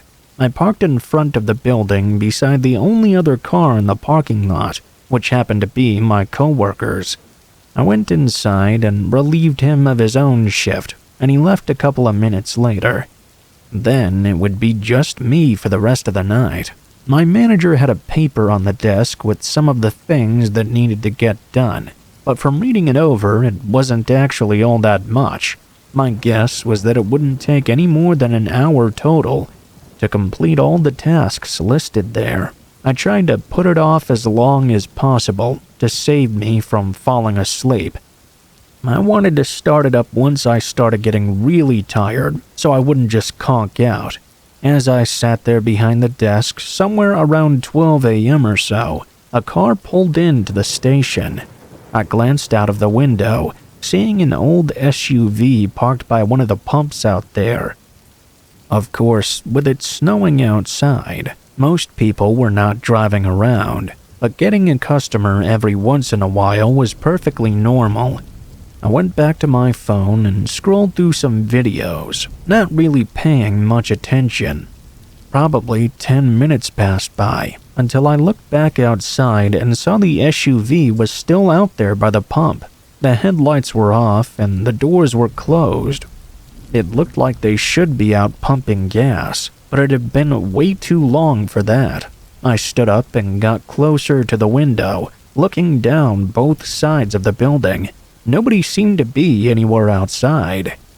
If they had just been in their car for the past 10 minutes with it shut off, they'd have to be freezing by now. It was snowy, windy, and cold. Honestly, I started to get a little bit nervous. I paid more attention for the next few minutes, waiting to see any movement for the windows or for someone to get back inside their car, but there was nothing. It was like the vehicle had just been abandoned right next to the pump. After some thought, I put on my jacket and went outside. Immediately, I knew I was right to worry. It was way too cold for anyone to be in there with the car off, or for anyone to even be outside for more than a few minutes. I rushed over to the car and looked around. I put my face close to the window and tried to look inside as well. "Hello? Is anyone in there? I'm just checking to see if you're okay." I called out, but from what I could see, there wasn't anyone inside. It wasn't exactly easy to see the interior, though, so someone could have been in there. I was pretty sure there wasn't, though. Now I was more confused than ever. I backed up and looked all around at the empty gas station parking lot. I started to walk back, now with my eyes not focused on the car. I was looking at the ground. I noticed footprints in the snow, going toward the building. Not really to the front of the building, though, kind of off to the side somewhere. I looked back at the beginning of this trail. I saw it seemed to come from the car itself. At this point, I was freezing, though, and didn't want to investigate any further. I went inside and turned on the small heater next to the counter, putting my hands up in front of it to warm them. I was only inside for 30 seconds to a minute before a loud thump resonated through the building. It sounded like it had come from somewhere behind me. I spun around, but I didn't see anything. I walked around the corner and to the back. On the floor, there were puddles of dirty water, like snow had been melting off someone's boots. I felt a chill run through me. I stepped closer to the back room and turned the corner to where the supply room was. Standing in the dark, hiding behind one of the shelves, I could see the outline of a figure. They were tall, with broad shoulders, and had a large scruffy beard. They were looking right at me. My heart stopped for a moment, but after the initial shock, my reaction was to walk back to the counter. I don't know why. Maybe I was just too shocked to react appropriately.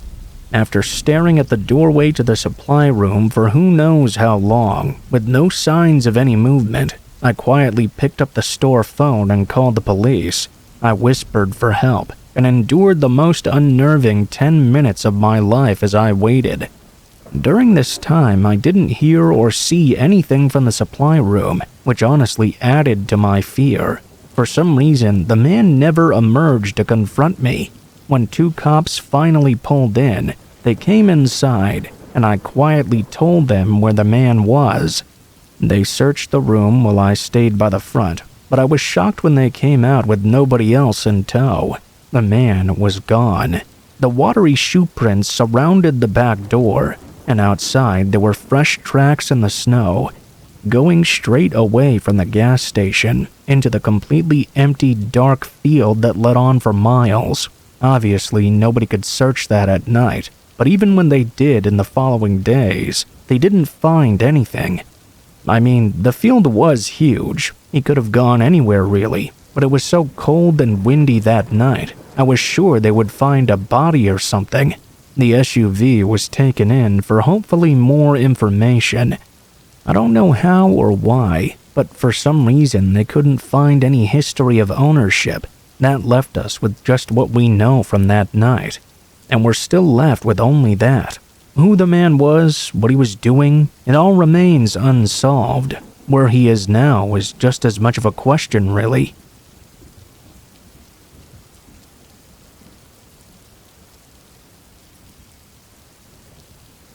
I worked at a restaurant with my older brother during our high school years. It was a really small restaurant in an outlet shopping center.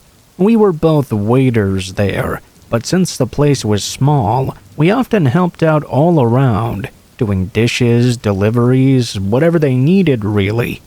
After just a year of working there, my brother graduated high school and chose to go to college. He quit working there, but I stayed for a while. This happened a few months before I eventually left the job. It was Friday, so I was working a later shift than I usually did on other weekdays. The restaurant was open until 12 every night, but because of school, I usually never stayed late, no later than 8 or 9. Anyway, I was scheduled to close this night, alongside the manager. Everything was going pretty normal, slowing down by 8 and getting a few people picking up orders for the rest of the evening. At 10:30, my manager picked up a phone call for a delivery though. By 11 p.m., I was driving out of the parking lot and out onto the road. The address I was given on the receipt was just 8 minutes away from the store. As I drove a couple minutes down the road, I got a call from my manager. I answered right away thinking they must have canceled, but apparently the guy had called back saying he'd given the wrong address on accident. I pulled over and wrote down the new address.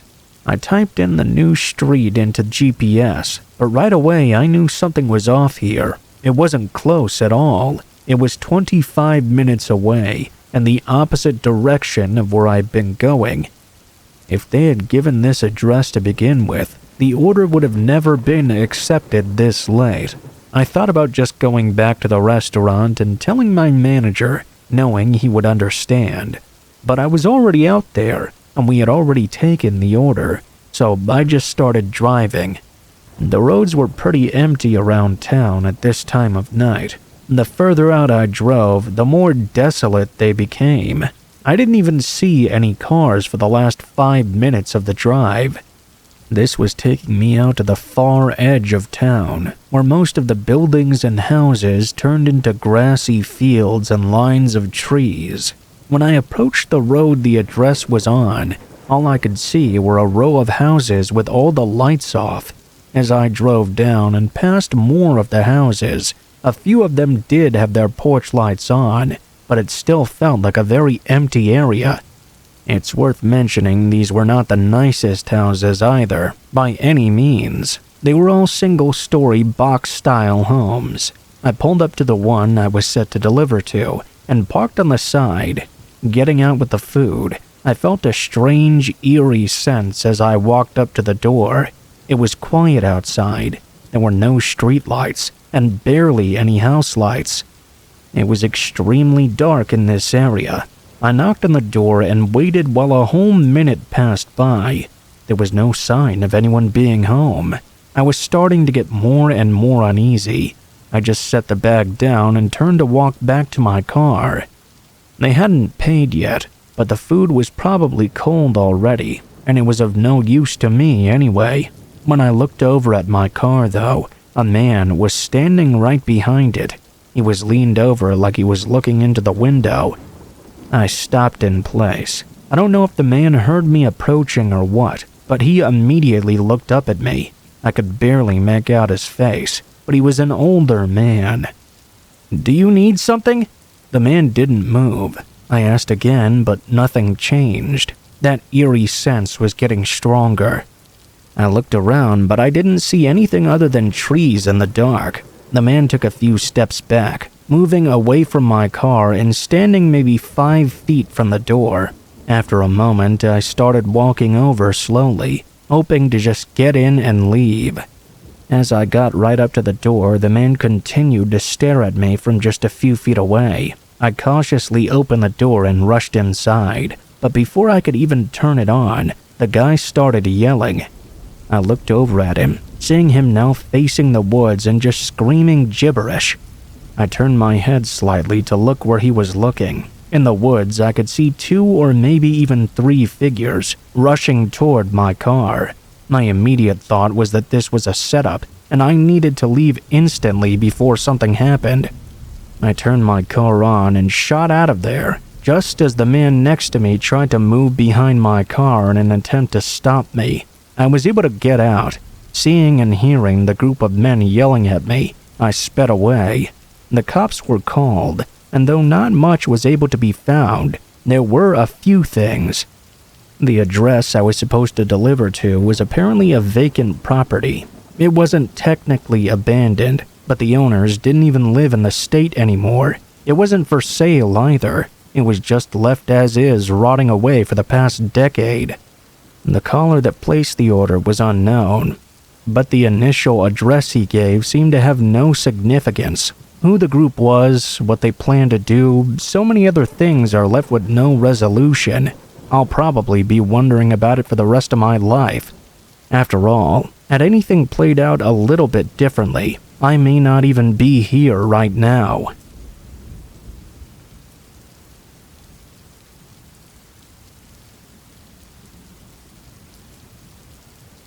I remember when I was a child, I loved nothing more than to go out in the crisp white snow and play, to make footprints in the pure snow where no one else had before.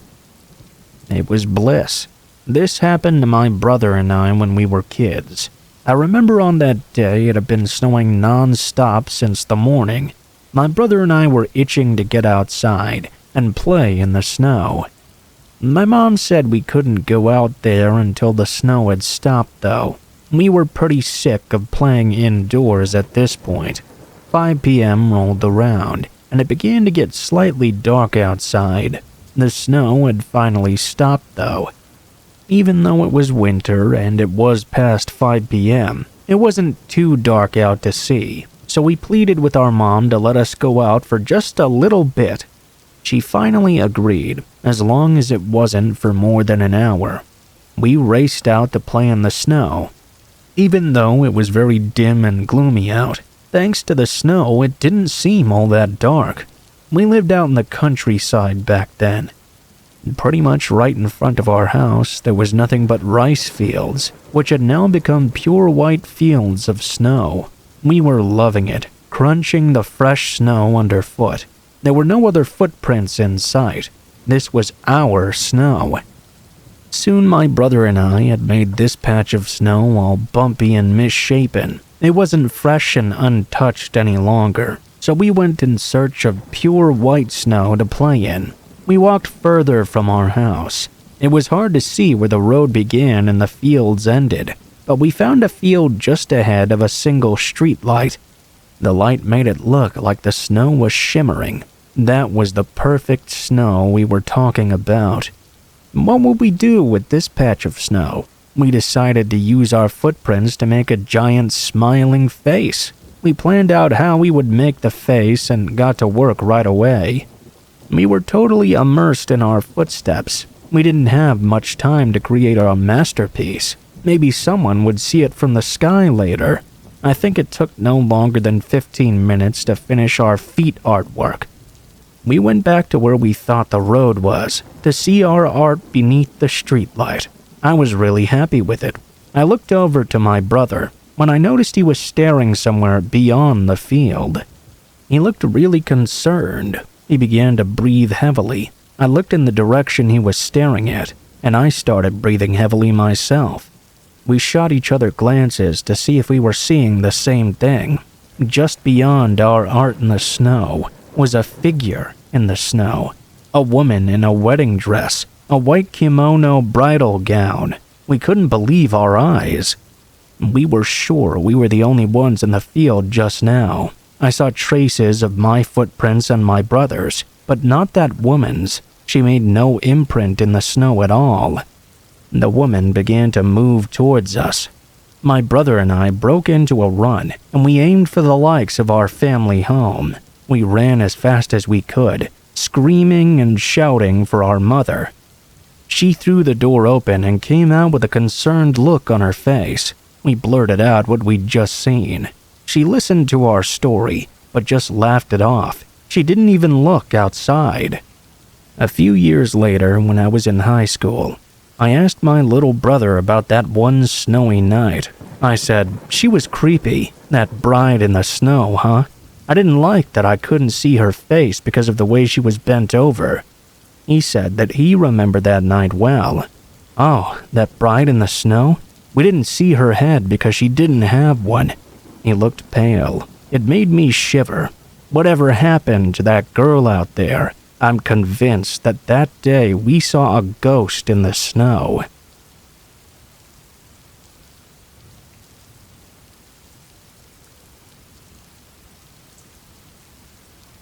Recently, there was an Amber Alert, and my daughter was asking me what all the beeping sounds were all about.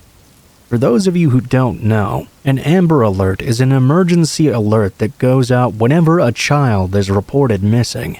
If you receive notifications, you know exactly what I'm talking about. The alert will often give information like the victim's appearance as well as the perpetrators, the location of the abduction, the make and model of vehicle to look out for. My phone started beeping one evening while helping my daughter clean her room. An Amber Alert. I gave her the small rundown and that was that. However, in doing so, it triggered a childhood memory I have, where I believe with all my heart that I was almost taken when I was a kid. To be clear, this isn't a memory that was like lying dormant in my subconscious or something. It's something I've pondered on and off about for years now. I'm a 41-year-old man, by the way. This occurrence happened when I was just a young boy. My guess is around 7 or 8. I can't be sure since it was so long ago.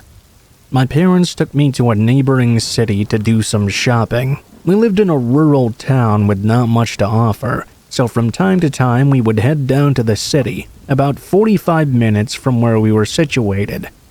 It just kinda had more to offer, honestly.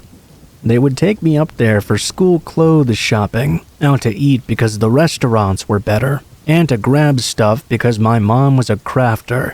She really loved to make crafts. It was her thing. There were various different craft stores and a fabric store, and she really liked going to that one. This specific trip, we went to a fabric store, Joann's Fabrics to be exact, I believe. It was a pretty large store. As a kid, I guess almost every place seems big, but no kidding, this was a gigantic place. My dad sat out in the car while I went in with my mom. He did that a lot. He wasn't so interested in these things as we were. Can't exactly blame him there. I can't exactly recall what my mom was looking for or trying to buy that day, but I remember we were in an area with a bunch of racks with various fabrics hanging around us. The area was toward the beginning or entrance of the store. As my mom was looking through these various racks, I began to wander around through them, just enough to kind of look around myself, not that far. I was pretty bored, honestly. I could see my mom through the racks just a bit away, so it wasn't like I'd lost her or anything. All of a sudden, out of nowhere, a random man approached me. I didn't even see what direction he'd come from. It was almost like I was there by myself 1 minute, and then the next I looked up and this guy appeared out of thin air. He had come in fast and out of nowhere. I looked over to where my mom was. She had moved a fair bit away, but I could still see her. There was a good distance between us at this point. Here I am standing in this maze of fabric with this older guy. He then whispers to me, "Hey there, little boy. How you doing there?" I remained silent because this took me off guard. "Where are your folks at? Are you alone in here?" I stayed quiet and tried to ignore him. "Hey, come here. I got something cool to show you." At this point, he started advancing toward me, slipping through the racks to where I was. I quickly started to go the other way, but he swiftly moved to cut me off at the middle. I was scared. I became instantly aware this man was dangerous, and he was trying to grab me. "Come here," he barked. I jerked to the left, and he did the same. He got this wild look in his eyes. Whichever direction I tried to flee, he moved to cut me off. There was a big rack between us, though, and I'm thankful for that. After some back and forth movements from me and the man, I finally locked in on my mom. "Mom, help me!" You would have thought I'd screamed bloody murder. It was so loud it got my mom's attention immediately. "What's wrong?" she asked. This obviously startled the man. He looked over my shoulder in the direction of where I was looking and confirmed that my mother really was there. His demeanor immediately changed, as if everything was just fun and games and he had just been messing around. "I was just playing with your boy here. No harm, ma'am." My mom came to where I was, and as we reconnected, the man tipped his hat at my mom and swiftly slipped his way out of the store. I explained to my mom everything that happened. I was so upset and shaken up. She told me I'd done the right thing by yelling and getting attention. It was terrifying for sure, and I'm grateful the man wasn't able to grab me and escape. Could I have been imagining things? Maybe this guy really was just messing around. I don't think so, though. I think very much he had nefarious intentions. Why would a random old guy be perusing the fabric store anyway? And if he was there for something like crafts, why leave immediately when confronted? He truly was up to no good.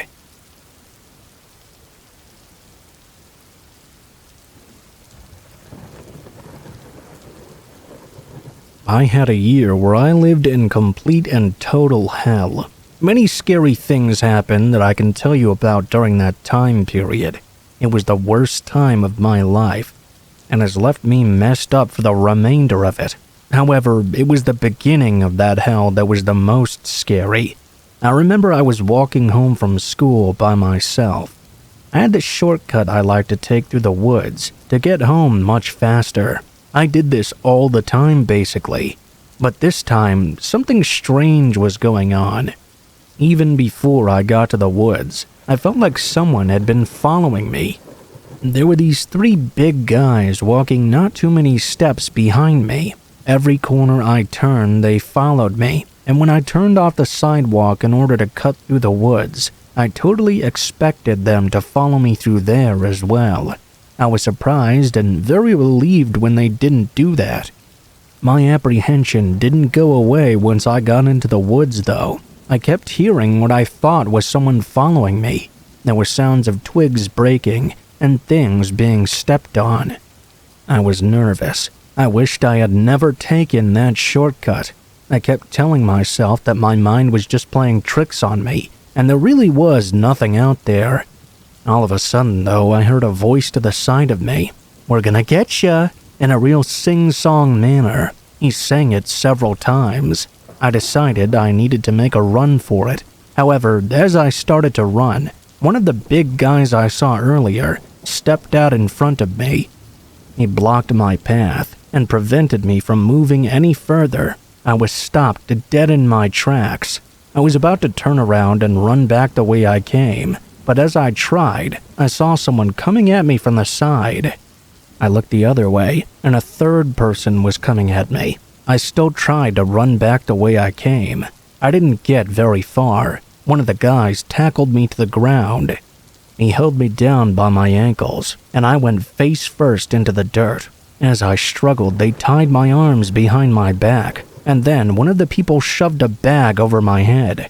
I was taken roughly and shoved into a car. I could hardly believe this. I was being kidnapped. I mean, who would want to take me? It didn't make any sense at all. I was convinced this was the end of my life. I thought about Adam Walsh. I wondered if I would be tortured like he was and possibly beheaded. All the worst thoughts went through my mind. After I was shoved out of the car, I was brought to a building where they took the bag off me. I was shocked to see I was in some sort of office. Things were explained to me, and it was nearly as horrifying as the kidnapping itself. It had all been set up by my parents, they told me. They had enrolled me into a school meant for kids with bad behavior, only it wasn't a school at all. It was a torture area. They fed us food not even fit for animals. I recall throwing up once, and them forcing me to eat it up off the ground. We had to sleep on the floor, and it was always cold. There were regular beatings and torture of all sorts. There was no education, just mental programming. Fortunately, I was able to play their game and get out quickly, but that's not much solace for the other kids who had to put up with all of that for much longer. Several of these schools exist, and thankfully Netflix has a docu-series about them now. Imagine that, a place so horrible that the kidnapping was the least scary part about it. Things like that should not exist.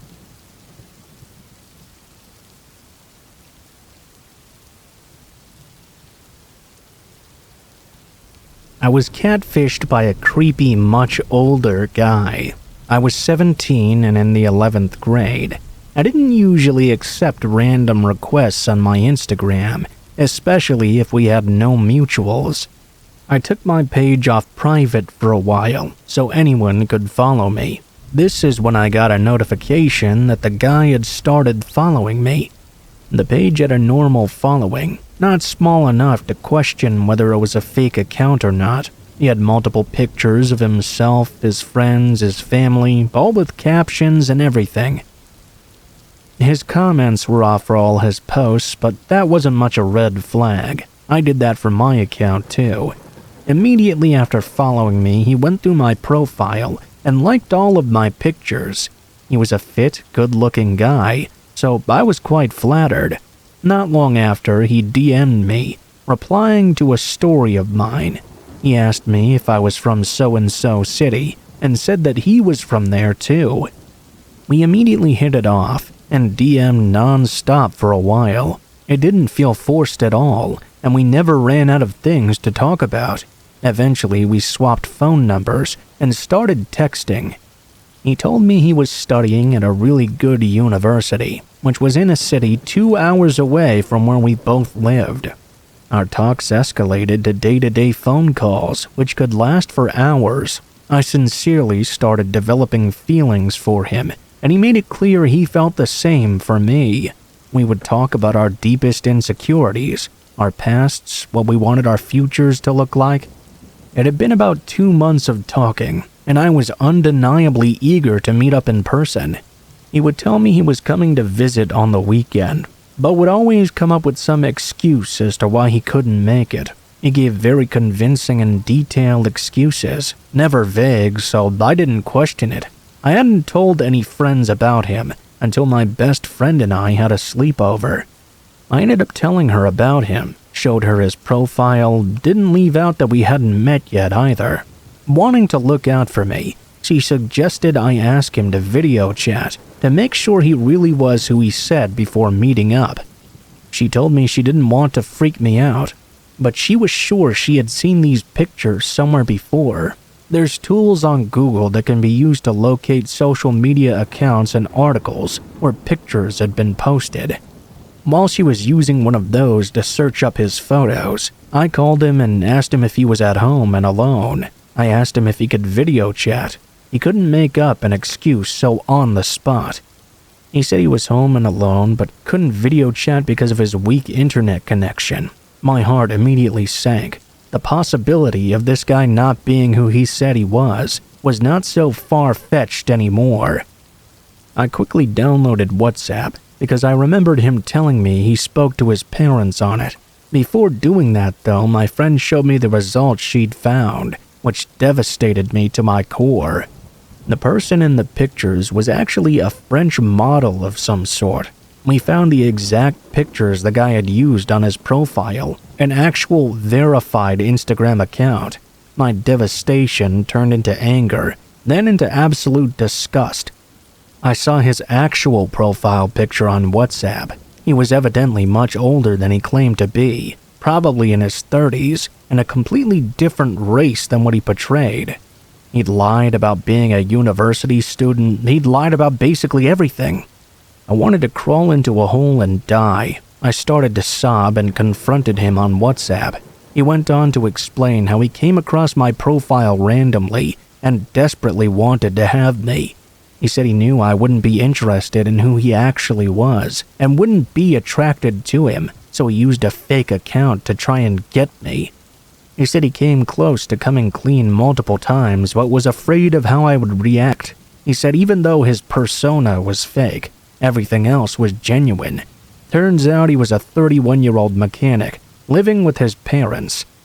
He even confessed to driving to my neighborhood, finding my high school, and secretly following me around as I went about my day. I blocked him, and he quickly started texting my number from other sources, begging me not to block those too, and to give him a chance to explain things face to face. Obviously, I blocked him on everything, feeling absolutely heartbroken and betrayed. I spent months of my life daydreaming and fantasizing about how it would be like when we finally met in person, and where it would go from there. I grew genuine feelings for him, and even considered applying for the same university he was supposedly going to. I got over it eventually, but I'd definitely grown to be very paranoid and distrusting when it comes to anyone online. I'm happily married now, but I wonder what would have happened if he and I had really met in person. What were the consequences I would have faced for being so naive and oblivious?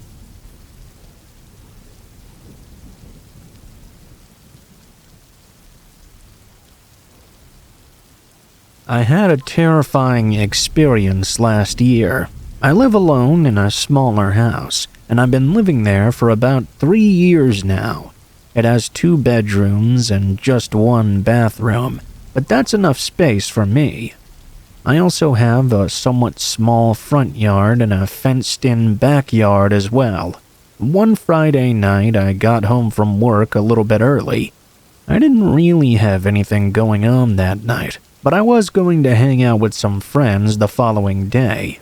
Because of this, I decided to do all my chores right now and not have to deal with them later. There was a lot of stuff I had to do throughout the week, but some of that I would just leave for the weekends, like doing laundry or vacuuming the carpet, etc. After getting home, I started doing all that stuff. I did the laundry, I vacuumed, I cleaned up the bathroom. I also organized a few things. It surprisingly didn't take me all that long. I'd finished basically everything. I was going to cook some food for myself.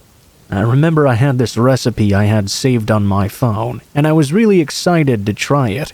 When I went to go try, though, I realized that I couldn't find my phone anywhere. Obviously, I didn't have it on me when I was cleaning. Usually, I would just leave it on the coffee table in the living room, or sometimes on the couch playing music or something. When I looked in both of those places, I couldn't find it. I wasn't too worried until I searched the entire kitchen and it wasn't there either. I went into the bathroom, my bedroom. I knew it wouldn't be there probably, but I looked everywhere anyways. After not finding it anywhere, I wondered if I'd lost it somewhere at work or something.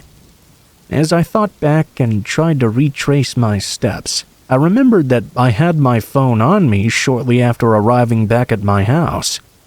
I had sent a message to one of my friends about tomorrow, so I knew that it had to be around in here somewhere.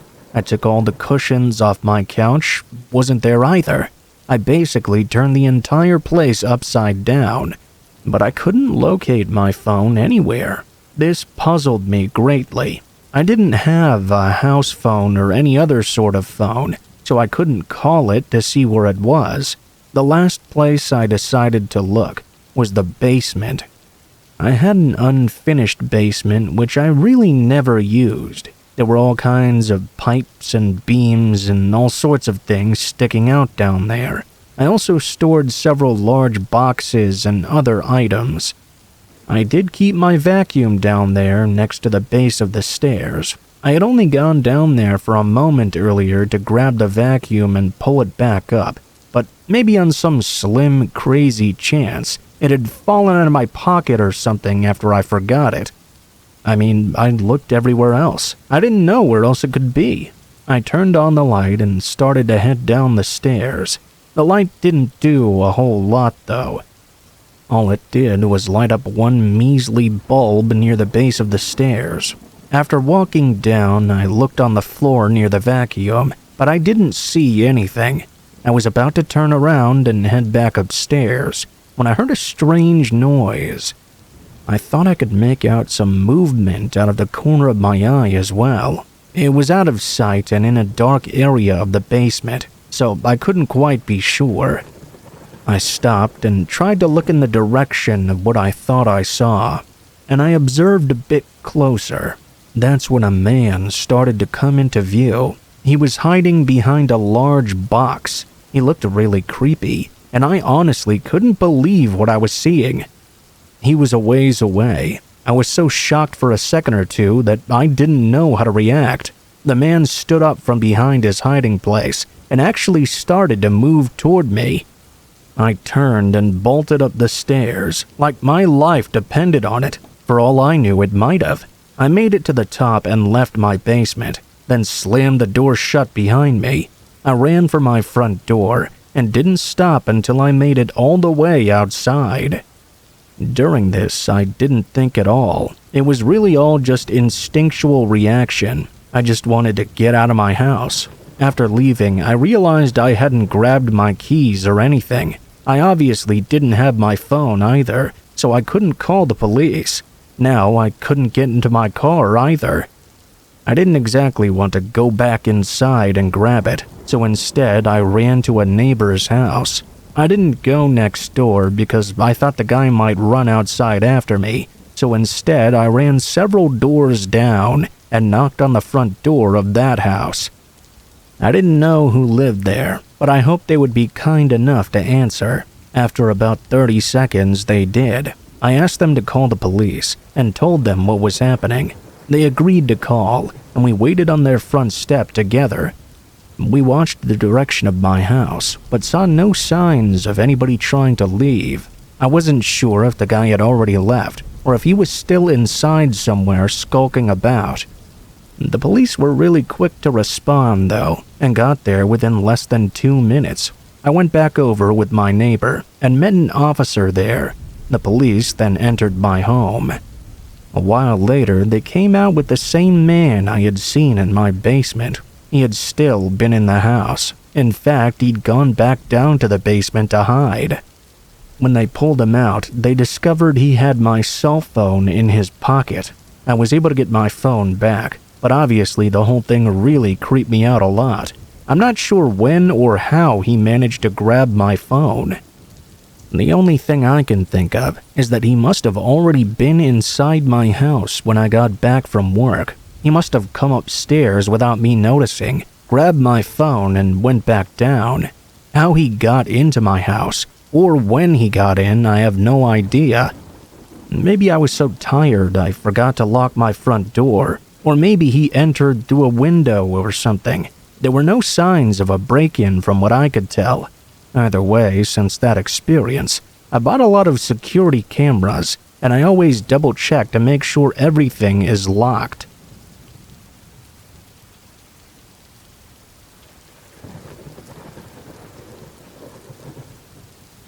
I was 16 last year.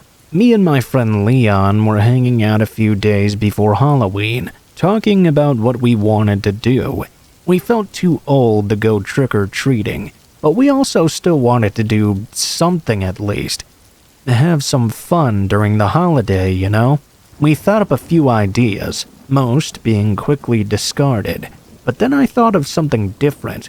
I reminded Leon of the abandoned farm that both of us had already known about and suggested we explore before. It would be creepy, it would be thrilling. That's exactly what you want for Halloween. Also, compared to our other ideas, this one was just the best one by a long shot. Leon was excited about it too. We both agreed that other people would probably have the same idea to go on October 31st though. So instead we chose to go one night before. We didn't want to risk running into anyone crazy at an abandoned place like that. We just wanted to explore and maybe get a little bit spooked, then leave. It sounded harmless enough. On the 30th of October, Leon drove us out to the neighborhood it was by and parked on the road. We got out and walked through the neighborhood until we got to the street that turned into a gravel path. This was the driveway leading up to the farm. I'd only ever seen that place during the day. It was pretty much just a large field of grass with a typical wooden barn and a single-story home. From the edge of the path, neither structure was visible. Our flashlights only lit up a few feet ahead of us. As we started making our way down the gravel driveway, once we started to get a bit closer, we could make out the outline of the barn on the left side and the house further back at the end of the driveway. Honestly, we were more interested in the home itself, figuring the barn was probably completely empty and wouldn't be very exciting. We kept walking and eventually got to a clearing in the tall grass. It was a circle of dirt, really. As we approached the front, we passed by some large farming equipment. I don't know what they were exactly, some old tractor-looking things that had been left out for years. Even with the dim light of our flashlights, we could see they were completely engulfed in rust. When we got up to the porch, it looked like the door had been replaced by a single wooden board. We walked around the whole outside of the house, and every window and door was sealed and covered. Disappointed, we went back to the front and tried to think of something else. As we stood there, we saw the path going up to the barn wasn't an actual path at all. It was more of a line of flattened grass. With nothing else to do, we started heading for the barn. Something felt different as we approached it, though, compared to when we'd approached the house. It was a vaguely uneasy feeling that grew as we got closer and closer. When we reached it, the large door was already wide open. I walked in first, and Leon followed behind. We both shined our flashlights around as we entered. It only took a few seconds for an absolutely horrid smell to hit us, though. It was a barn, so that wasn't exactly surprising.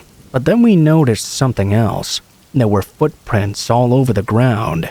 Not the kind you'd expect from other kids exploring the place, though. They all went in a line back and forth from a single point on the other side of the barn. I looked and saw that in Leon's eyes he was just as freaked out as I was. Still, that was the goal of going here in the first place. We slowly walked in line with the footprints, which led to a wooden cellar hatch that blended in with the floor. The only noticeable thing, other than the clear footsteps going up to it, was a brand new shiny padlock holding the hatch shut. Before we could really think about it, though, a sudden thud shook the entire barn. We turned around and saw the door had been shut behind us. Leon sprinted over and panically shoved the door wide open. Both of us looked around, but we couldn't see anyone. Now terrified, we sprinted straight through the tall grass and back to the gravel driveway, then booked it to the neighborhood where the car was. We definitely got the scare we had been looking for, but perhaps too much so. Neither of us ever tried to figure out what happened that night. A couple months later, we saw the whole house and barn had been blockaded up. We tried to look up why that was, but there was no word publicly about what was going on there. It remains a mystery, but I think if we stayed to find out, we may have never left at all.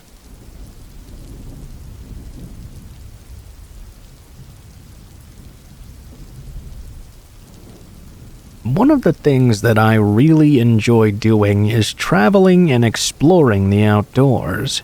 I've been to many national parks and hiking trails over the past few years.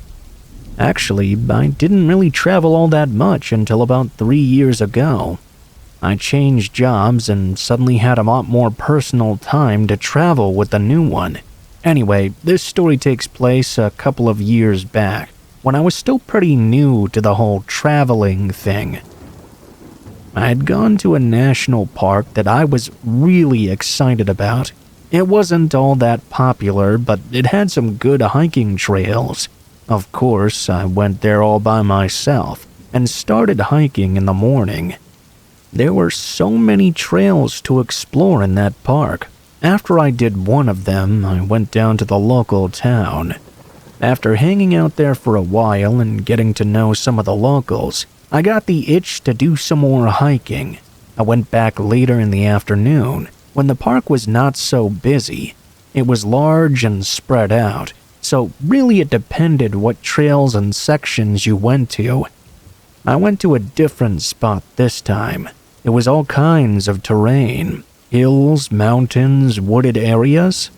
What I didn't know is that the trail I'd chosen was much longer and more complex than any of the other ones.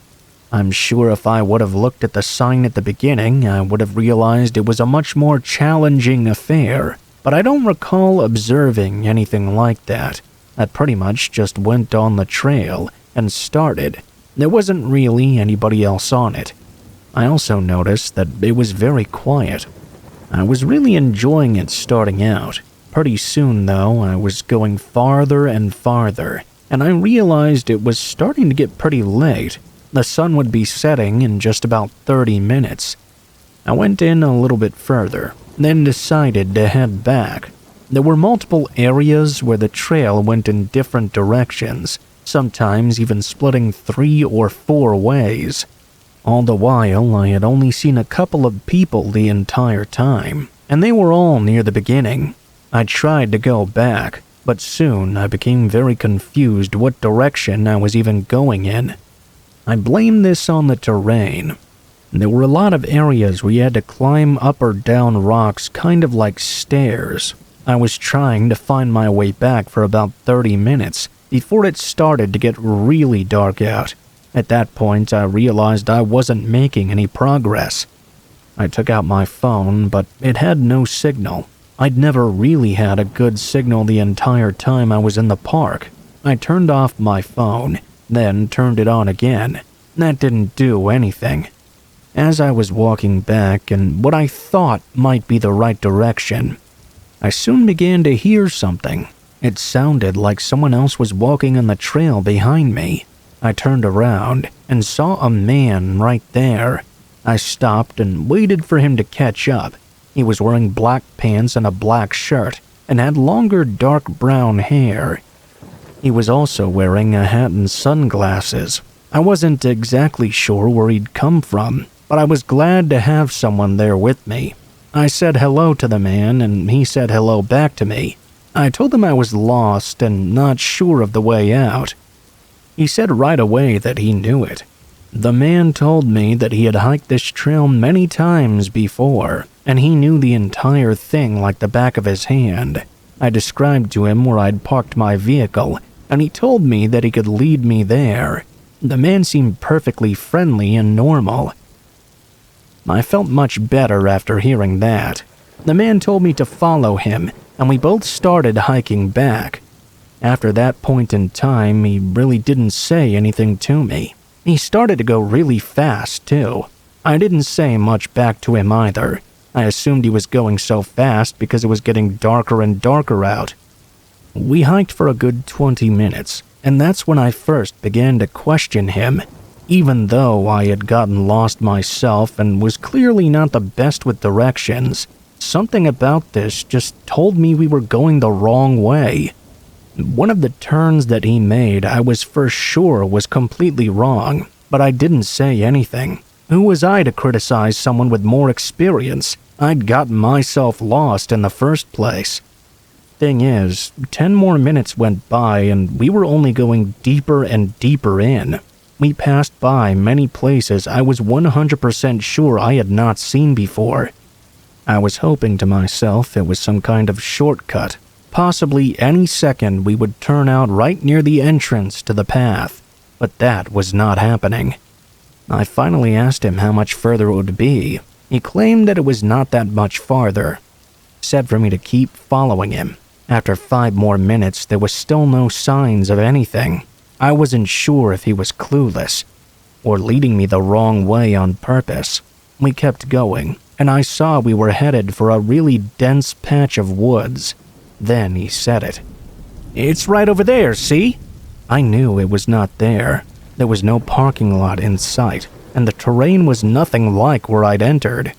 I said that it didn't look like where I'd gone in, and asked him if there were multiple connecting parking lots or something. Maybe he'd gotten it confused for another one. The man said no, that was it. He was still walking in front of me at this point. He started to climb down a really steep area of rocks. I knew I needed to get away from him as soon as I could. As he started to make his way down, I acted like I was about to go too, then turned and ran in the opposite direction. As soon as I started sprinting down the trail away from him, I heard him immediately do a U-turn and begin climbing back up the rocks. The terrain would give me a pretty decent head start on him. I had no plan at all. I was just winging it. I felt danger, like the guy was leading me into the middle of the woods for a nefarious purpose. After running 50 feet, I stumbled upon some really tall grass and bushes. I crouched down and kept going through them. Eventually, I came out to a connecting trail, and I no longer heard the man behind me anymore. I slowed down and felt a bit better, but it was still dark out and I was still lost. I walked at a quick pace, trying to go more in the direction I thought was correct. I walked for about 20 minutes when I heard someone walking up ahead again. I saw the person, but thankfully I realized this time it was a park ranger. I approached him and asked if he knew how to get out. Of course he did. I followed the ranger, who was actually a very nice guy. I told him about the strange man I'd encountered before. He seemed very concerned about it. He said that guy had not been leading me near any exit at all. He had been leading me into the deepest parts. He radioed in and reported the incident. After we made it back to the parking lot, he said he would investigate it for me. After that, I left for the rest of the trip, and ever since then, I've been much more careful.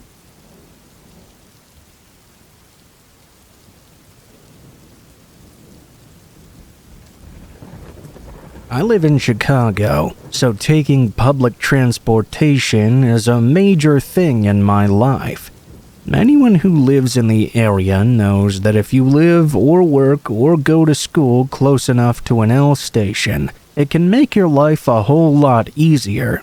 Also, contrary to what you might hear on the news or from other people, being in Chicago is not actually as dangerous as you might believe.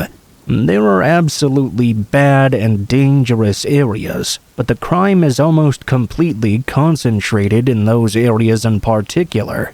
I live on the north side. I take the red line a whole lot, and I always feel safe when I do.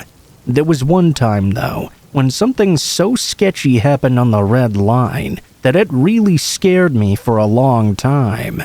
This was back when I was going to school still. I didn't live on campus. I had an apartment in Rogers Park instead. I needed to use some library resources for a paper I was writing, so I stayed at school until it was very, very late. As I was finally making my way to the Red Line station, a thunderstorm began to break out. I was on the bus taking me to the station already, so it wasn't that big a deal at first. I was really hoping the storm would end before I had to walk from the station to my apartment, though. There weren't very many people on the train I got on, which was not unusual for this time of night. I can't recall exactly how late it was, but it was definitely pitch black out. I got on the train and immediately noticed this one guy who was making me very nervous. One of the things, whether you're walking in Chicago or taking transportation, is you follow the eyes forward, mouth shut rule. You definitely don't stare at people, and this guy was just staring at me non-stop. After a short period of time, I pretended to get a phone call. I got up while talking and started to move toward the front of the car. I moved into the next car and walked all the way to the end of that one. It was just so uneasy, his stare. I felt much better once I'd gotten away from this strange guy. It didn't take very long, though, before the door between the cars reopened and the guy moved into the car I had just gone to. Even though there weren't many other people around, he didn't get too close to me. He sat at the other end and pretended to be casual, but resumed his staring at me. Just like before, he didn't look away at all or even blink while he was staring. It was making me very scared at this point. I decided I would simply get off at the next stop that had people on it and wait for the next train with them. As luck would have it, the very next stop there were plenty of people waiting on the other side of the platform, so I got off. You could only imagine the feeling I had when the guy who was staring at me waited for a moment and then got off as well. I kept trying to tell myself that I was unlucky and I just happened to pick the stop he was going to get off at anyway. Unlike everyone else who got off the train, though, he made no attempt to exit the station. Instead, he went and sat down by a guy who was playing a guitar and just stared at me. Since I didn't leave either, he must have suspected what my ruse was. He just kept observing me, and I really didn't know what to do.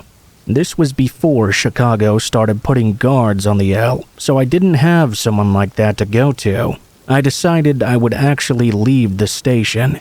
You guessed it. As soon as I started to move, the man got up and began following me. Needless to say, I was very scared going up the steps to the next exit. It was the first time I truly felt I was in some sort of danger on public transportation. If I got out onto the streets and was still alone, I wondered what this guy might do to me. I hit the luckiest break of my life, though.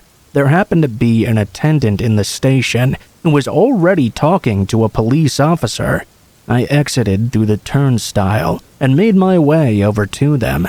Looking back, I noticed that the guy got to the exit and must have seen the officer too. What did he do? He immediately turned around and went right back down the steps. That was the final thing I needed to see to know that this man wanted to do something nefarious to me. I didn't even tell the officer what happened. Instead, I went outside where it was still storming and found a bus stop. I decided I would wait out in the storm and just take the bus as far as I could before maybe connecting with the L again. I never did see that guy after. Chicago is a big city after all. That's one of its best features. You can see a person you don't want to meet again, and you'll never see them ever again.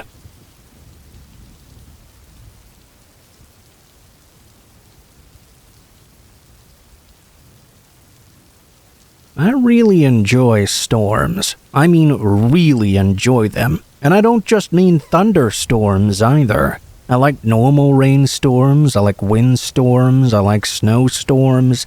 As long as it's a type of storm, I tend to enjoy it very much.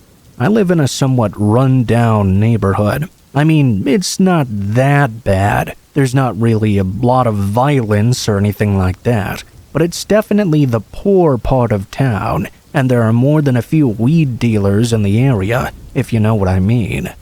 For the most part, it's pretty quiet. The houses are all pretty old, and I didn't know my neighbors at all really. Usually, in the very late fall or early winter, we got some really rough windstorms. This one evening, we got one where the wind was about 25 miles per hour or upwards. It got dark very early at that time of year, so it was already dark at this point. To make matters even worse, I don't know exactly when this happened really. The wind was so strong that it broke a tree that fell over onto the power line and knocked out the electricity for the entire neighborhood. This left me with very little to do. I didn't have candles to read and couldn't get light from any other source. I decided I was going to go outside and sit on the porch and observe the storm. It was pretty cold outside, but I wrapped myself up in a blanket. I had a chair sitting on the porch that I sat down in, and the blanket kept me plenty warm. It was pretty dark outside, and it was pretty cloudy too. There was no light from the moon. After being out there for a while though, my eyes adjusted enough that I could see, and it looked really cool outside. Most of what I saw was pretty neat. At one point, I watched a garbage can from who knows where, just rolling down the streets. The wind was really stressing the trees in the area too. I was watching them swaying and stretching. Occasionally, you could hear the groaning sound of one of them bending too far. Now, it's important to understand just how dark it was outside. I mean, it was very dark. I doubt anyone would have even been able to see me sitting on the porch looking out over the neighborhood. Across the street, 2 houses down, I suddenly heard a noise. Looking over, I noticed a shrouded figure standing in front of the door of a house. I could only make out very minimal features. Obviously a man, though. The sound I'd heard seemed like a door slam. I got the impression that he had been kicked out or something.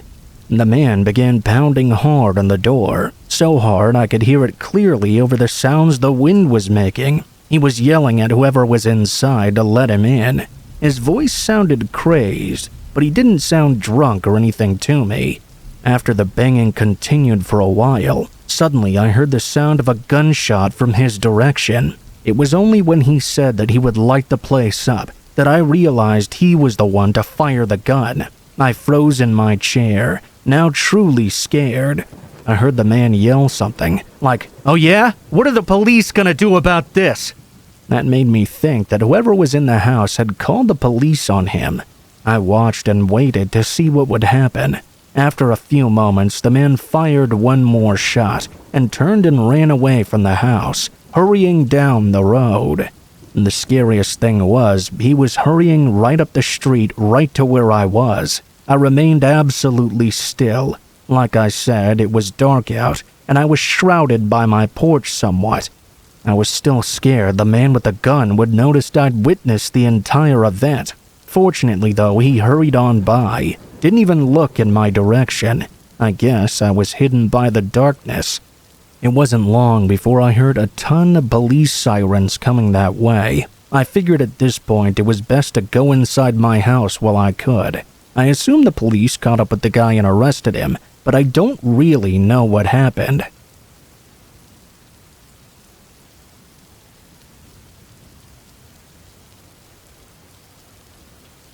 In the area I grew up in, there was a story about an old abandoned psychiatric hospital that supposedly housed some of the craziest people around. There were various stories about the place, most of which were probably not true. The most consistent one was the place had been closed down for malpractices. It was supposedly shut down in the 1960s. The hospital was built way out of town in a rural setting. I always thought this was because they wanted to keep dangerous people away, but I've since learned that mentally ill people are mostly not dangerous at all, maybe to themselves really. I mean, some definitely can be, but most are not.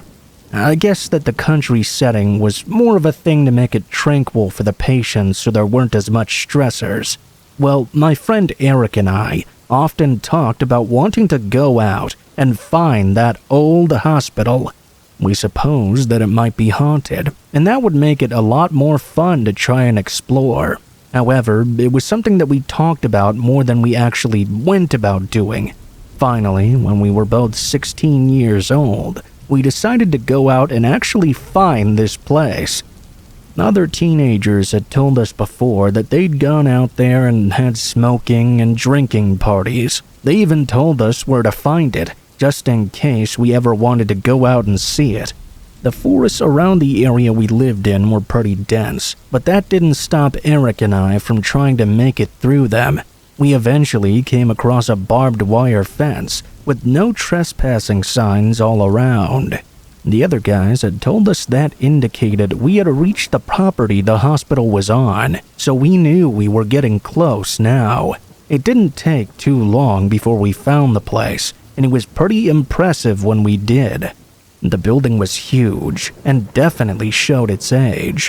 What surprised me the most, though, was that all the windows remained intact. I always pictured all abandoned buildings with all windows broken.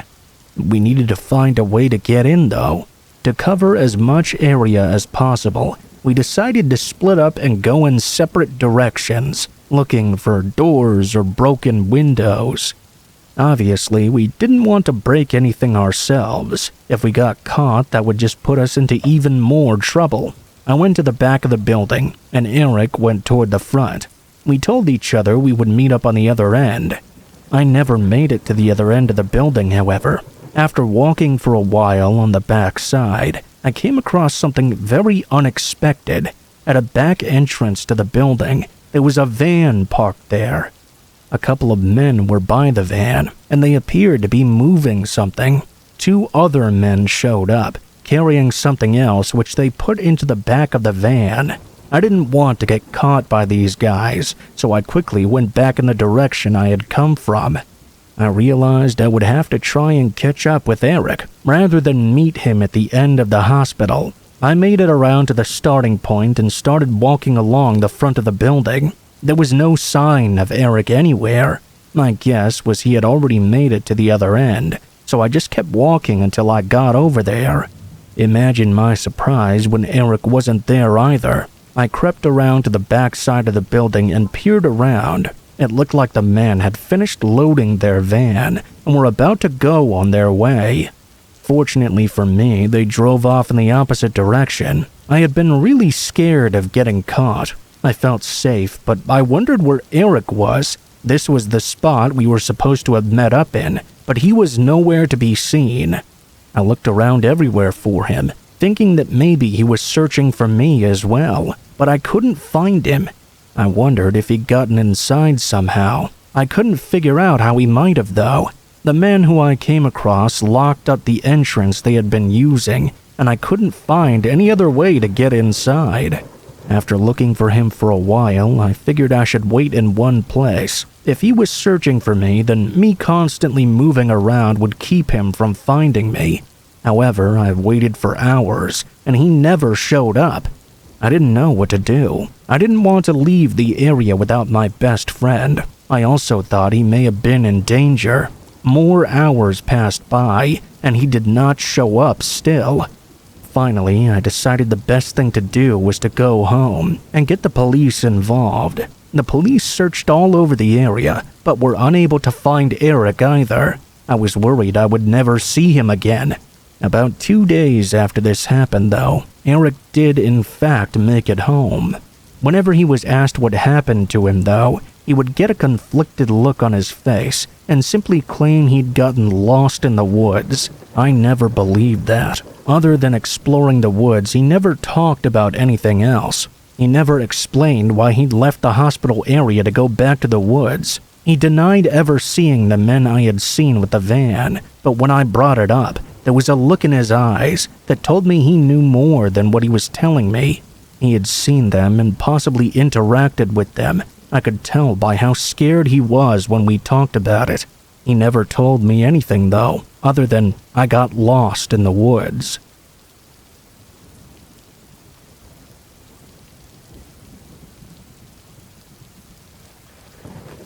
I had a really creepy experience once when I was out taking a hike. Although I was hiking in a national park, there were areas where one was not supposed to venture into. I always just assumed that people would go out there anyway.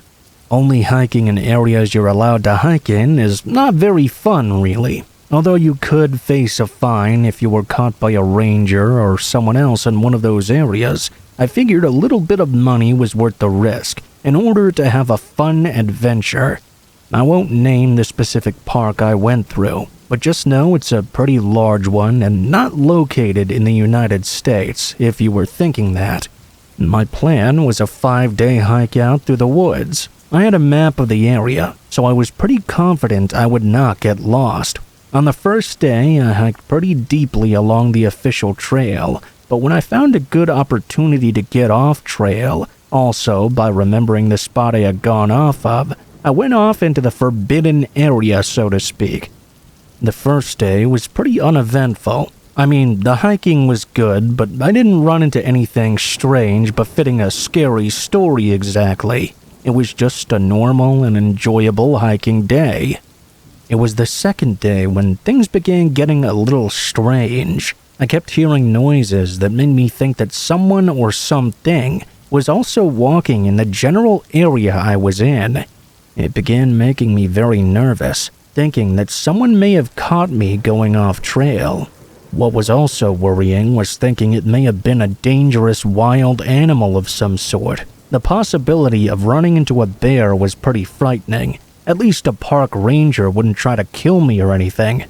The noises continued throughout the entire day. I heard breaking twigs mostly. Whenever I heard one, I would quickly turn to look in the direction they were coming from. But at least on that second day, I didn't come across anything that I could see. The second night in my tent was a bit unsettling as well. I kept hearing noises that indicated that someone might be stalking around outside. I looked out the tent several times, and even called out hello to see if anyone was there. I was past the point of thinking it might be a ranger, because a ranger would have already arrested me rather than creep around me. A wild animal was the conclusion I had come to. Eventually I had to fall asleep though. I needed my rest to continue. It was on the third day when I was out hiking that I finally noticed something. On this day, I had to sort of turn back in a curved direction to make it back to the trail, so I could make it back home on the last day. I heard a twig snap again, and my head immediately shifted toward the direction of that noise. When it did, for just a brief moment, I could see a man standing off in the distance. He quickly darted away and out of my sight, but there was no doubt I had just seen a man there. Like I mentioned before, he could not have been a park ranger. If he had been the source of all these mysterious noises I had been hearing, that meant he had been following me for days. This made me extremely uneasy as I continued on my way. The occasional noises continued all throughout the day, but I never caught a glimpse of the man again. When I made my camp and tried to relax for the night, I found that I couldn't get very comfortable at all. My mind was too focused on the guy I had seen and wondering what he was up to.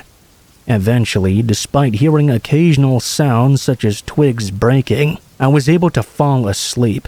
I woke up to something very odd though. A fire was burning outside my tent. I always put my fire out before going to bed. I'm a very responsible camper that way. Not only that, but some of my things were missing. I kept everything rationed out exactly in order to have the right amount of food for the trip.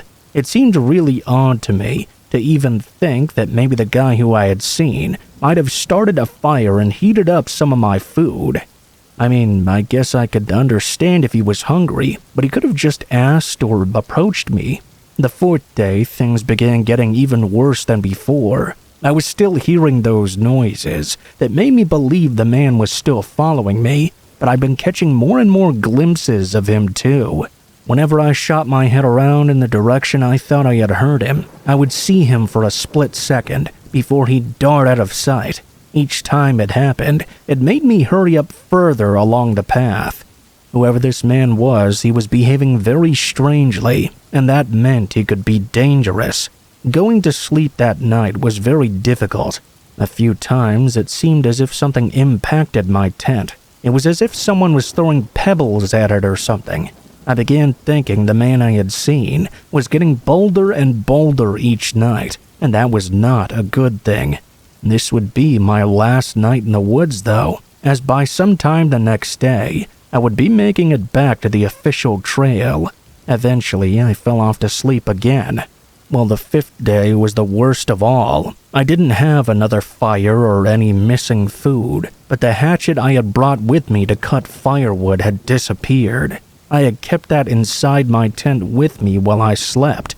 It was hard for me to admit to myself that I was really scared, but I was. I had my hatchet with me for protection, and now it was gone. That meant the man had gone into my tent without me waking up and had taken it from me. The last day was a little different than before. I didn't really hear many noises and began feeling a bit of relief. It seemed like maybe the whole thing was finally over. Sure, I was missing my hatchet and some food, but it felt like there was no real harm done, other than being a little scared of this guy. At one point, though, I heard a different sort of noise. It was a loud chopping of wood. When I turned to see where it had come from, I got my best and longest glimpse of the man who had been following me throughout these days.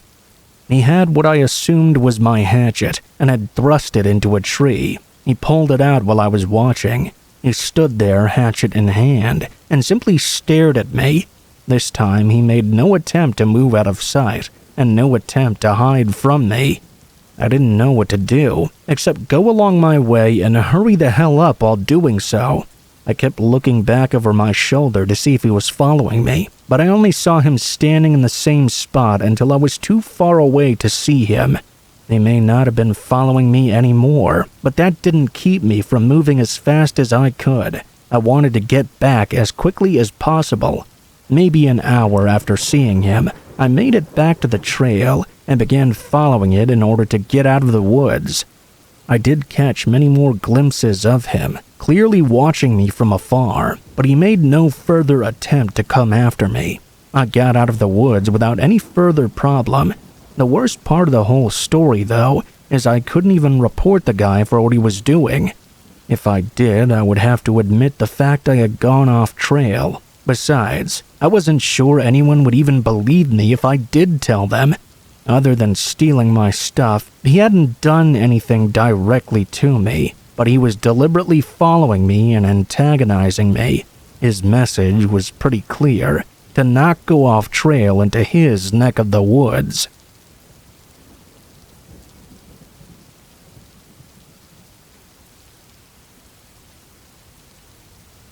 I enjoy finding old caves and abandoned mines to explore. For the most part, nothing scary or such happens when you explore these places. They can be plenty creepy and make you nervous, but other than that, they aren't really anything special. I'm never really scared when I go exploring one of them, because I've done it so much. The only time I ever did get scared when exploring happened about 30 years ago.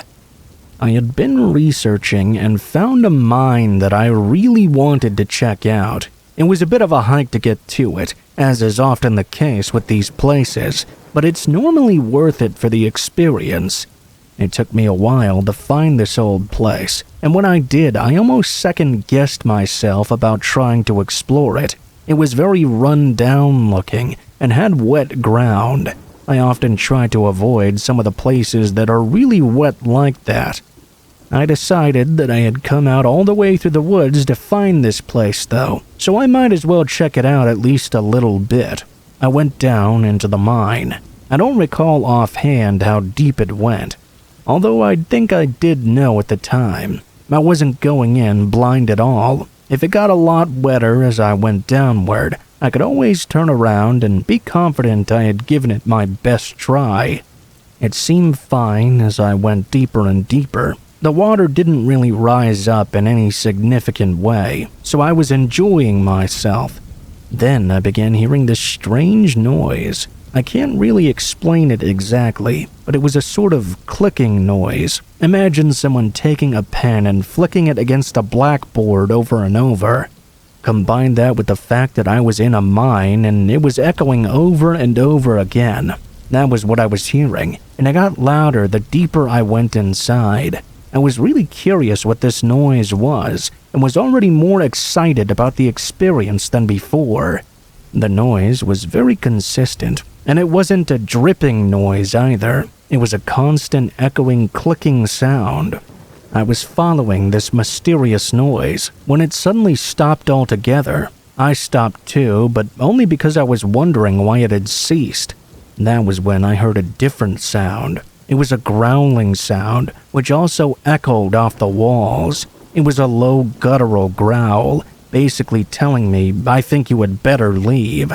I wanted to turn around and run right out of that mine, but part of me thought that if this was a dangerous animal, it might chase after me because I was acting like prey. Rather than turn around and run, I slowly began walking backward. I did that for a little while hearing the growling continue on and off. Hell, even when the growling ceased altogether, I did not turn around and run. I was too afraid to do that. I did eventually turn around, but I just kept walking very slowly until I finally made it out of there. I didn't feel safe right away, but I did hurry away once I'd gotten out. I don't know what exactly I experienced in there. I don't really know enough about wild animal growls to pick out what animal I might have offended. Plus, the clicking sound was something I couldn't explain at all. I wish I had a tape recorder on me at the time, so I could have recorded the whole thing. Unfortunately, I didn't really see the point of taking a recorder into the mine with me at the time. Whatever it was, I took its warning seriously, and that was likely my best choice of making it out there alive.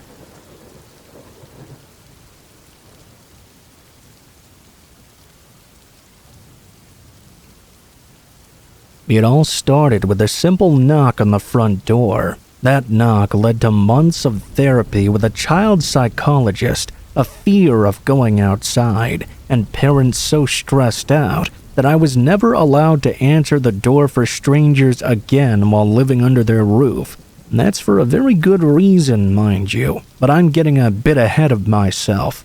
Growing up, my parents lived in a quiet, well-off cul-de-sac in West Virginia. We had an upstairs and a finished basement that served as a lounge area. I remember my childhood being filled with extravagant Christmases and birthdays, and little treats every week just because. The neighborhood was very safe for children as well. The neighbors all looked out for one another in their own way, and I thought as a kid that nothing bad could ever happen to me and my friends.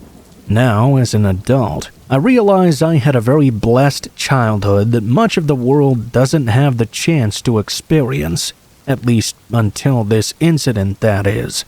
The day of the incident itself, I was 6 years old and left with a babysitter who didn't really know how to watch little kids. She was 16 and not used to looking after younger siblings. I thought she was okay enough, though. She awkwardly put on the movie Cars for me and sat down on the couch to do homework for a couple of hours, eventually moving to the kitchen table because her laptop needed to charge. By that point, I was on to The Incredibles for the second time, and I was incredibly bored. I remember mindlessly staring as I thought about what else I could do. I'd read my books a half a dozen times, and in order to use my paints, I had to ask my babysitter for help. I could see she was busy typing away and talking on her phone though, so I really didn't want to bother her. As any bored 6-year-old would, I decided to wander the halls in search of something to play with. I had a large playroom, but nothing there interested me at the moment. I thought about grabbing the mattress off my bed and sliding down the stairs, but even that lost its appeal when I considered that the babysitter would yell at me, or even worse, tell my mother. As I passed by the front door, though, I heard someone knock very quietly. I looked at it for a minute confused, not really doing anything. The babysitter probably hadn't heard it at all, so I thought I should answer. My mom and dad let me answer the door in the past, so I thought it would be fine even if they weren't there. I walked up and opened the door. We had a screening door that was made of textured glass, so the person on the other side looked blurry, like they weren't actually really there. I could see that whoever this was wearing a black suit and carrying something blocky in their left hand. Maybe a briefcase if I had to guess. Not that I knew what that was at the time. "Hello," the man said on the other side of the door. His voice was deep and confident, like he was expecting me to have answered. "Can you open the door so we can talk about something?" Something about the way he said that made me pause with my hand on the door handle. My parents might be mad if it was important though, and I missed something that they needed to hear. I ignored that strange feeling and slid open the screen door just a crack. I didn't want to disturb the babysitter. There was a man as tall as a tree to me, and very intimidating on the other side. He smiled down at me. "Thank you. Are your mom and dad home?" "No." "Are you alone?" "My babysitter's here, but she's doing homework, so I shouldn't bother her." "Oh, well, that's okay, buddy." The man knelt down to my level and looked me in the eyes. "I'm here to see if your parents want to donate to the animal rescue shelter. You like puppies and kitties, don't you?" I said yes and told him all about my own cat. The man in the suit grinned and matched my enthusiasm. He seemed especially excited. I wondered what he was going to say next. "You know," he continued, putting a finger on his chin, "I have some kitties looking for a new home in my car. You want to see some?" Suddenly, my whole day lit up. My parents would probably be mad if I just brought one into the house without asking, but I at least wanted to see them. I mean, what little kid wouldn't? "Yeah, sure," I told the man, flinging open the door. "Do you have any kitties that look like mine?" The man winced as the screen door banged against the side of the house. He stepped off the front stoop and looked around nervously, as if he was expecting someone to come running. He didn't want to upset the babysitter is my guess. Once he was sure that no one was coming, he turned his attention back to me with another wide grin. "Come on," he said. "They're really friendly." He grabbed my hand, and that's when the first feelings of "there's something wrong here" hit me.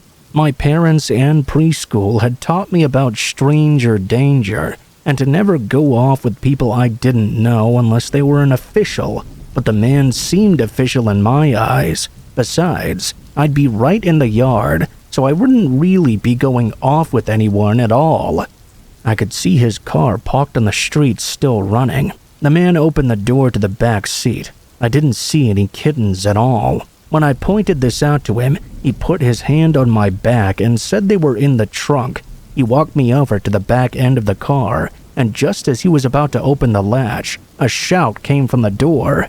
I looked over and saw my babysitter frantically sprinting over to us. She started screaming for help and yelling at me to come over to her right now. She yelled at the man to get away from us, or she'd call the police. I remember I started crying as the man got into his car and sped away, begging her to see the kittens. I didn't understand what was going on. She hugged me and carried me back inside. This time, she didn't go back to her homework. She called my mom on her cell, crying and whispering something, before coming back to sit with me on the couch for another movie. A lot earlier than usual, my parents came home. They saw the babysitter wringing her hands and watching me like a hawk. They took her into the kitchen to talk, where she told them everything that happened. They came out to talk to me. I was still sad about the cats. That's what I remember focusing on in that moment. That's when my parents told me I was never allowed to answer the door for a stranger again, no matter what, not even if they were right there. At the time, the incident didn't really bother me much. I was able to go about my life as normal for a few weeks, minus going outside without my parents. Then I started getting an uncomfortable feeling in my gut though. The same uncomfortable feeling that blipped in my head when the man grabbed my hand to take me to his car. It was more like a wave than a simple blip this time though. Soon, every time I had to go outside, that feeling invaded my head until it was all I could think about. I didn't know at the time why I was feeling this way, but growing up and taking a look at the incident through a more adult lens made me realize I was processing a trauma I didn't have a name for. My parents were true to their word. I never went outside without them again. Not that I wanted to. I went to see a child psychologist once a week to help me process the incident fully, as it might have grown into full-blown agoraphobia if left unchecked. Eventually I did move on, but I had a new understanding that not everything in my neighborhood was quite so safe as I thought it was. I could have been shoved into that trunk under false pretenses and never been heard from again, and that fact is scarier than any childhood fear of boredom.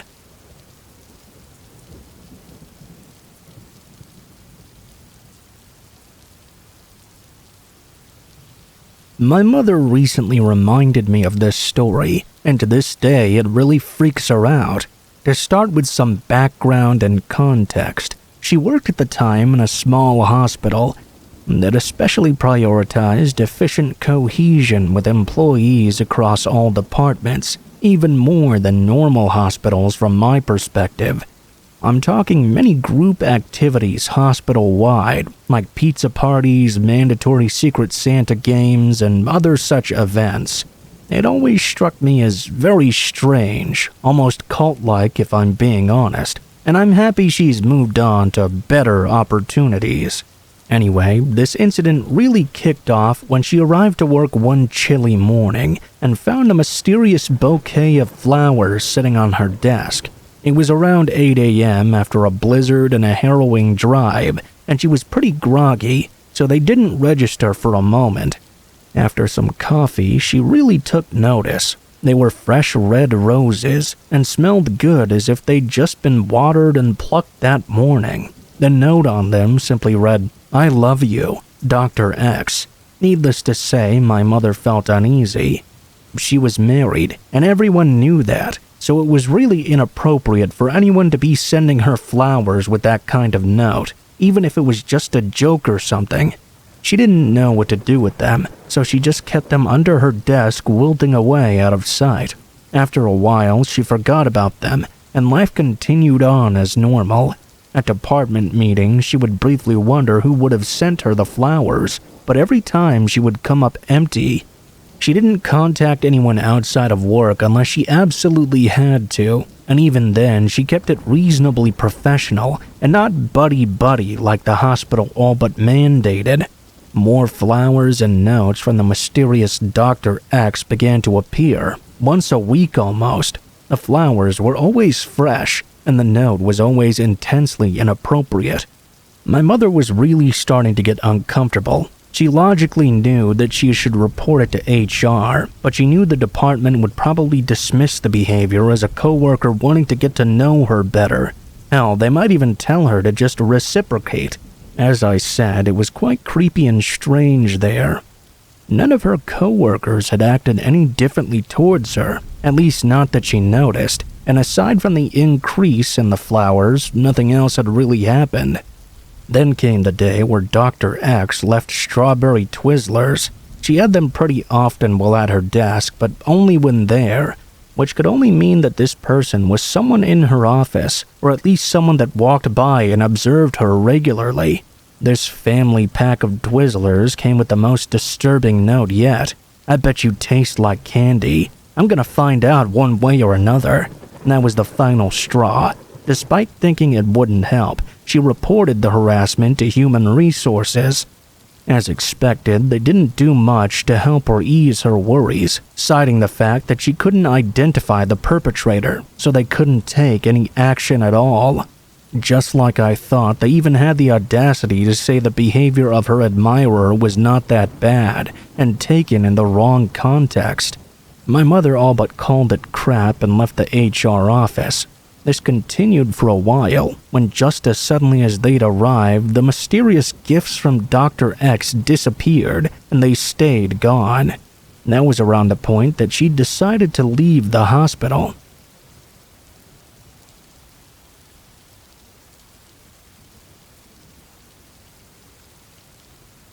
A friend of mine recently told me this story, and it's creepy as hell. Made me rethink my life choices a little bit. We were talking to pass the time at work, and the topic of creepiest or weirdest experiences came up. You see, a couple of years earlier, she'd spent some time in New York City while in college, and that provided a ton of opportunities for meeting people, bustling fun, and crazy shit. She described to me that one night she was invited to a party with a group of friends on the other side of the Bronx from where she lived. It was an absolute rager, tightly packed and soaked in every type of booze imaginable, maybe a few drugs as well, but my friend wasn't really paying attention to anything specific. She said she and her friends stuck tightly together as a group and had a good time laughing and getting drunk just like they had planned. Hey, none of them had to work the next morning, so who was anyone to judge? The first problem of the night came when they had to walk home, though. None of them could drive, and although she'd taken the bus there was no way my friend would be getting in an enclosed space with strangers while drunk and all alone. As much as there were pitfalls, walking part way with her friends felt a lot safer, at least for a while. One by one, the group went their separate ways when they got close to their respective homes, until only my friend and one other girl were left. She said the other girl asked if she'd be okay walking the rest of the way all by herself, and my friend reassured the woman that she'd be fine and to get herself home. That was that. She started the long, dark walk back to her place.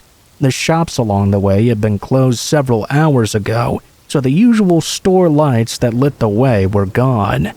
There were the occasional party-goers heading home like she was, but for the most part the streets were completely empty. She remembers that part of the walk being a blur, kind of muddled, as the alcohol was still working on her system. She remembers feeling brash, even singing to herself and breaking into dances in the middle of the street, not exactly keeping her guard up there. She was about 3 blocks away from home when she noticed a group of guys hanging out in an alleyway just up the street. They were smoking, and she smelled the smoke from afar. According to her memory, they were completely average, nondescript guys, the kind of people you would pass by on the street during the day and think nothing of.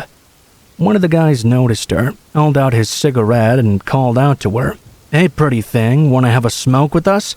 My friend was pretty sure she told them to fuck off, especially after they started catcalling her with more creative lines. The men wouldn't stop calling after her, though, and eventually she looked back and realized the entire pack had begun to follow her. They walked really slowly, not speeding up to catch her or slowing down to give up either.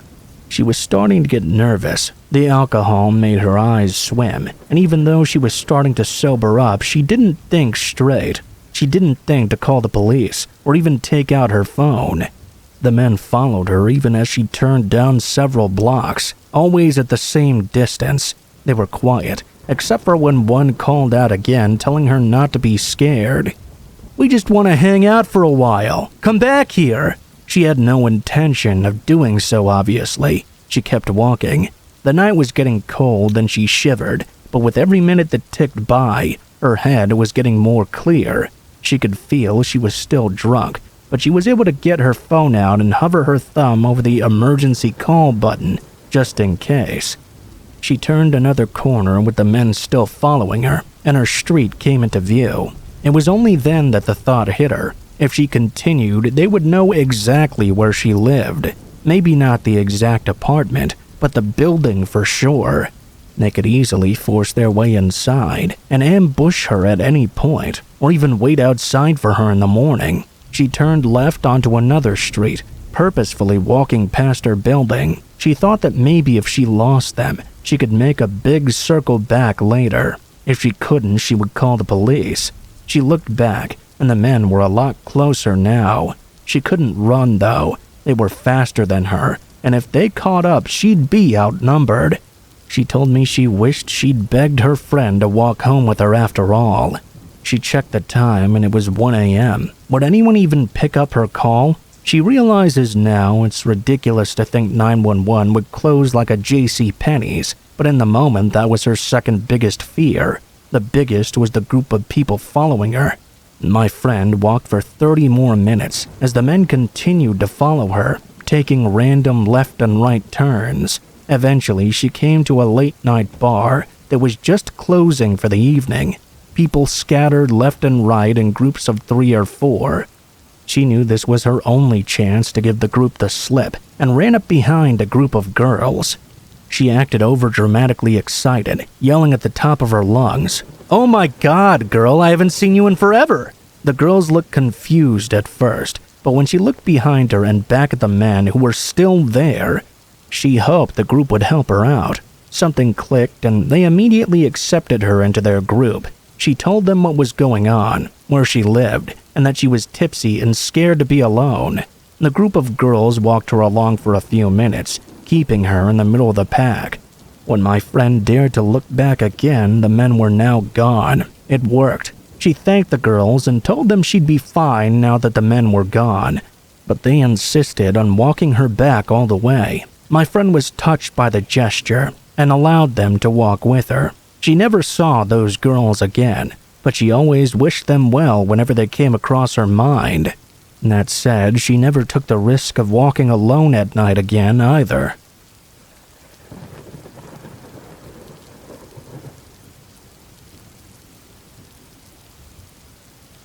My parents own a temple. It's not a big one, but it was a little weird to be the kid at school with the religion background.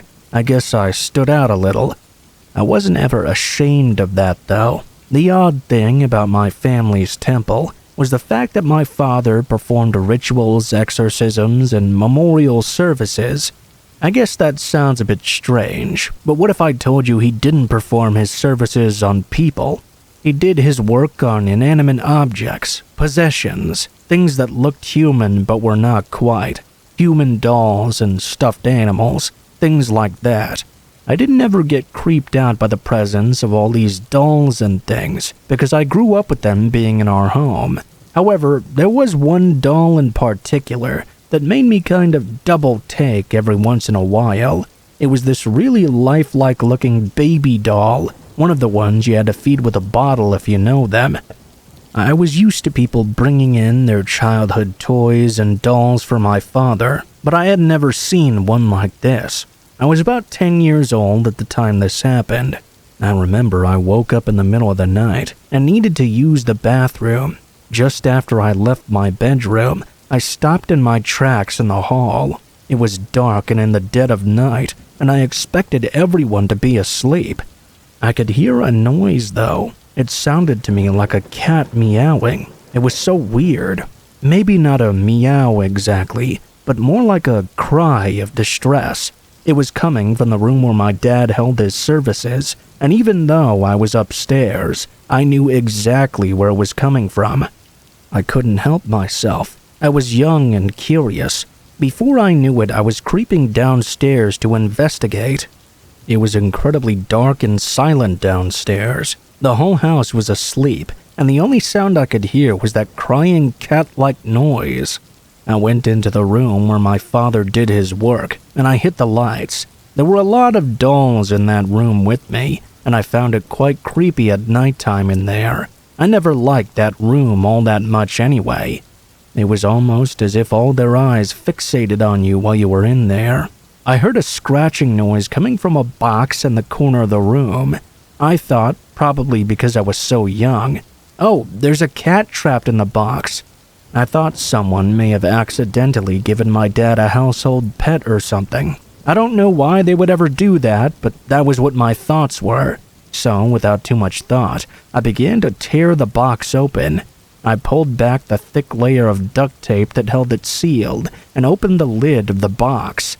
As soon as it was unsealed, that crying and meowing sound suddenly stopped. I looked into the box and there was not a cat at all. It was a doll. I could feel a chill blast through me. It was one of those types that if you move it in a certain way, its eyes open and close, like you can make it go to sleep or whatever. Do you know those ones? It was so scary. This box had been making that noise. The second I opened it, it fell silent once more. I backed away from it. There was something not right about this. I put the box back and quickly ran back to my room. I went to sleep. I didn't want to think about it anymore. In my dreams, I saw something I didn't dare to believe could be possible, though. I pictured that box, and the doll's hands rising up to grope at the sides of it, as if looking for some kind of leverage to hoist itself out. I woke up screaming. I heard rushing of feet along the hardwood floor, and turned just in time to see my dad enter the room. We went over to check it out, and he saw that the box was on the floor and the doll was lying flat on its back outside of it. He quickly closed the lid with the doll inside and firmly sealed it with packing tape again. He turned to face the corner I was cowering in. He came to me and scolded me and asked what I was doing down here so late. I told him in all honesty that I'd heard a mysterious crying sound. I said I'd heard the sound coming from inside that box. He let out a really loud sigh and shook his head. Next time you hear something like that, you come to me and let me know first. I later learned that the doll in the box had been brought to my father by someone in our town. It was supposed to be burned the following morning after a ritual. When the morning came, it was burned on schedule. I wasn't there for that part. My dad told me later when I was a teenager that he thought he could hear some noises coming from inside the box every now and then. When he retrieved it, though, there was only a mass of burned plastic and ash inside. From then on, sometimes when the cats at night cried out and meowed, I would think about that doll. Nothing really happened beyond that experience. But I still think about that doll sometimes when I hear cats in my city at night, even though I'm miles and miles away from my hometown. I just want to mention that dolls feature fairly prominently in Japanese culture. They're treated differently than regular toys or ornaments, often being a part of a family for years. It's thought that some dolls hold memories or even souls, so disposing of them can be wrought with problems, with many people feeling incapable of simply throwing them away. Many people believe there will be spiritual repercussions and consequences of some sort if they do that, so ceremonies help owners to say goodbye in a more dignified way.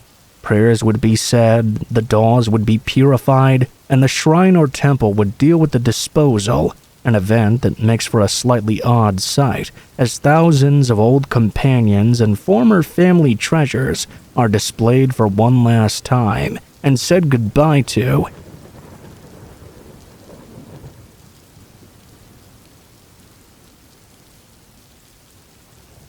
Me and a good friend of mine, Zach, were going together to a mutual friend's wedding in Wyoming. They'd chosen to get married in the same small town they grew up in, which was somewhat inconvenient for everyone else. But who am I to say? It's their wedding after all. Zach and I found a nice Airbnb nearby and took his car across a few states to the middle of Wyoming.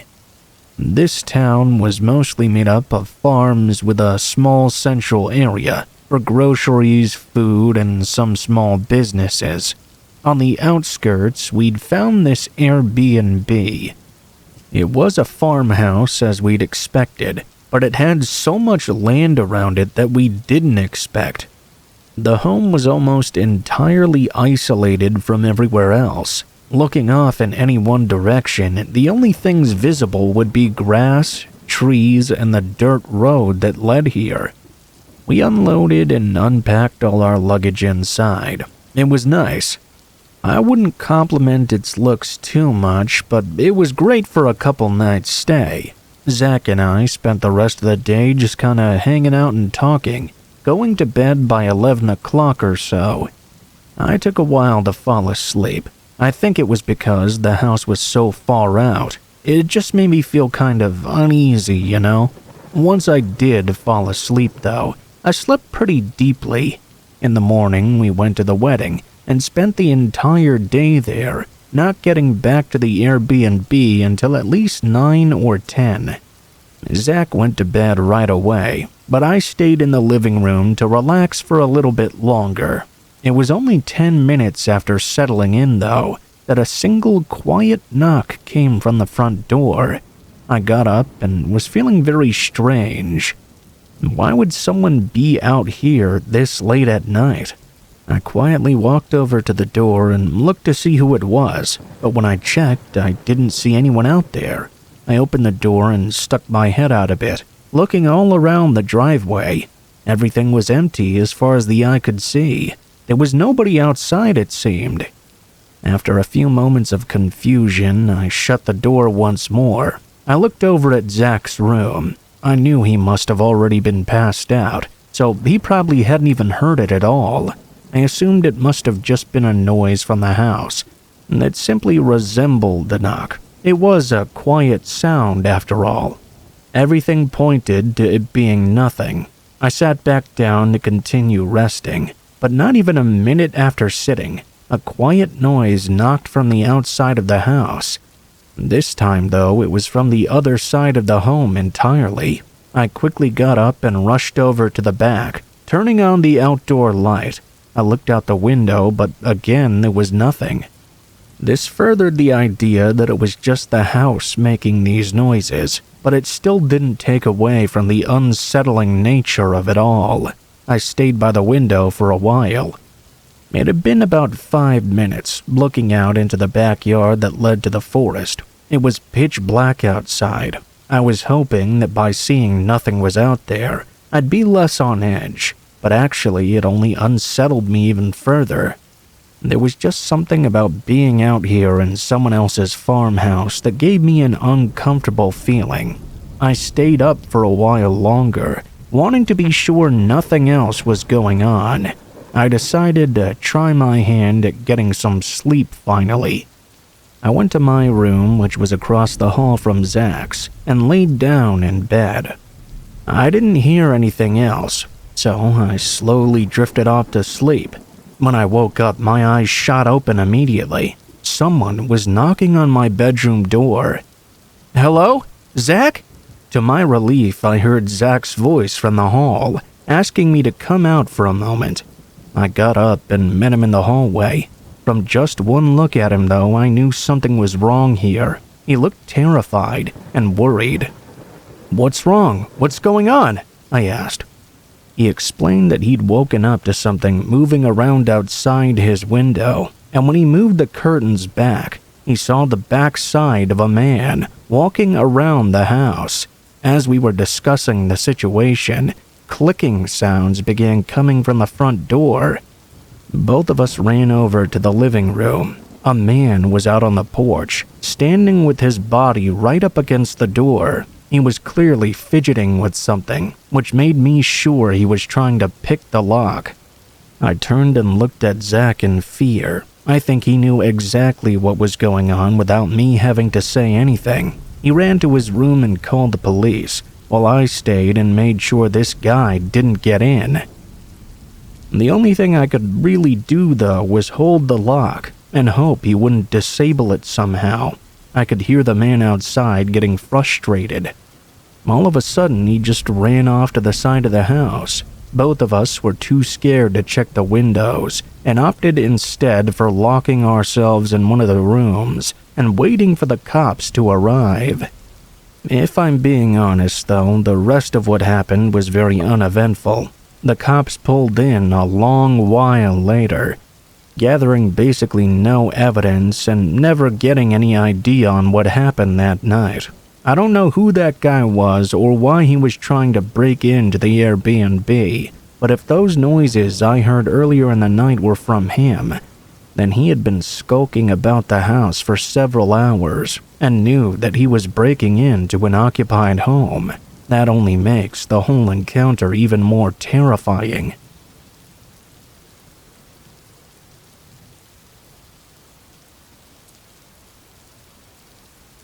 A few years ago, I lost my phone. I just remember one day coming home from work and realizing I didn't have it on me. I tried to remember where I could have possibly left it, but I honestly had no clue. I worked a pretty normal office job in the city at the time. I would have to walk several blocks to get to my car, then would drive home. It didn't seem likely to me that I would drop my phone, but I honestly had no clue where it could be.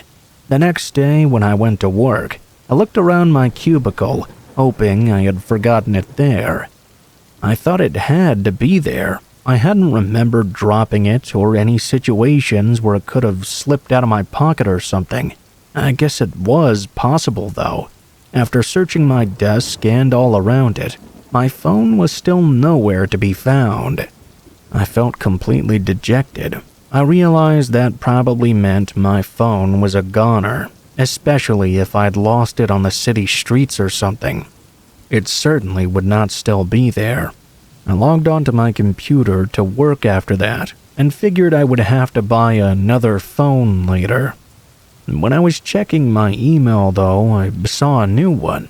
It had the subject of cell phone. My eyes lit up when I saw this. Could somebody have found my lost phone? I clicked on the email and read it. It was short and very to the point. Whoever said it said they'd found my lost phone and got my contact information from it.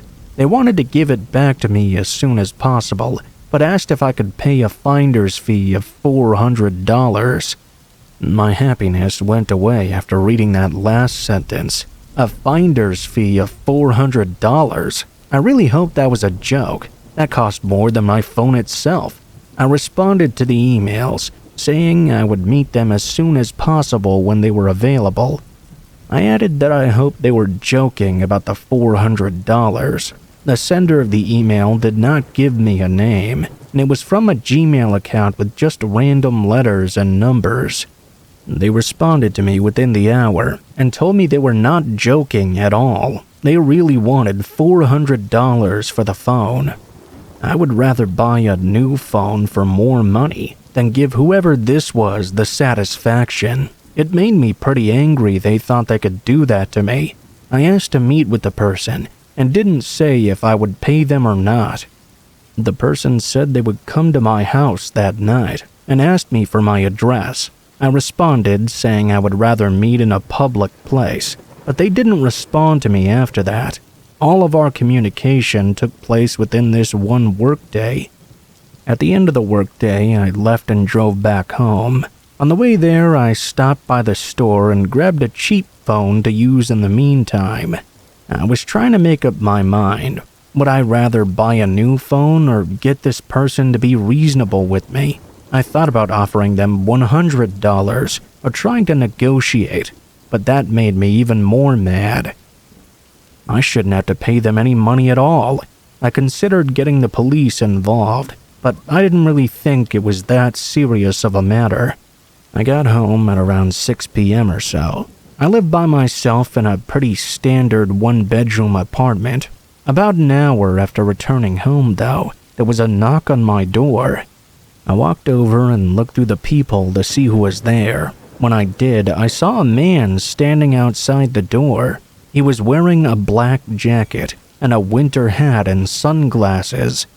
He was also wearing a really thick scarf that was covering most of his mouth. It was winter time, so there was nothing about that was too strange. I realized, though, that this might be the guy who had my phone. He'd likely gotten my address from my phone itself, as that was how he'd gotten my contact information as well. I opened the door and said hello to him. I really couldn't tell much of what he looked like because of what he was wearing. He was a little bit shorter than me. He told me he had my phone and wanted $400 for it. Then he would give it back to me. He reached into his pocket and held my phone up for a second. I tried to reason with the guy. I asked him why he thought I would give him that much money. He said because he wanted it. I told him that was unreasonable, and it was my phone. My phone didn't even cost that much in the first place. The guy cursed at me, and out of nowhere tried to force his way into my apartment. I didn't have any time to stop him. I backed up but couldn't even try to close the door on him. He was already mostly inside.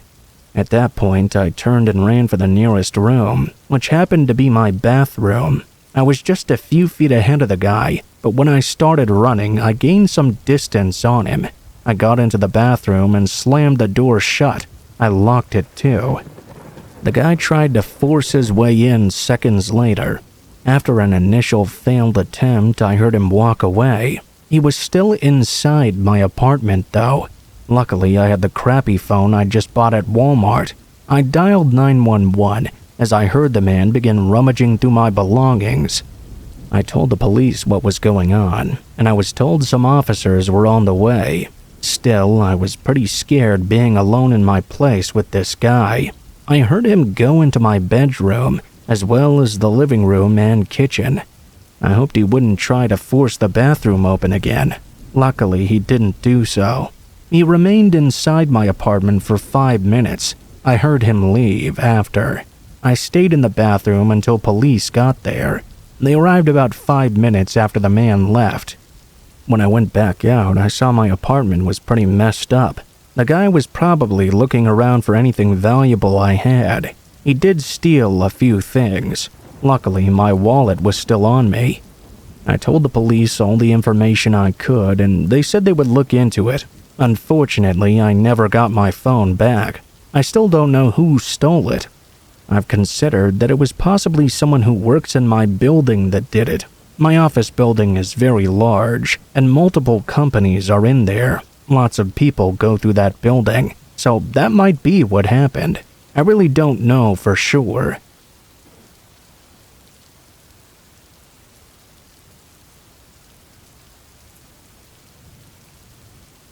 I remember this one time I found a phone on the side of the road.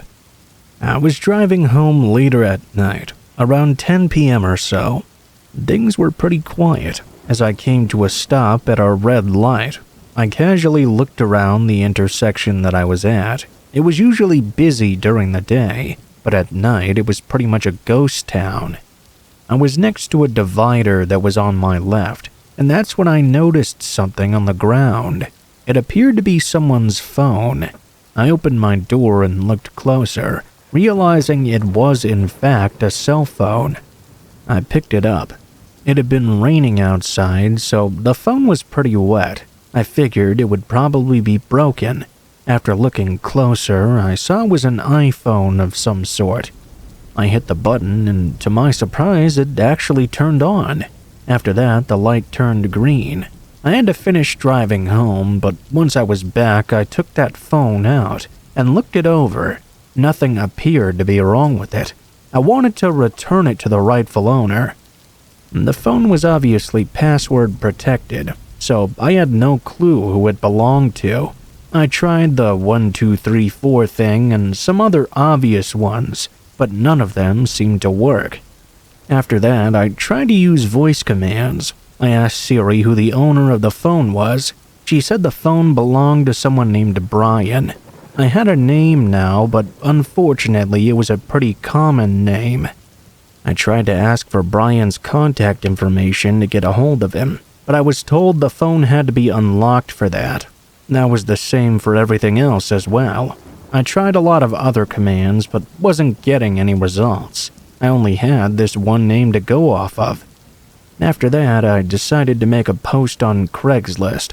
I put that I'd found somebody's cell phone. I described the area where I found it and included a picture of it as well. I asked the owner to get in touch with me. Within a day, I got a reply. The first reply was someone claiming the phone was theirs. I asked them what their name was.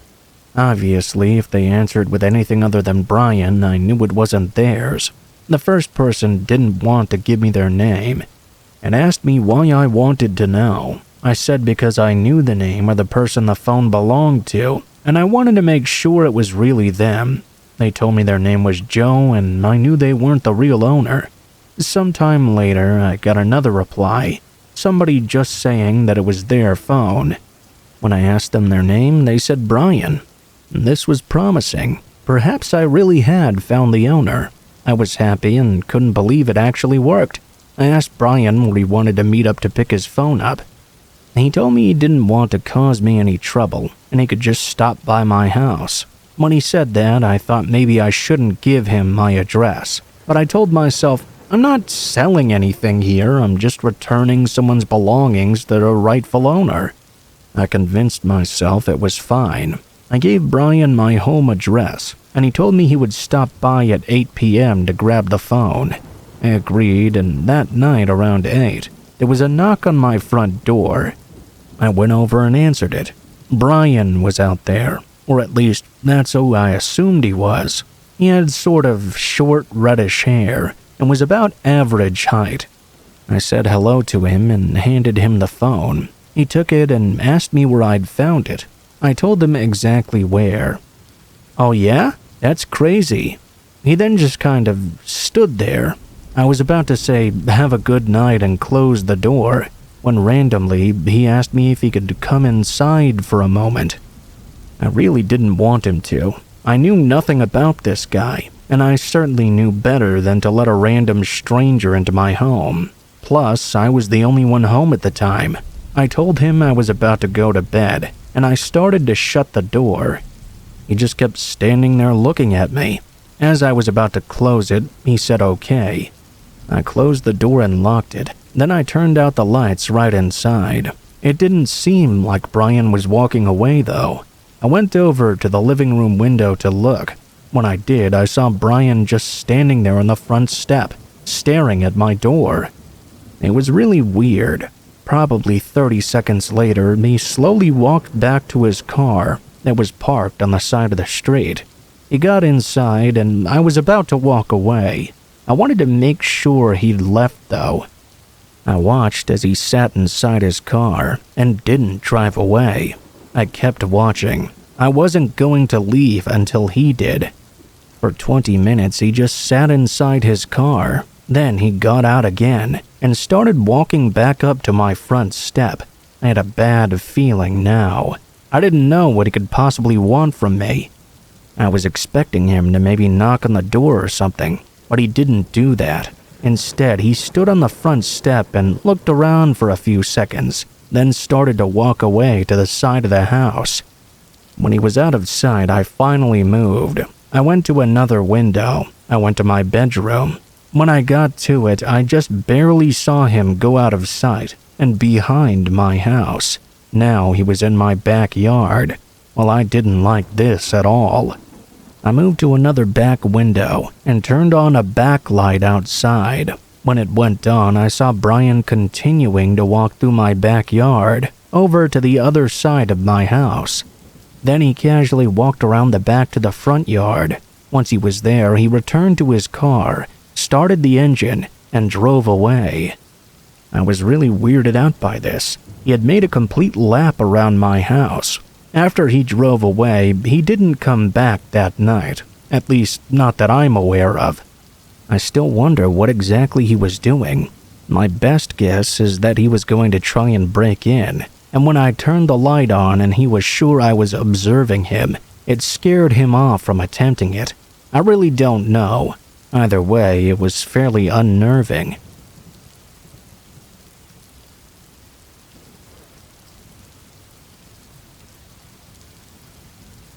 Back in the early 2000s, the old elementary school sat abandoned at the edge of my hometown for months before renovations began. And by renovations, I mean completely tearing the whole thing down and building a new school on top of its corpse. Kind of a morbid metaphor for an elementary school, but it's the most accurate one. Now, something I've got to confess. It was my old elementary school. I was a little bit sad and mad they were going to tear it down. After all, I'd graduated from there and moved on to middle school. In the summer between 6th and 7th grade, I made a plan with my good buddy Troy to to have one last expedition through our old haunt. We already knew that was illegal, okay, so don't feel the need to lecture me about it now. The plan was simple: sneak into the school at night and explore every inch of the place, especially the nooks and crannies we weren't allowed to go when it was open, like the teacher's lounge and the kitchen. Troy told me he wanted to see if he could nab some leftover desserts from the freezer. I was pretty sure they had already cleared everything out, and even if they hadn't, I wasn't sure it would be safe to eat. But I wasn't about to crush his little dreams. I wanted to see what happened behind the scenes in the office. Kind of lame, I know. Pretty soon, the first few weeks of summer flew right by, and the night of the plan finally came at the end of June. Being the sneaky 12-year-olds we were, we said we were planning on spending the night at each other's houses, but instead met up at the local gas station just down the street from the school. The building loomed as large as a mountain on the horizon to us. It was familiar, but also alien feeling. With our hearts pounding, we ran with each other to the edge of the playground. The entire school was surrounded by a very short chain-link fence that me and Troy used to climb all the time, so it was no sweat getting over it now. We played on the swings, the rope climbing thing, and the jungle gym, just like we did in the good old days. Which, were only a couple of months ago, but whatever. Troy did a few fancy flips and jumps off the swing, while I went head first down all the slides. Basically anything we'd normally get in trouble for at recess. I still remember the cold metal ridges catching my shirt and sliding over my stomach as I hurled to the ground over and over.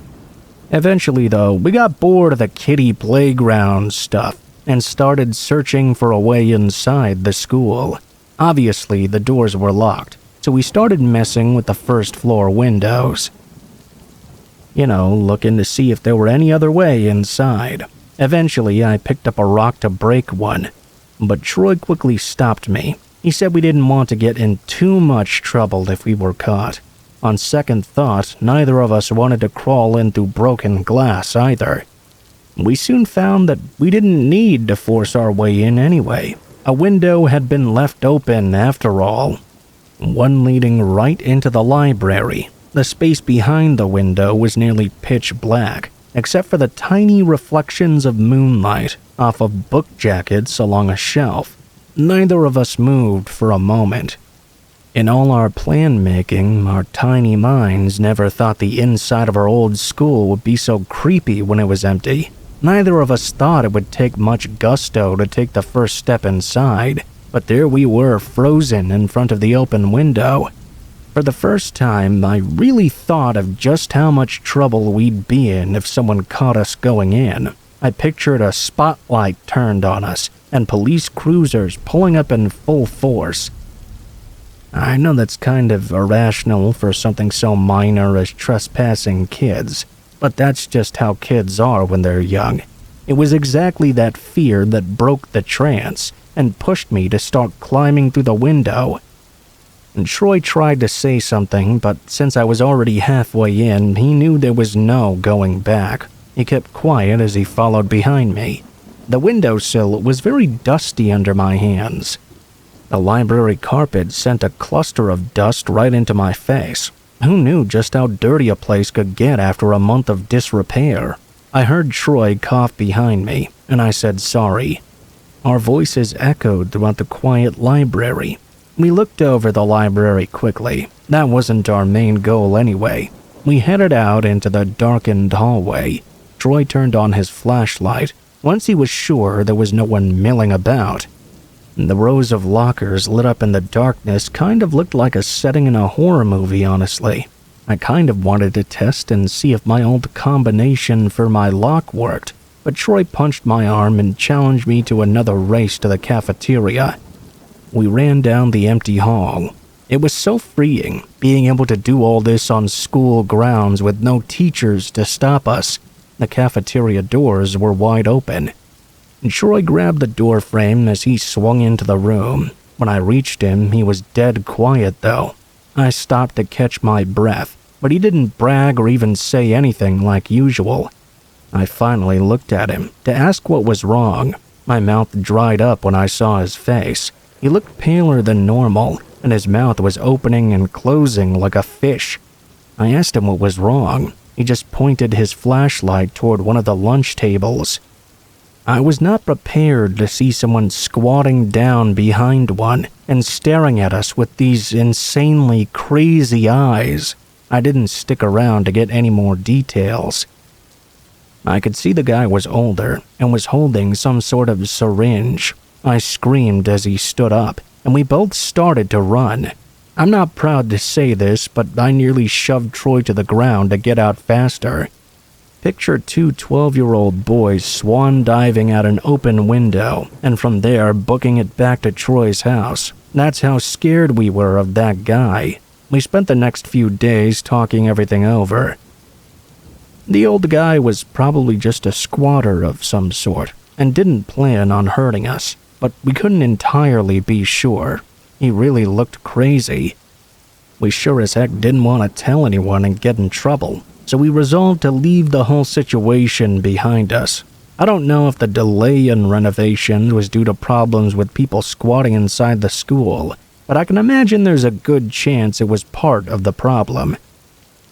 I never went back, not even to visit the new school when it was up and running.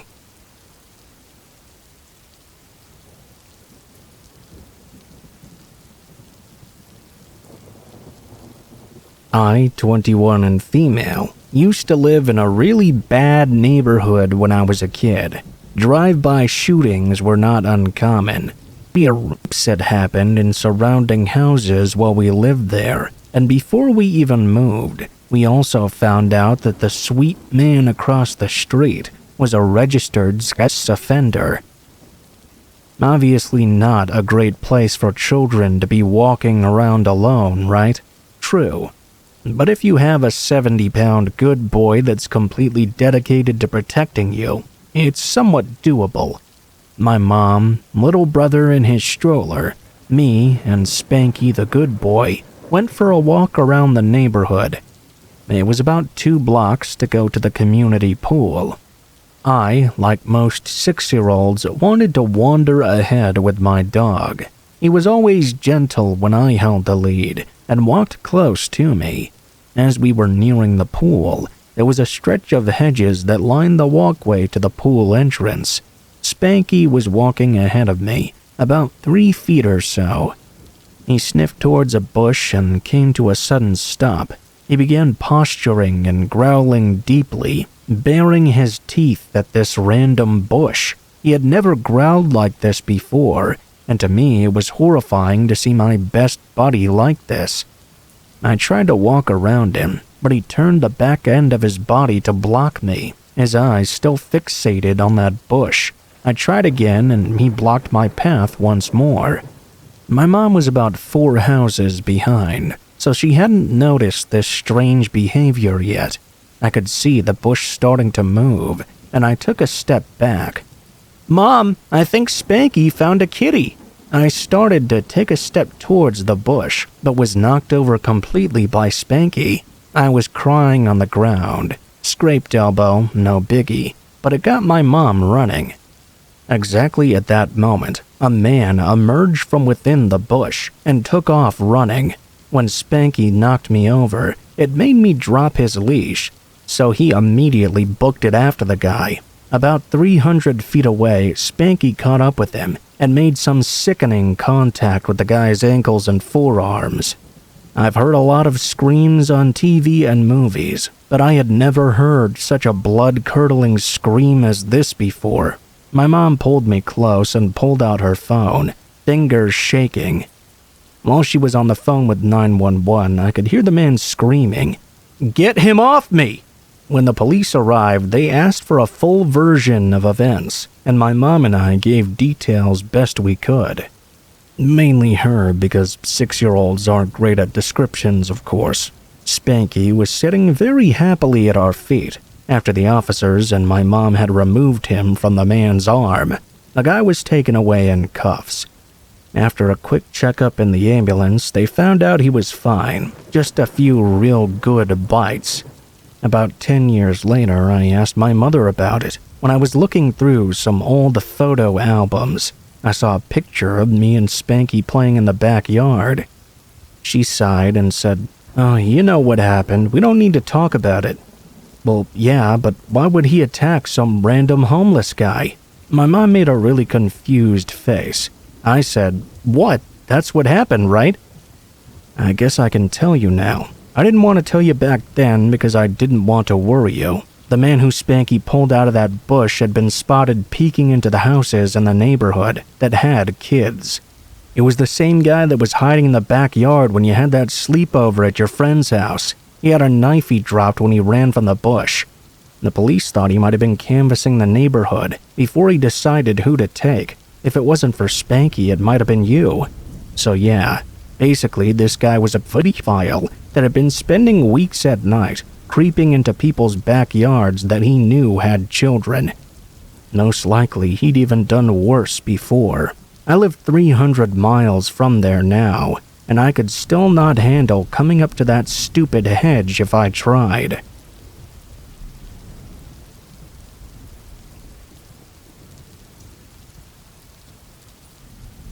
I'm not going to give my name or age, but I need to talk about a story that still impacts me to this day. First of all, my parents separated when I was 9 years old. A few months later, my mother met a guy who I'll call Kevin. At first, it was going very well. He played with my brother and me, he was really nice to my mother. It was like that until my mother got pregnant by this guy. When she told us, we were really happy. We were going to have a new sibling in the family. It must be said that at that time, I was seeing my father every other weekend, and despite everything I tried, he was going to be moving away from my brother and me. Suddenly, I had major abandonment wounds. Anyway, after my mother told us she was pregnant, she started looking for a new apartment that was a little bit bigger to accommodate more people. She quickly found one, but not in the same village where we were. We moved quite quickly and changed schools too. I was quite unsociable at the time, which meant it took me a long while to make new friends. After 9 months, my mother was in the hospital and gave birth to a little bean. At that point, things with my stepfather started to get really weird. For example, he started to throw insults aimed at me. I remember being locked in the bathroom for a good hour, with this guy on the other side of the door, telling me that if I came out, I would be dead. He started threatening to hit me and everything. At that time, I was 11 years old. My brother was not at home, as he was still in class. After the hour locked in the room, I finally came out when I no longer heard any noise outside. When I left, I went straight to my room, so as to not run into him again before having to go to school the next day. My mother, returning with the newborn, seemed to calm everything down, but it didn't last for long. So began a daily life for me punctuated with insults and the insinuations that my only use in life was to die. In this apartment, we decided to adopt a cat. This is a detail that stood out to me for a lot of reasons. So we adopted this cat, and he was very adorable and super cuddly. Unfortunately for him, being a baby still, he accidentally relieved himself on a sweater that belonged to Kevin. Since then, my stepfather began throwing him against walls and various other forms of violence. Eventually, my mother, brother, and I had to leave for 10 days. My mother decided to hand our cat to someone else, so we would not find it dead when they returned. About a year after that, we moved again, this time to be in a house. Things became much, much worse and much harder for me to bear. This man, if we can still call him that, started to put hands on me and forced me to sit on his knees as well. All while he started acting inappropriate toward me, he also began treating me like crap. I remember one sentence he said to me several times. The first time he threw it in my face was when I was getting yelled at for something I didn't even know.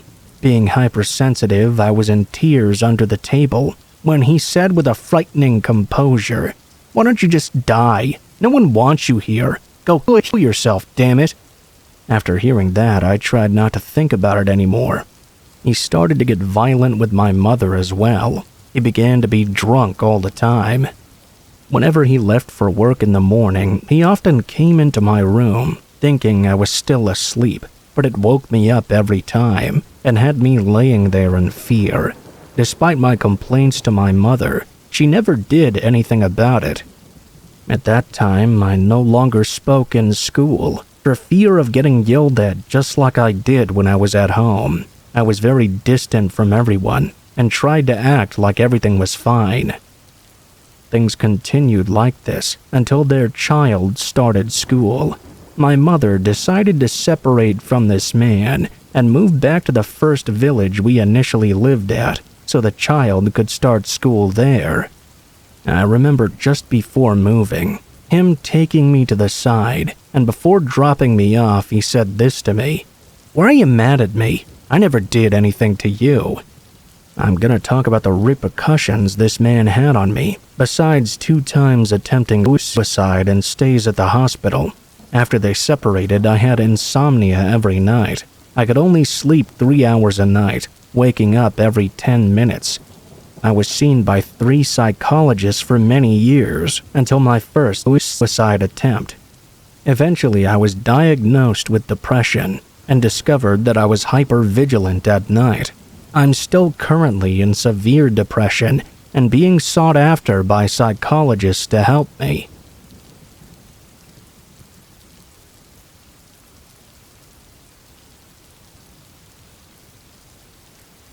It started in 5th grade. I wasn't a complex kid. I didn't have a phone, didn't use social media. I only had a tablet I could only use for certain times of day. My parents weren't super strict, and since I played outside all the time with my neighbors, I didn't really mind.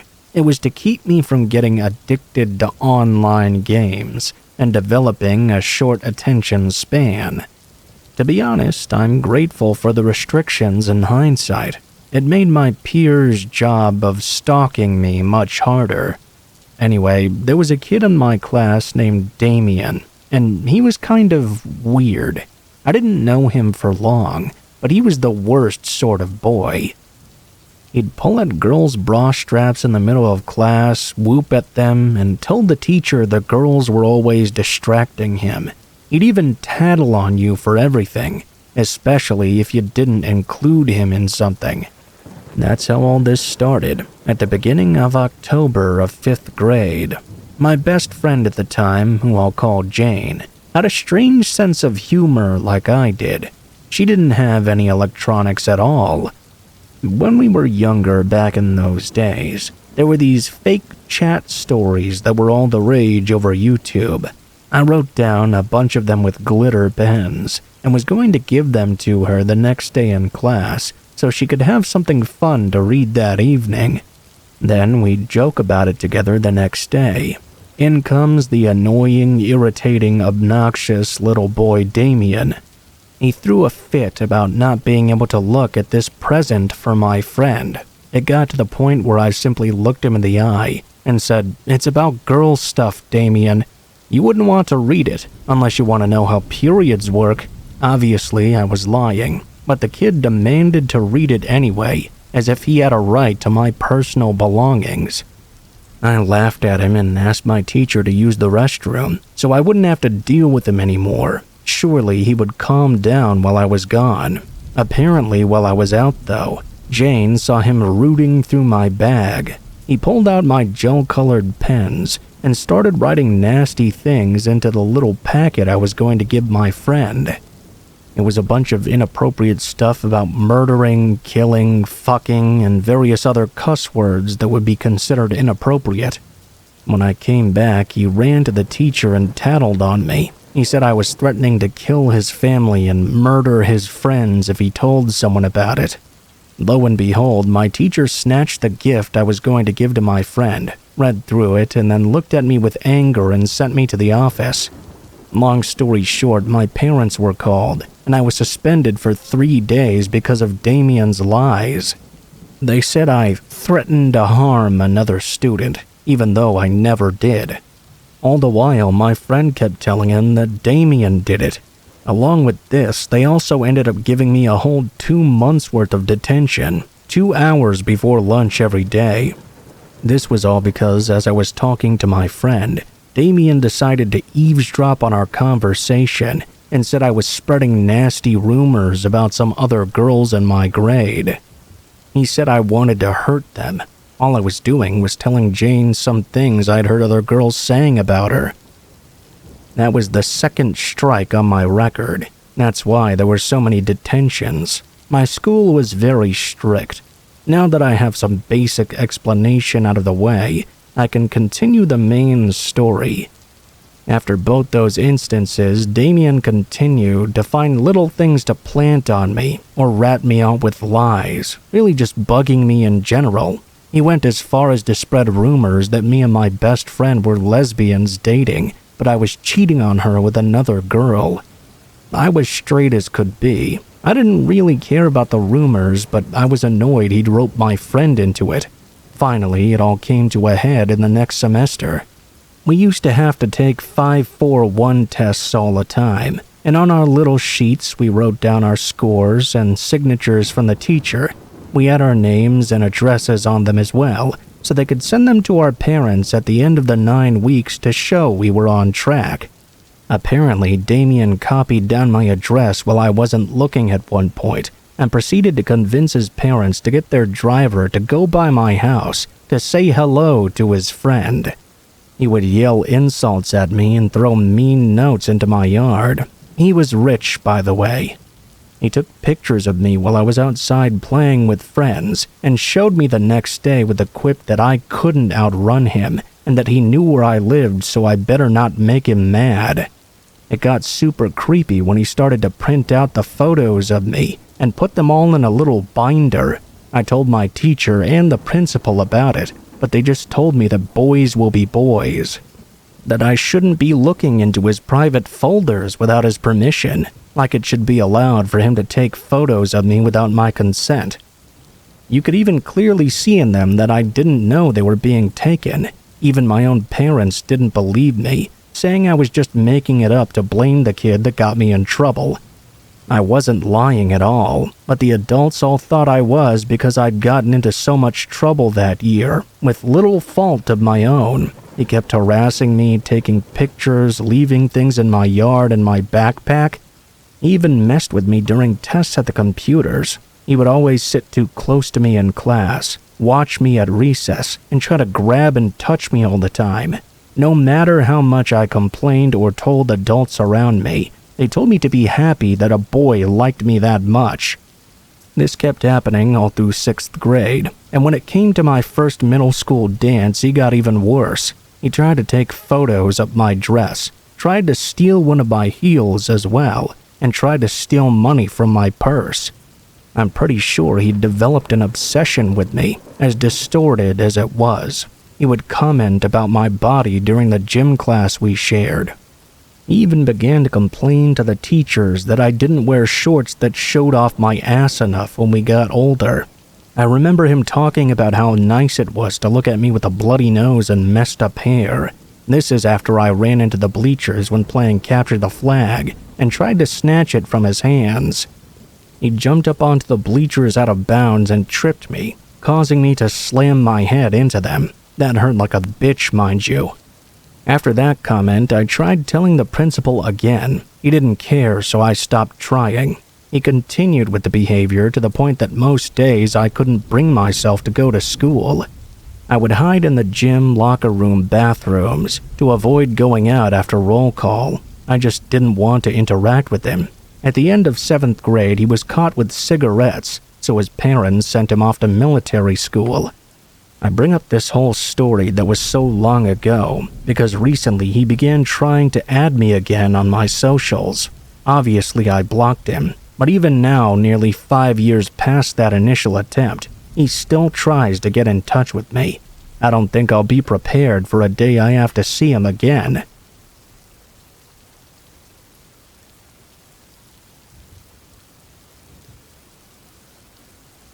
I spend a lot of my spare nights doing deliveries for DoorDash.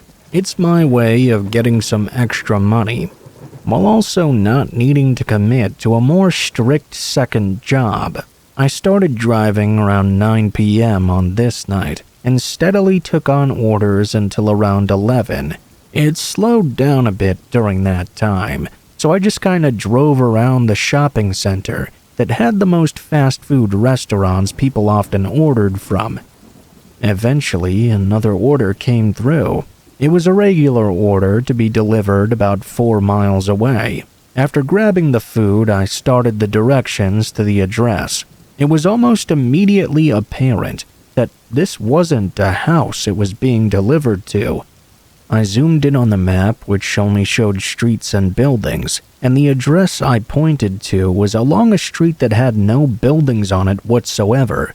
It looked kind of like an empty plot of land, actually. The DoorDash map was never that great, though, so I just started driving and decided to at least check it out before I wrote it off.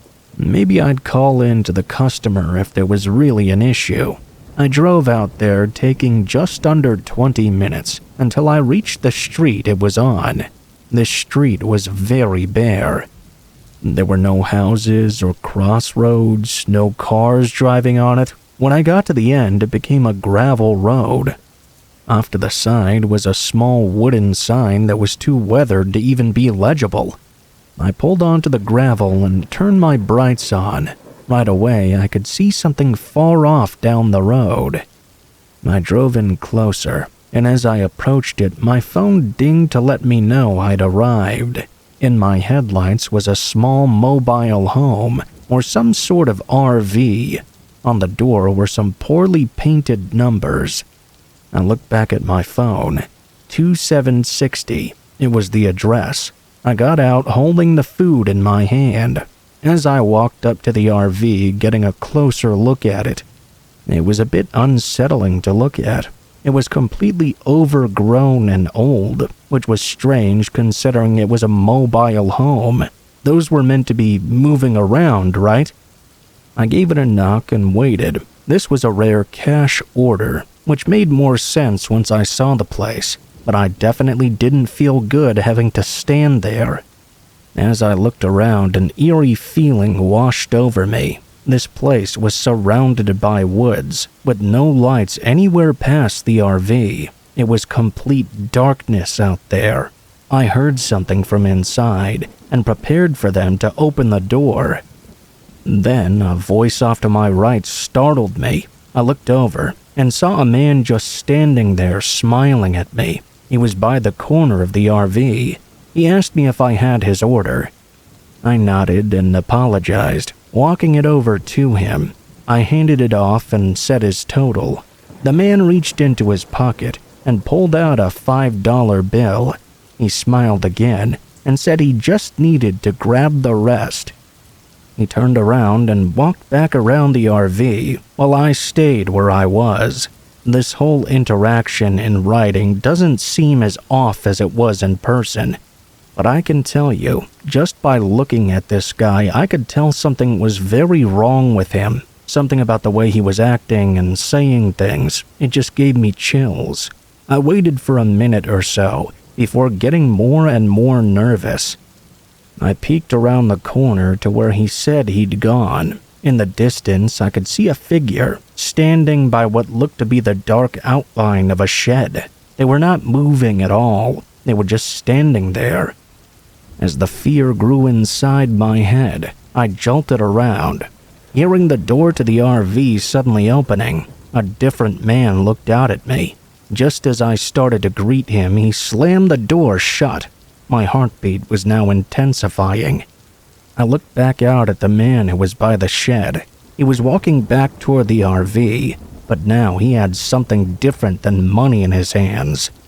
I couldn't quite tell exactly, but it looked like he was carrying a rifle. I ran back to the car and jumped in.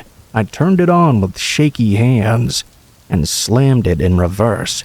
The man came running around to the other side of the mobile home and then stood calmly in the darkness as I drove off. I don't know exactly what was happening there, but I wasn't exactly keen on finding out. I went straight home afterwards and debated calling 911.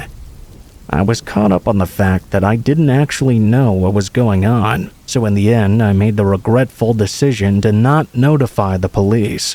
Whatever happened that night will remain as just the strange encounter it was, with no answers to the true nature of it.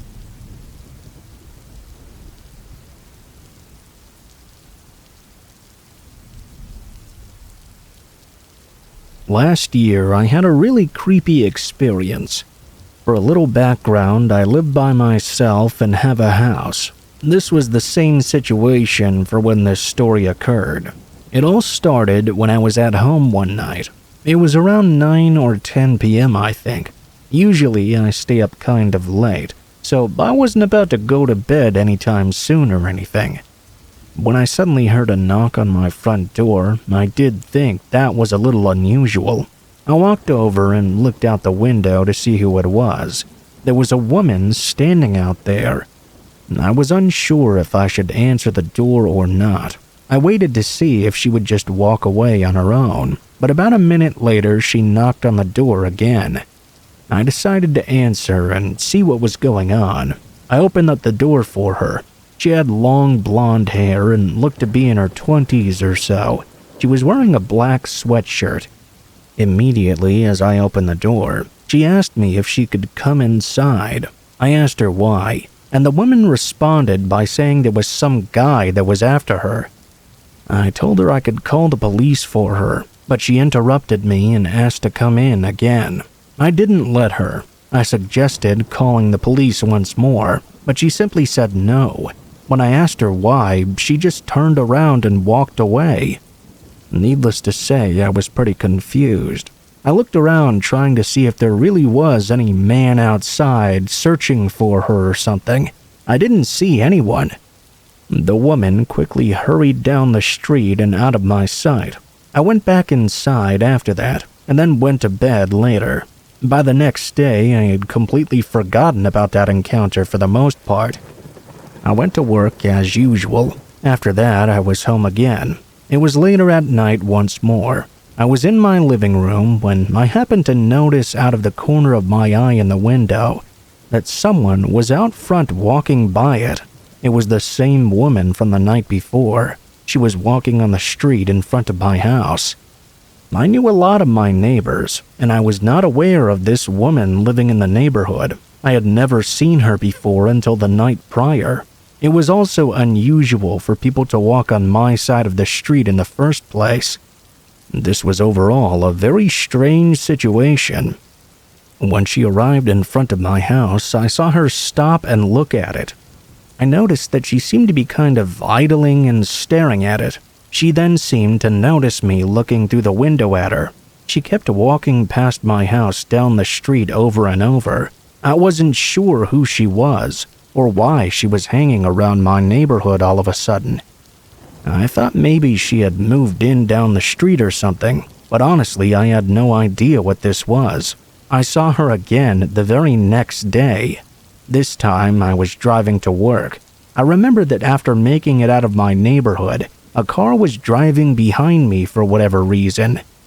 I looked at my mirror to the car behind me and saw that the driver looked an awful lot like the woman who I kept seeing. I was almost positive it was her, but she was wearing these gigantic sunglasses, so I couldn't quite see all of her face. I couldn't be 100%. It was strange to see her again, though. At first, I didn't even have the thought that she was following me in her car in my mind, but as I kept driving, I noticed her making all the turns I did. Eventually, I was 90% of the way to work, and she was still right behind me. Now, I was 99% sure it was the exact same woman. It took me 15 minutes to get to work, and when I got there, she pulled into the parking lot right after me. I was shocked. I knew she didn't work here. but when I drove to where I always parked, she drove through the lot a different way.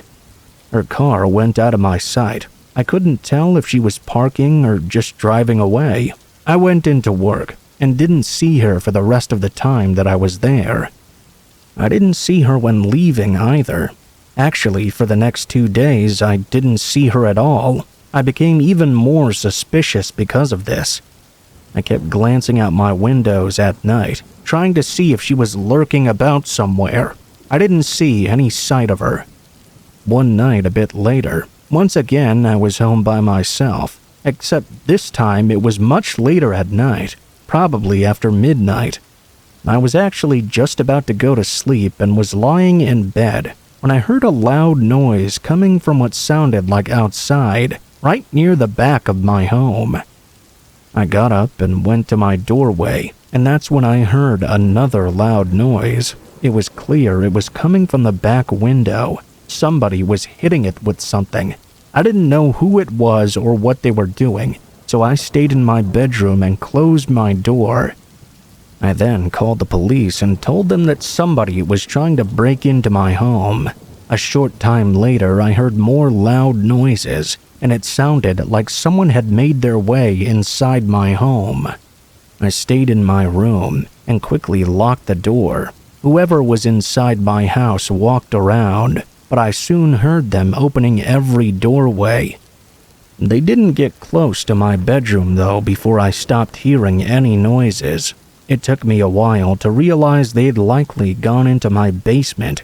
For the next 5 minutes or so, everything was silent. Then the police arrived. I ran out of my room to let them in.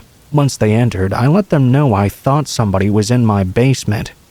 They went down there, and a short time later came out with the same woman who I'd kept seeing. I should have known it was her the whole time. I was glad she wouldn't be bothering me anymore, but I never got an answer as to why she was doing all this. She refused to say, and in the end, I never found out anything more.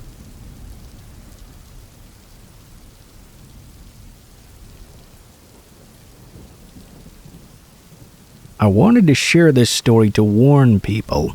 It's a story that's really weird and freaked me out. I'm traveling around the country in my car. I've been driving for over a week from the city I lived in, and so far I've slept in my car to save money. It wasn't until I got to a big enough city that I decided to treat myself to an actual bed that would be comfortable. I opted to choose Airbnb because it's cheaper than hotels. I booked this particular Airbnb the day before I arrived to the city, so there weren't many options. I had found this apartment that looked very new and modern. It was in a great location, and the price was decent as well. Actually, it seemed almost too good to be true. The only downside was that it was listed as a new listing, and so it had 0 reviews. I figured the price was low because it was a new listing, and decided to give it a shot. It must be legit because it's on Airbnb, right? When I got to the apartment building, it was older looking than I expected. I later found out that my Airbnb was most likely the only renovated apartment in the entire building. The rest seemed to be in very poor condition.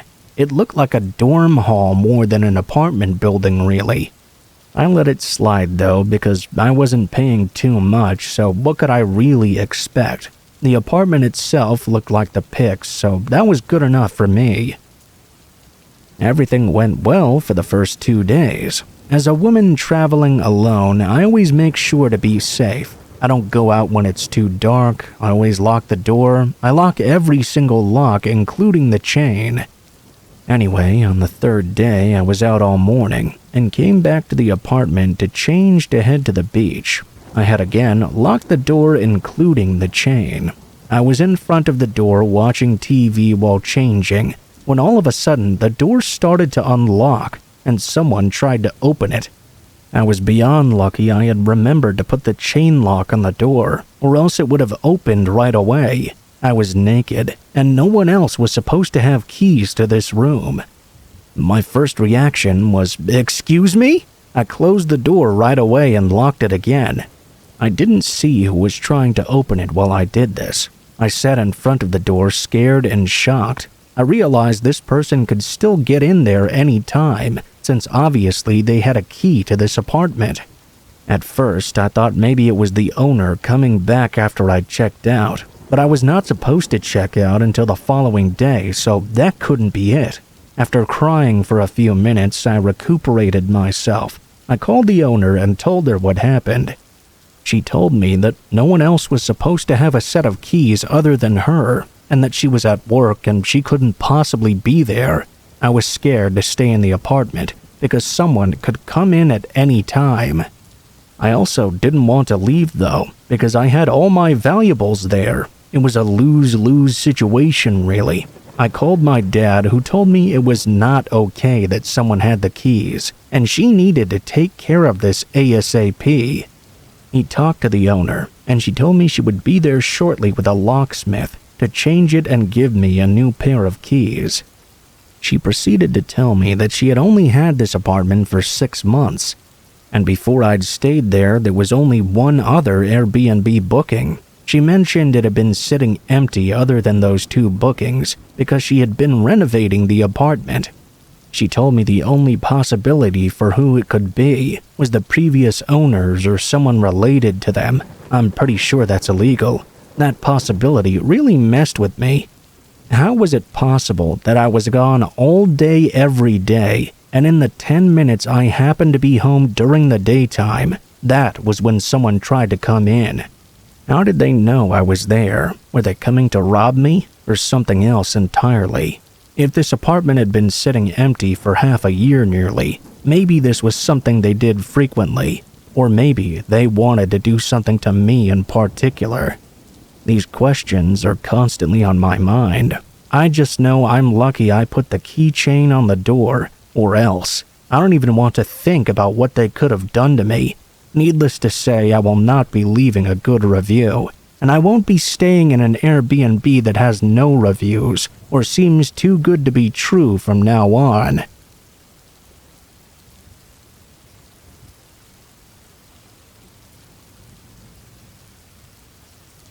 You know when nightmares seem so real that you start to question whether you're actually awake or not? I get those all the time. It's not exactly sleep paralysis. Oh no, I'm thankful it hasn't escalated to that yet, but these are already bad enough. My nightmares are the kind that often incorporate reality into them. Like, the blankets will wind their way around my neck as I thrash, and in my dreams they turn into snakes or even a noose. Sweat becomes a stream of water that tries to drown me. Turning over in bed looked like lurching over and hitting the ground, unable to get up from whatever monster was chasing me. I guess that sums up my nightly torment, up nicely with a pretty bow, doesn't it? Not exactly. There was one time where, after I woke up, I didn't get the relief from my nightmare that I usually did. Not even close. Long story short, it was a regular Thursday night. I had come home from work, fed and played with my parrot, and watched some TV. I put my bird back in his cage and got ready for bed. You'd think a parrot would be loud and possibly even contribute to my nightmares, but he's actually very quiet and polite at night. I brushed my teeth, put my pajamas on, and settled into my cool and clean sheets to sleep. Nothing I did that night was any different from my normal routine. For a while, I laid there in the dark, eyes closed, listening to the sound of my own breathing. I don't remember when I drifted off to sleep, or when I started dreaming. I remember I was running on a road to nowhere.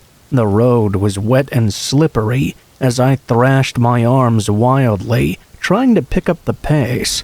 I'd woken up with bruises on my arms from hitting the bedposts in my dreams before, so this wasn't really new.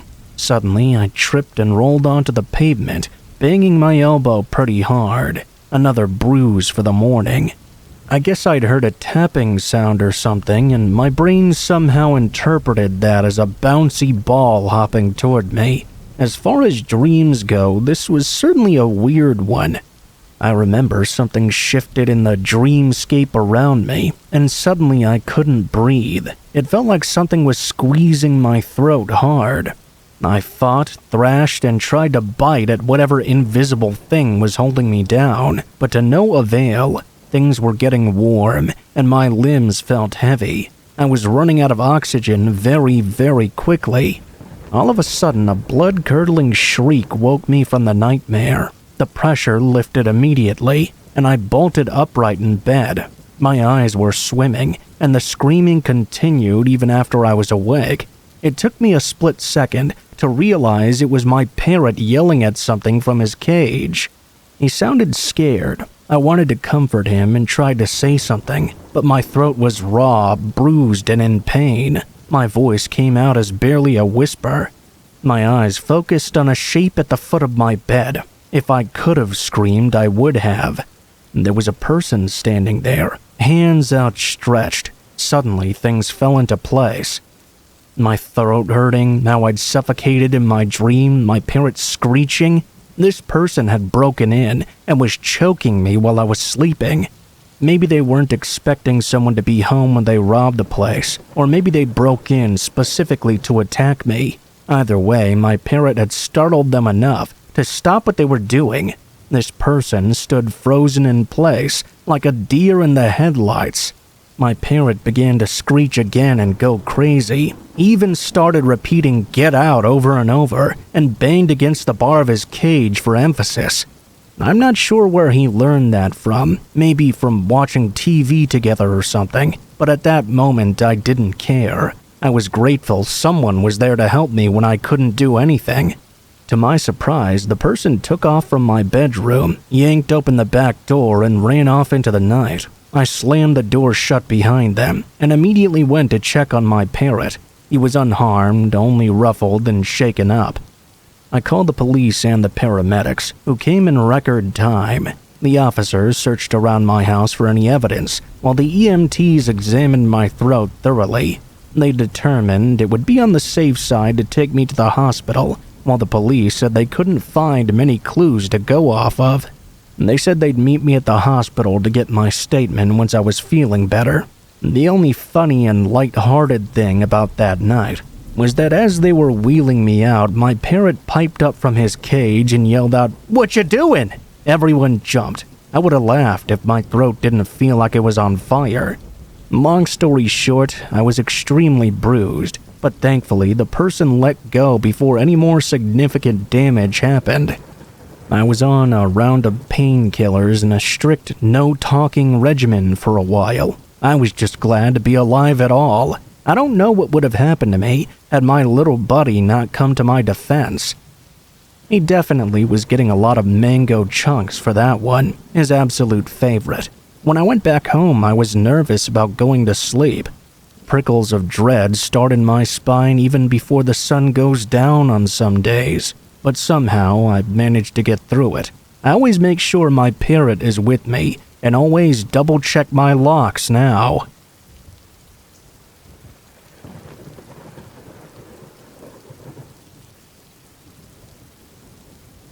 When I was a kid, my best friend's name was Sam. We lived only a few miles away from each other and would hang out all the time.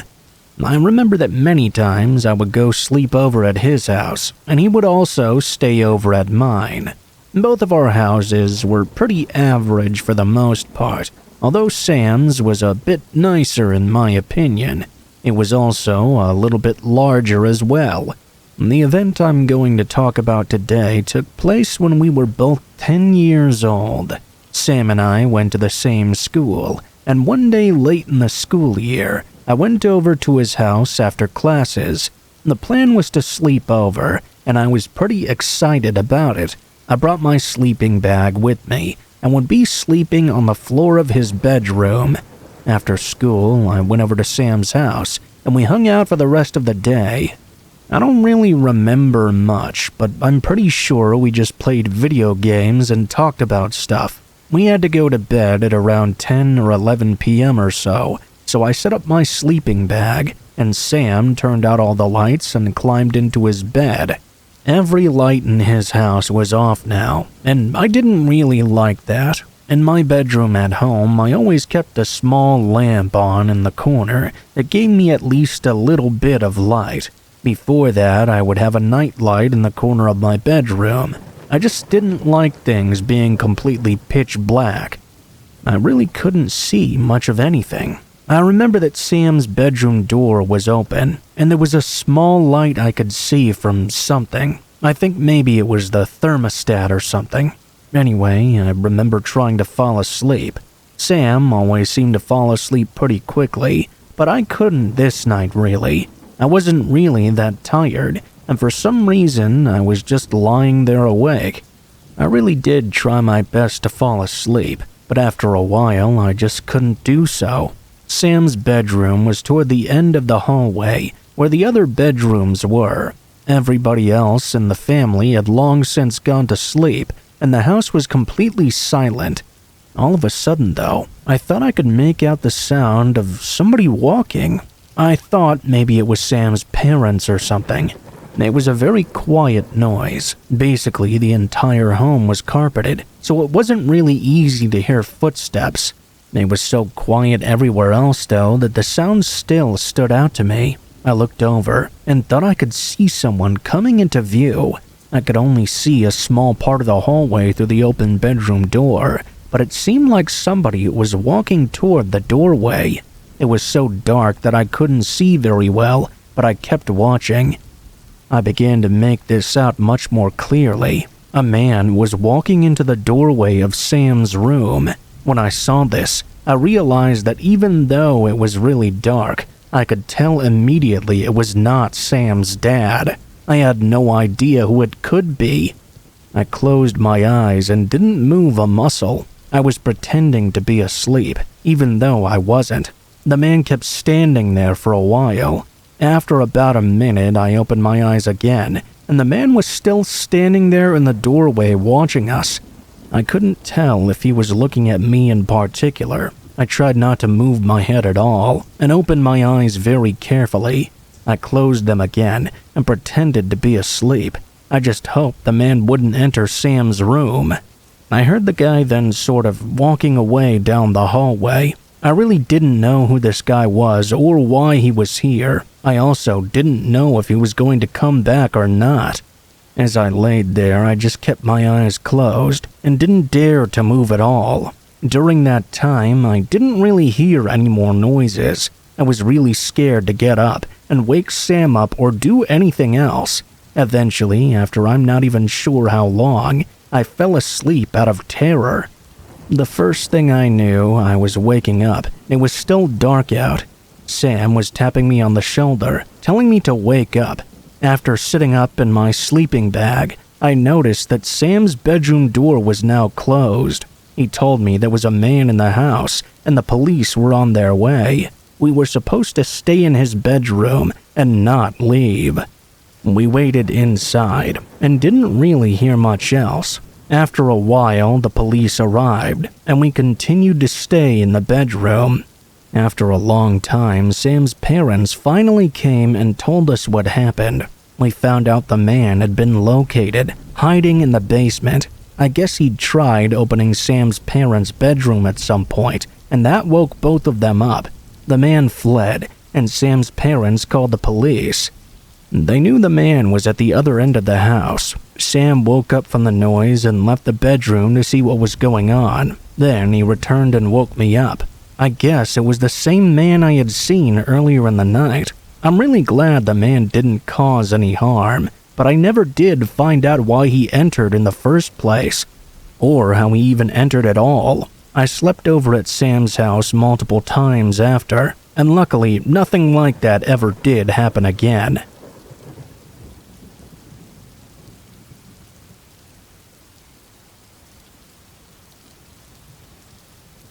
I must have been around 7 or 8 years old when my mother enrolled me in the Girl Scouts. We went on an outdoor mission the first week after school ended. I know there were some real Girl Scout camps around, but there weren't any in my area. Some older members were exploring the idea of starting one, but for this trip they simply rented a spot on a regular camping ground and sent us off on our mission. My mother had been a Girl Scout since she was a little girl, and she became a counselor during her college years. She wanted me to join too because she still had friends from those times and said I could use the social skills. I wasn't a huge introvert or anything, but I wasn't the life of the party either. Our counselors must have been in their mid-20s. They were all girls as well.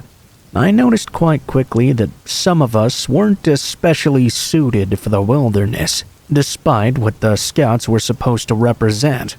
It was one thing to catalog flowers in your friend's mom's big garden, and a whole other to truly try and survive out in the woods. There were around 30 of us little girls, being managed by 3 20-something-year-olds. I understood faster than others that our counselors weren't exactly as dedicated to the task as the people who were normally in charge during the school year. The first leader I'd had as a scout was an older woman, the troop leader who I'll call Miss Evans. She trained the younger ones who became our counselors, but couldn't come with us on that excursion. My peers started to notice the indifference of our counselors as well. One of the other girls was Tana. She was a natural leader even at 8 years old. Some people just kinda have that quality, you know? It wasn't because she was popular or anything. She was very organized, charismatic, and could take charge easily. I'm sure that attitude has suited her well in life wherever she is. That summer trip could have messed us all up though. It was day 3, and Tana had managed to get on the radar of one of those counselors. I'll call her Paula. As luck would have it, Paula was Miss Evans' granddaughter, a big cliché nepo baby who didn't care about anything at all.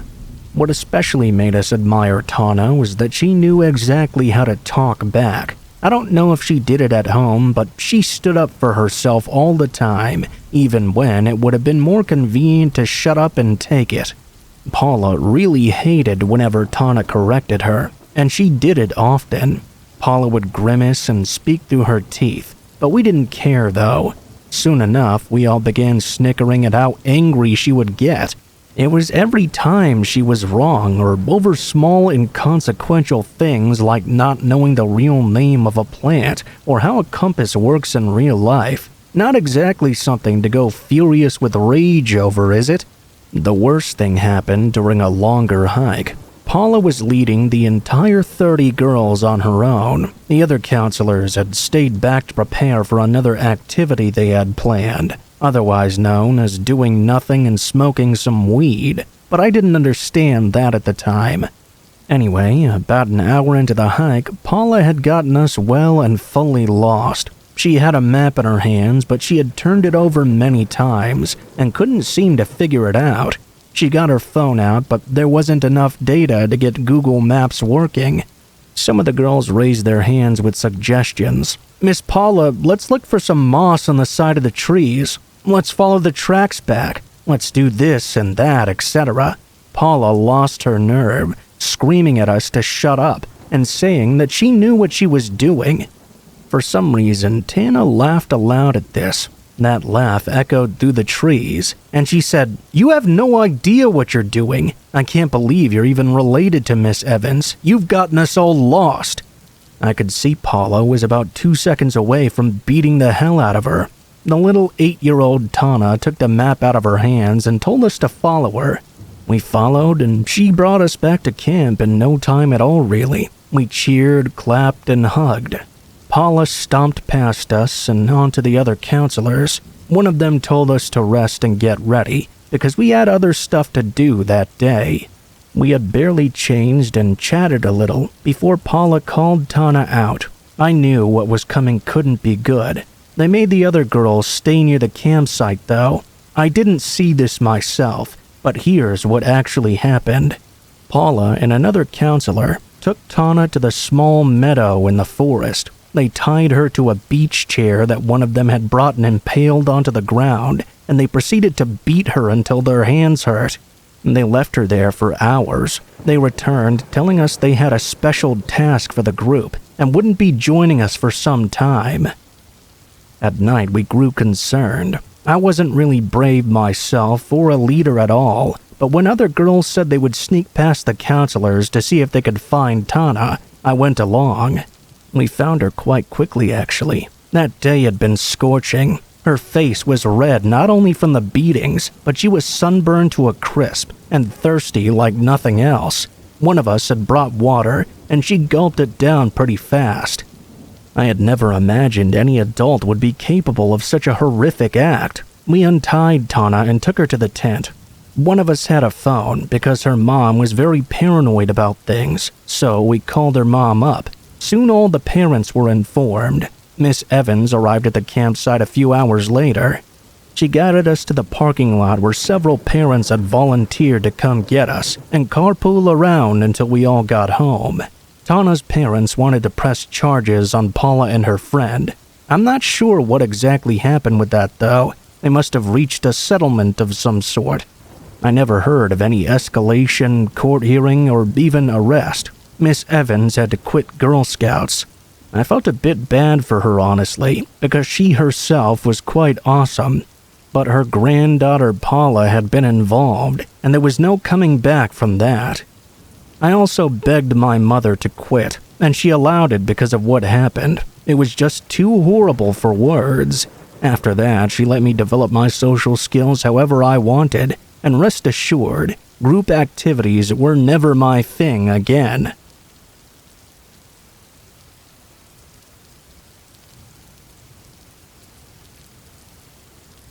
I haven't told this story to many other people because it requires the listener to suspend their disbelief. When I've shared my story in the past, I usually get looked at like I suffer from some sort of mental condition or something, but nothing could be further from the truth. I know the ball from the bounce. You have to when you work in finance like me. I'll keep this short and to the point though. Back in 2007, I used to live just outside of Salt Lake City, Utah, in a very laid-back and populated suburb. I lived in a townhome. It was about a 30-minute commute to my job or so. I was on a salary, which meant that my hours would vary from week to week. I could come home as early as 12 o'clock in the afternoon or as late as 3 o'clock in the morning. It really depended on what was going on at Wall Street. I remember that this happened on Father's Day. After work that day, I decided to spend some time with my parents and have dinner with them. All went well, and I made it back to my place at around 9 p.m. As soon as you walked into my townhouse, directly in front of you was a staircase that led to a small hallway with the master bedroom being the first door you see. The spare bedroom was right next to that. My usual routine was to grab a snack from the downstairs kitchen before heading upstairs to my room. Since I'd already had dinner that night though, I decided I would just go upstairs and take a shower, maybe get some sleep as well. The very first thing I noticed was that the light switch at the bottom of the staircase was not working.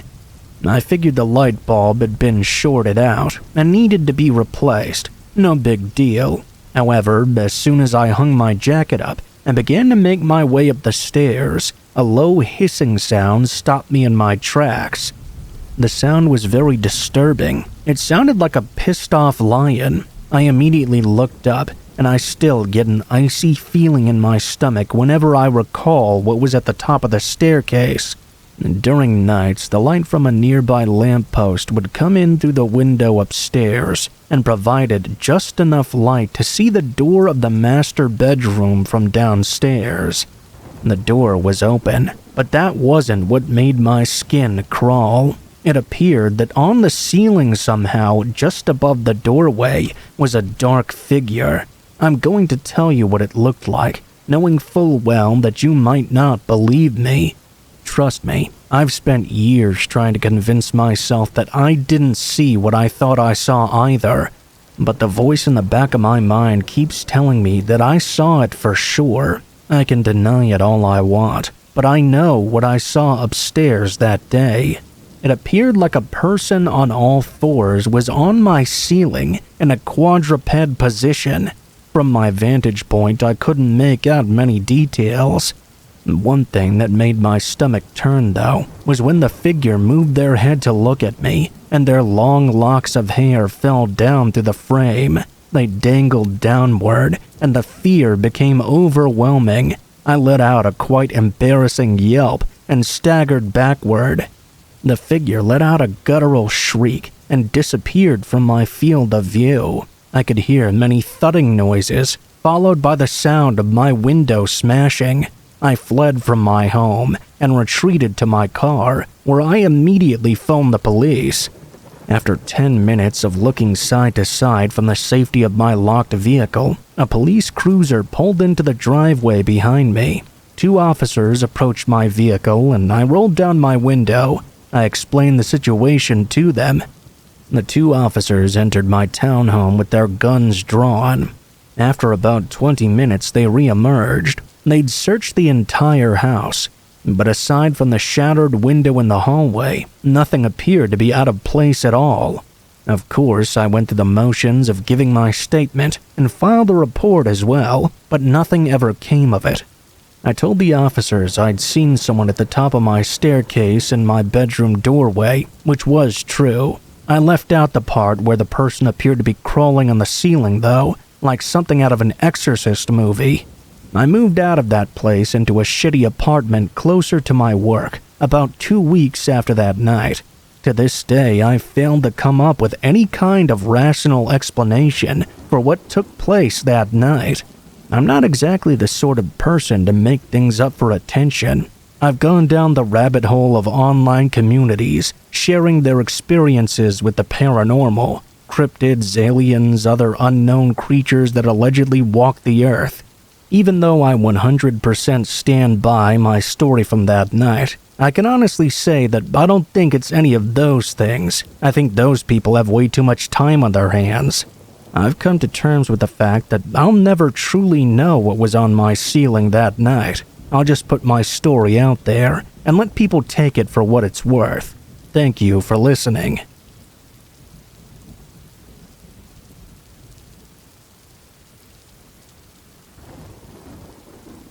I went to a shrine in the middle of the night. I want to share my experience. This happened when I was in the 1st or 2nd year of junior high school. I think I was about 13 years old. I grew up in the countryside along the coast of Hokkaido. Picture a rural landscape with freezing winters.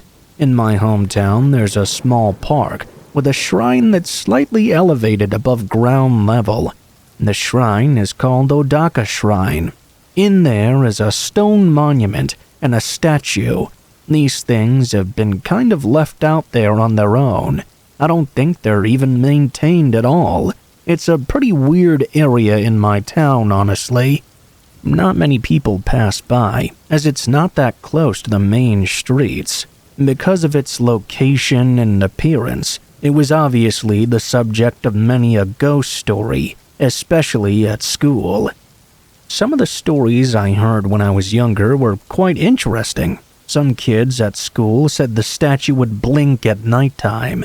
They also said that at midnight, blood-red writing would appear on the stone monument. I wasn't really one for ghost stories myself. Didn't exactly believe in anything paranormal, and I didn't get creeped out all that easily either. I just nodded whenever I heard those stories and smiled. I didn't really care that much. Due to all the rumors about the shrine, though, kids wouldn't even play there during the day. It was a complete waste of the park in the area. A little bit about myself back then. I was a bit of a bad kid when I was younger. I would often sneak out of the house in the middle of the night. I wouldn't do anything really bad. I just liked being outside when it was dark out. Anyway, one night after I snuck out, a thought came to my mind. Hey, maybe I should check out that shrine and see if the rumors are true. In my head, I thought it was a way to have some real bragging rights at school. I mean, wouldn't I look so cool if I strutted in there and told everyone I'd been to the shrine in the middle of the night? These dorks and their ghost stories, I could put that all right to bed and look cool as hell. As you can tell, these were very adolescent thoughts of mine. Only a kid my age would think that going off into the woods in the middle of the night was a really great idea. So off I went. I don't exactly remember what time it was. I know that my parents were both asleep by the time I left, so it must have been pretty late. When I arrived at the park area, I was struck by just how dark it was out there. There were no lights at all. I expected some street lights at the very least, but I had to find my way by moonlight only. It was much darker and therefore much creepier than I had expected. I started to wonder if this was such a good idea after all. I had a lot of courage back then though, so I pushed on. I had to see if the statue's eyes really did move at night. It was really creepy in that park in the dark. All of my senses seemed heightened, and I was aware of all of the noises in the woods, the rustling of the leaves at my feet, the bugs chirping in the night. It all added to the atmosphere. I went over to the statue and looked into its eyes. I didn't see it blinking or anything like that. I didn't check it out for all that long, to be honest, though. I went over to the park and sat on a swing the kids from my school said swung by itself. Something about a ghost child coming to play at night. It didn't scare me, and it didn't swing either. I was getting pretty disappointed. Next came the stone monument, the one that supposedly revealed blood-stained letters. I walked all around that thing thinking of all the scary stories I'd heard about this shrine, but obviously nothing happened. I thought to myself, I'll show them at school tomorrow.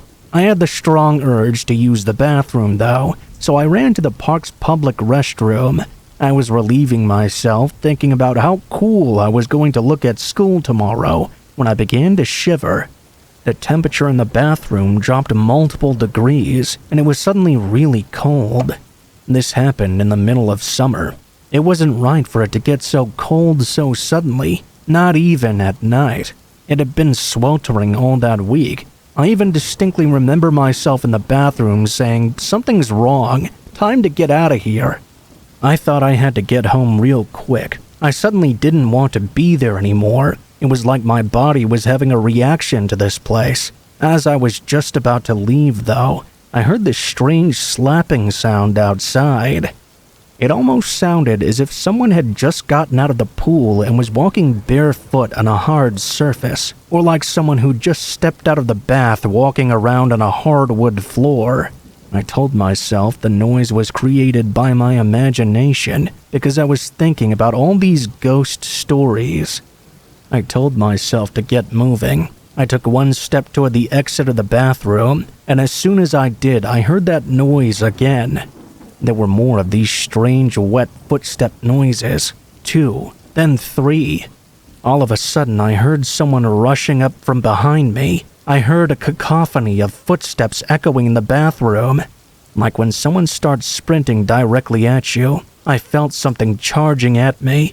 I didn't dare to look back. I was so scared that I burst out into a sprint and ran for my life. I'm not ashamed to say there were tears flowing down my eyes as I ran.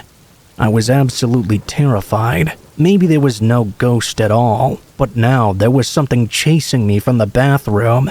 As I was running for my life, I could tell that whatever or whoever this was chasing me through the woods. When I finally arrived home, I finally couldn't sense that presence anymore. I couldn't get the sound of those slapping footsteps out of my head. I jumped at every tiny noise I heard that night. I slept with the lights on, something I hadn't done in years. I guess the rumors about the shrine might not have been entirely true, but there was something else sinister in that bathroom with me that night. I know I'll never use that bathroom again in that park.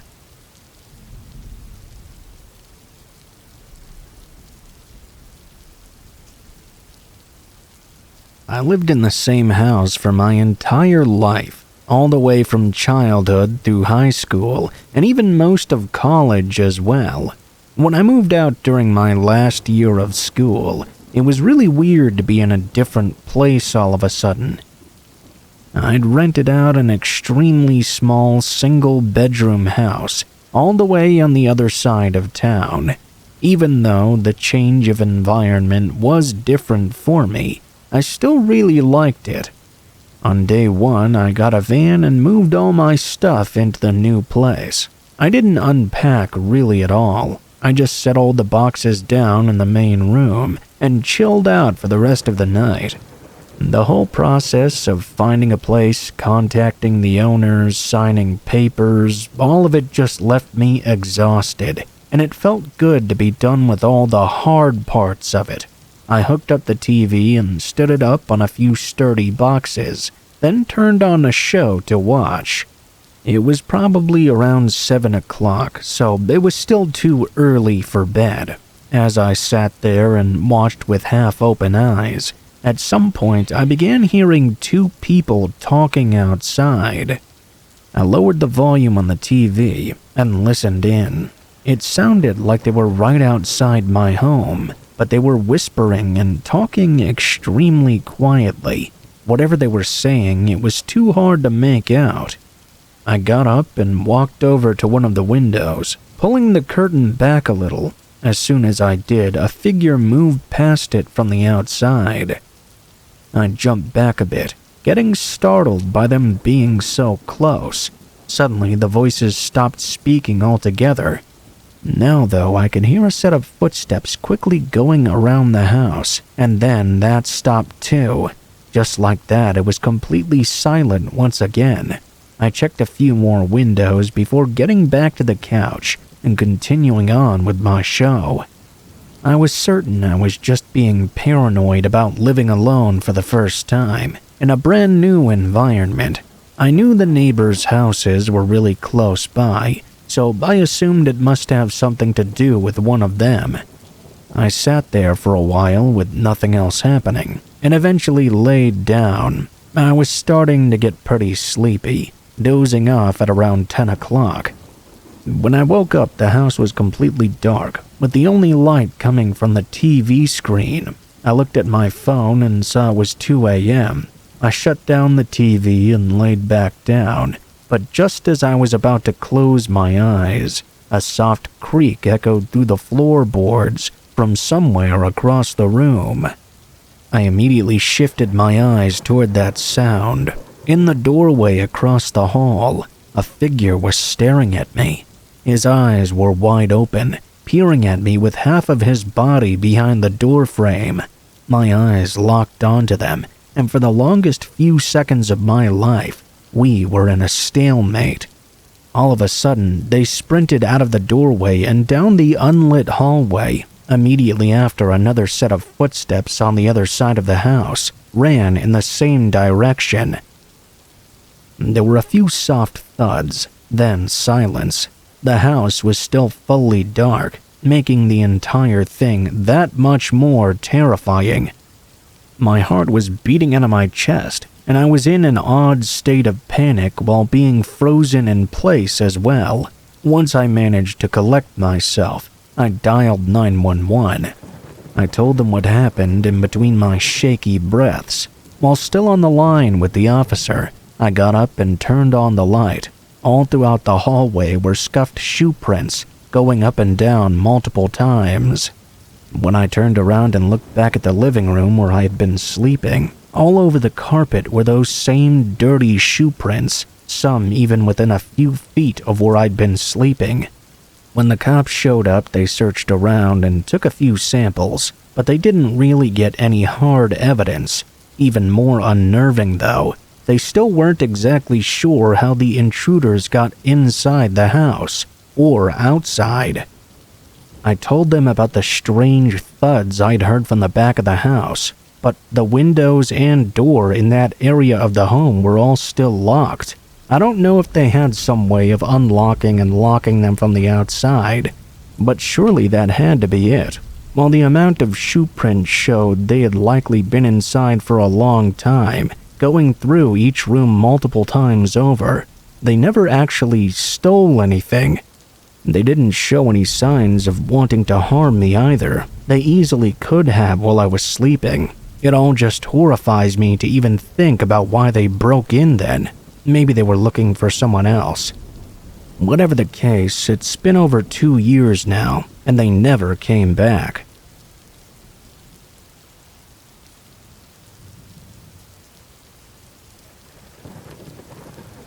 I'm a woman, and my name is Jessica. This occurred 2 years ago now. One day, I got a new text on my phone. It said, "Hey, is this Jessica?" I didn't know who it was, but it possibly could have been someone I knew. I responded by saying yes and asked whose number this was. The person said his name was JT, and that was it.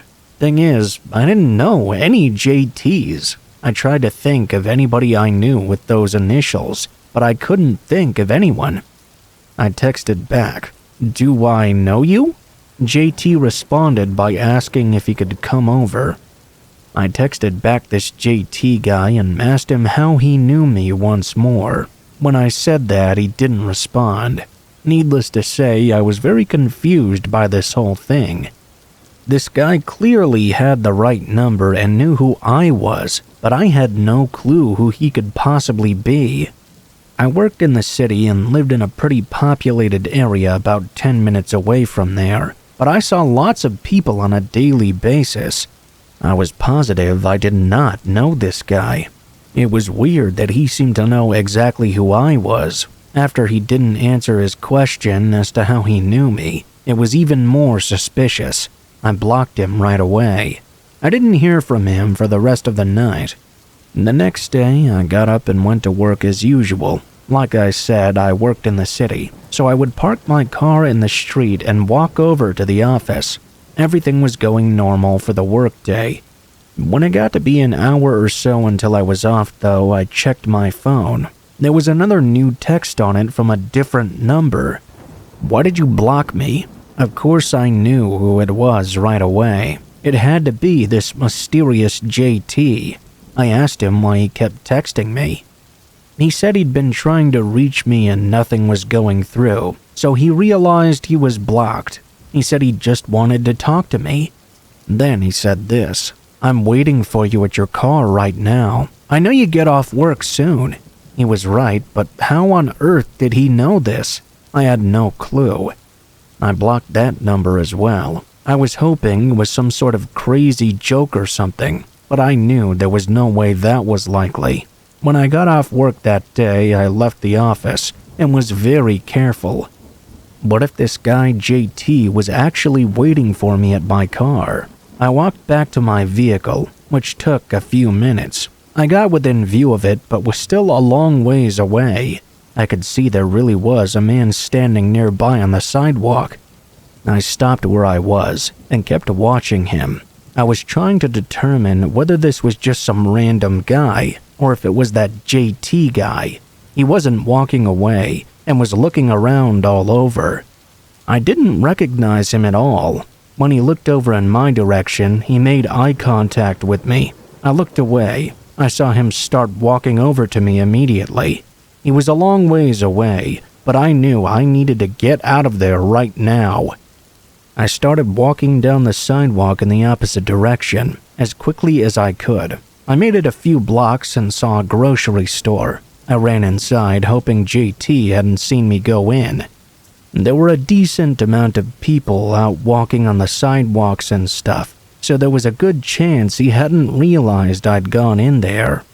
I walked around the grocery store for a few minutes, looking around because I wasn't really sure what to do. I was hoping not to see JT anywhere. I noticed a police officer who just happened to be in the grocery store. I approached the officer and told him of my situation. He said he could walk to my car with me and see if this JT was still out there. We left the grocery store and I kept my eyes out for JT, but we didn't see him at all. Thankfully, I made it back to my car safely and was then able to drive home. I was glad I'd made it back. However, JT had gotten away. He still knew where I worked and my schedule. I just hoped that he didn't know where I lived now. I lived in an apartment up on the 5th floor during this time. It was a pretty typical one-bedroom place. That night, I felt incredibly unsettled when about 10 p.m. there was a knock on my door. I knew who it had to be right away. It must be JT. I instantly grabbed my phone and called the police. I didn't even bother to look out the peephole or anything. I was that confident it was him. A few minutes later, he knocked on the door again. I didn't answer. I got another text on my phone from yet another new number. "Open the door. I know you're home." I didn't reply. I just hoped the police would get there soon. 10 minutes went by. I was in my bedroom hiding and listening for any sounds. JT was not knocking anymore. I figured he might have left, but suddenly I heard some voices from the hallway. I realized the police must have arrived. I went to the door and looked out, and sure enough, JT was still there. He was talking to them. They got him to go away, and I also got a restraining order against him. Thankfully, after that night, I haven't seen him since, and I also haven't received any more texts from him.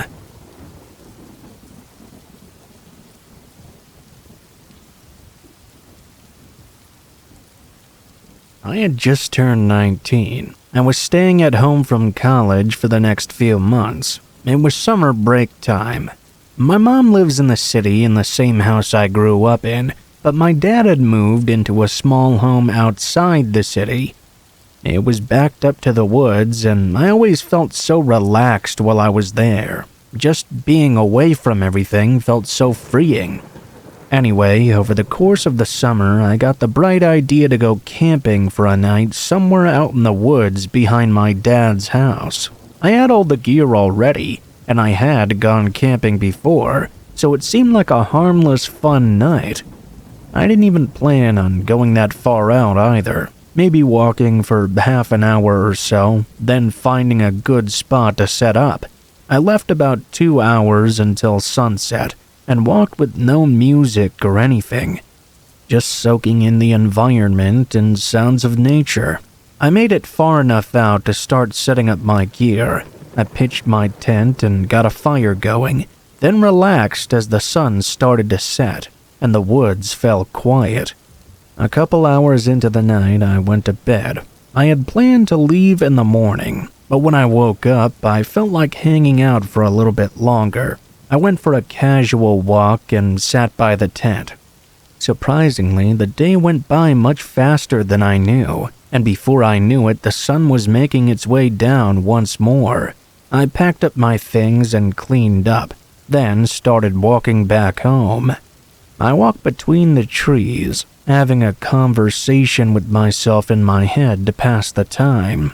As the sun started getting lower and lower, though, I realized it had been quite a while since I'd started out.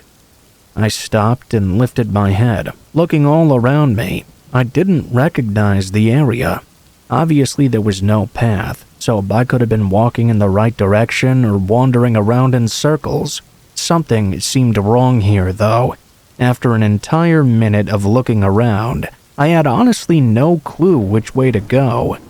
If I had been going in the right direction, I should have made it home already, or at least to the actual road that my dad's house was on. Racing the setting sun now, I decided to continue in the direction I was going in, hoping that at some point I'd break through and emerge on a road. As I walked, the woods got darker and darker, sending me into somewhat of a nervous breakdown. I was looking all over for anything to tell me where to go. Now the woods were too dark to see anything further than 30 feet. All of a sudden, in the darkness, I could see a light flickering in the distance. I got excited, walking quickly towards it. I made out a dark house, sitting in the middle of a bunch of trees. I thought maybe it was one of my dad's neighbors, or at least it would lead me to a road I could walk along. As I approached the opening in the woods where it was, though, I didn't see anything. There were no roads, no lights from other houses, not even a gravel driveway. The house was old-looking, too, resembling more of a cabin style. There was a light on in the downstairs window, so it definitely wasn't vacant or anything. I walked around to the other side of it, staying in the tree line still. There were no signs of any roads or houses on the other side either. Regrettably, I decided my only option was to ask whoever lived there for some help. I walked up to the front door, listening in for a second before ringing the doorbell. Immediately, I heard footsteps sprinting down some stairs right up to the other side. I knew they were probably looking at me through the peephole, so I called out to them through the door. Hi there, I'm a little bit lost. I was hoping you could tell me which direction the nearest street is. There was a pause, and then they opened the door. 2 men were standing there, both looking to be in their mid-40s and appearing kind of disheveled. One of them took a step forward and looked outside behind me at the tree line, as if peeking for anyone else. For a moment, both of the men were quiet. "Come inside, we'll help you out," one of the men said. He opened the door wider and stepped aside. "Oh, that's okay, I just need you to point me in the right direction. I didn't want to go into some random person's house in the middle of the woods. I also didn't really see the point to it." Both men frowned. Then one of them spoke. He just wanted to talk about why I was out here. I told them I had been camping and gotten lost, but they looked at each other like they thought I was lying. One of them stepped out and stood pretty close to me as he looked around at the trees more intently. When he stepped out, though, he revealed the room behind him, which only had a small lamp in the middle of the floor, surrounded by a bunch of dust. I took a step away from the man, and both of them turned cold. Their facial expressions and body language became empty as they stood there in silence. Out of nowhere, one of them tried to tackle me to the ground. Luckily, I reacted quick enough to slip away. The other man tried to grab me as well, and I took off for the trees. I could hear one of the men following behind me. Once I made it into the woods, the man seemed to give up the chase, and soon after, the lights from the house shut off. Hours passed of wandering through the woods in darkness before I finally made it to a road. I discovered I had hiked miles in the wrong direction. I told my dad about the encounter, though, and he took the police to investigate. We were both terrified to hear that the house I'd wandered onto was an old vacation cabin that had been abandoned decades ago.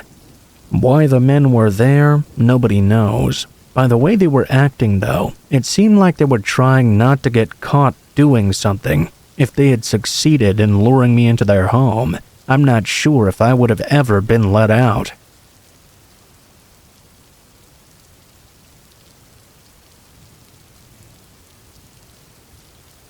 This happened when I was driving home from work late one night. I had just gotten off and was pretty tired. It was almost midnight, or something of the like. I had made it most of the way back in my old beat-up car. It was a green 1997 Chevy Cavalier. It barely ran, honestly. As I was about 75% of the way home, I found myself driving through a very quiet area. There were no other cars on the street at all, and it was mostly just woods on both sides. Out of nowhere, my car, of course, started dying on me. I didn't know what to do. I pulled over to the side of the road and tried to start it again. Nothing happened at all. My next course of action was to take out my phone and call for roadside assistance. Unfortunately, as I tried this, my phone had no signal. Needless to say, this was all very frustrating. I wasn't really sure what to do. I sat there for a few minutes, thinking of my options. I didn't know enough about cars to try and solve the problem myself. I also couldn't seem to get a hold of anybody. I might have to walk on my own to try and find a gas station or something. Thing is, I didn't really know if there were any close by. As I was sitting in my car trying to brainstorm a solution to my problem, I saw some headlights appear on the road behind me. This was the first other car I had seen in quite a long while. I thought about getting out and flagging them down for a second, but I thought better of it. You don't know who could be driving down the street, especially this late at night. I decided to stay put in my car. As the vehicle approached, though, I could see it was slowing down. They pulled over to the side just behind me. I got nervous when I saw this. Sure, it could be a good citizen trying to help me out, but it was also equally likely someone up to no good. With it being so late and dark out, I couldn't help but feel a little bit scared. The car stopped about 50 feet behind me, and the lights shut off. It appeared to be a small kind of pickup truck. I watched in my mirror, and after a few seconds, the driver's door opened up. I saw a man step out, then immediately lean into his car and stick his head in there. It looked like he was grabbing something.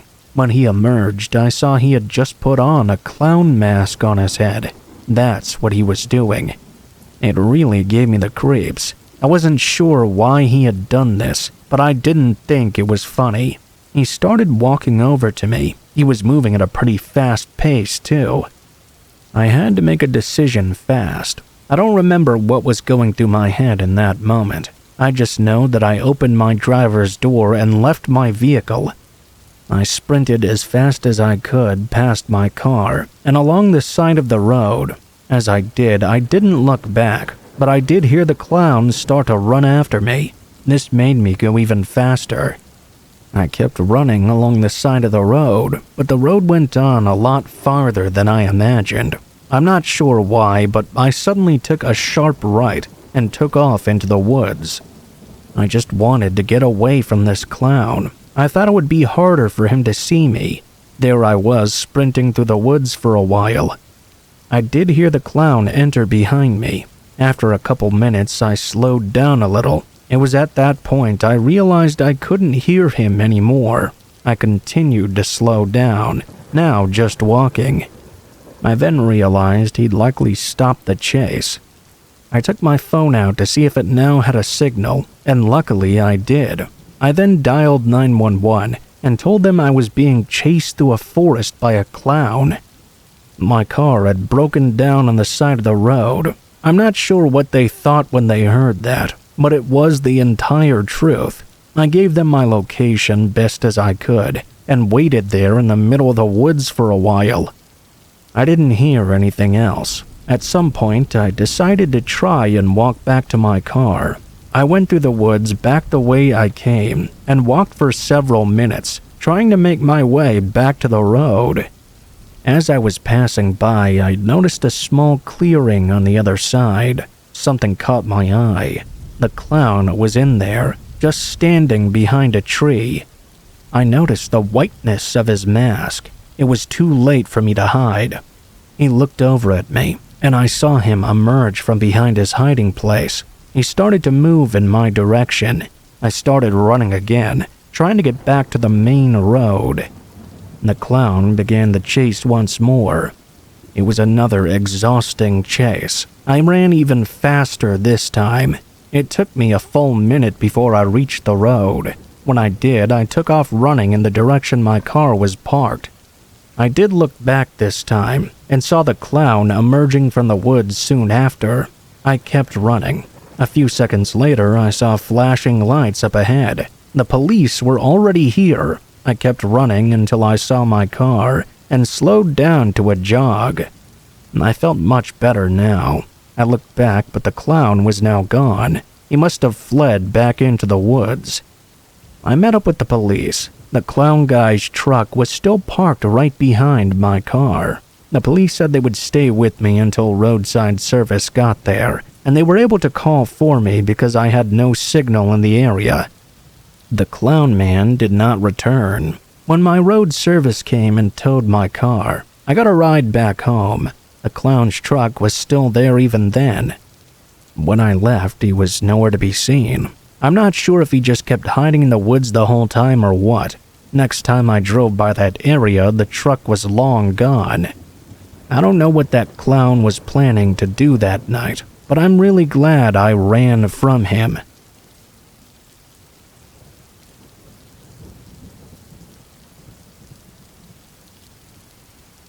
For a little background, I'm a woman, and I've been going to the gym for several years. I work out at about the same time every day, and this is something that happened just last year.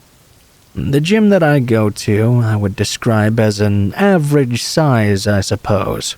Typically, I work out in the afternoon after I get done with work. Then I head home afterwards.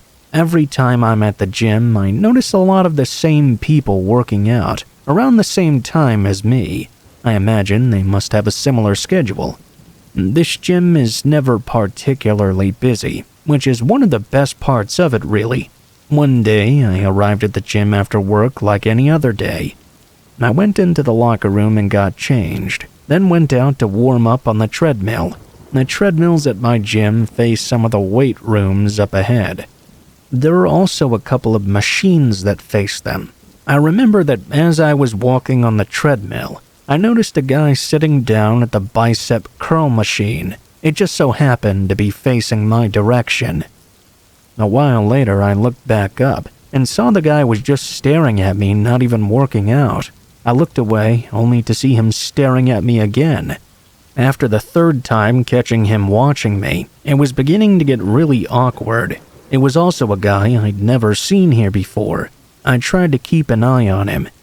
He didn't even seem to be trying to use the machine, other than to sit down and observe me. I did my best to ignore the man and move on with my workout. I finished on the treadmill and moved away to the weight area. This was past where the man was. For the next 10 minutes or so, everything was fine. But when I turned around, I saw the guy was now sitting on a bench a ways away. He was again staring at me. I thought to myself, wow, great. A gym creep is onto me. I wasn't really sure how to handle it. The man appeared to be in his 40s, average height and weight, light brown, sort of messy hair. Once again, he was not working out at all, just following me around the gym, watching me. I really couldn't believe the nerve of this guy to do this so blatantly. I moved to another corner of the gym where I could do my same workout. I told myself to just ignore him. I worked out for 20 or so minutes over there until I was done. When I stopped, I turned around to leave.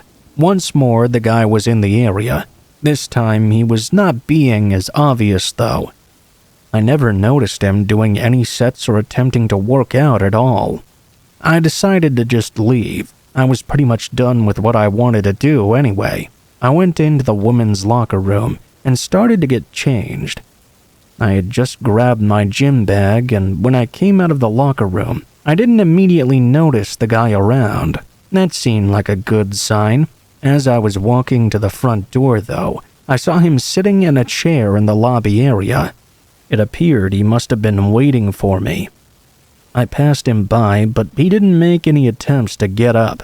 This made me feel at least a little bit better. I got back to my car and left to drive home.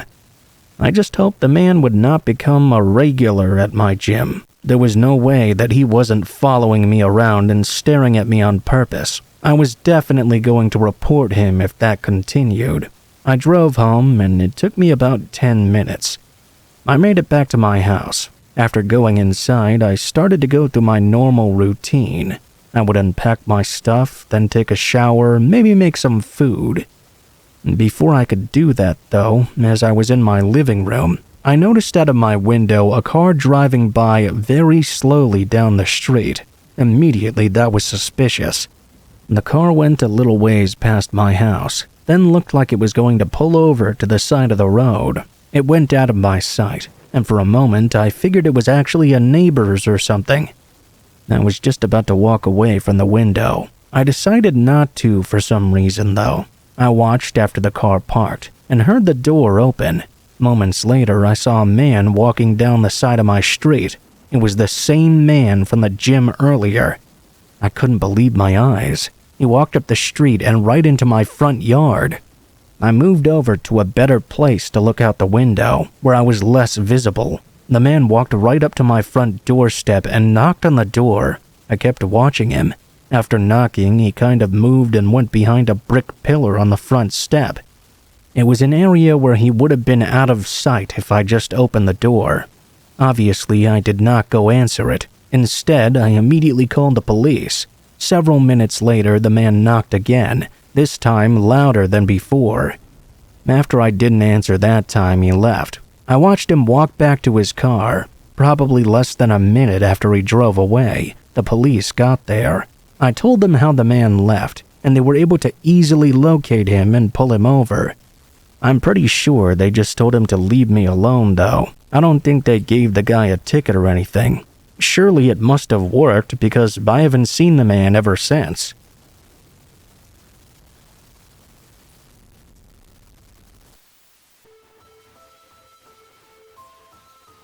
What is up, guys? Blue Spooky here. Thank you guys so much for watching, especially if you made it this far to the end of the video. If you liked the video, please be sure to like, share, comment, and subscribe if you feel so inclined. If you have any feedback for me as well, be sure to leave that in comments below the video. If you guys have a story you'd like to send in, or if you'd like to contact me for any reasons, there will be links to my social media in the description below the video, including my Facebook, Gmail, and Twitter accounts. Go ahead and send me a message on any of those, and I'll try to get to you as soon as possible. If you do decide to send in a story, please be sure to include in the tagline what the name of the story is if it has one, what type of story it is if it has one, and how you'd like to be credited in the description below the video. Please make sure to include as much detail as you feel comfortable with, and try to use as much proper grammar as possible to make sure you have the highest chance of appearing in a future video. Overall, I think that's pretty much it for now, guys, so thank you so much for watching, and I hope you guys have a great day.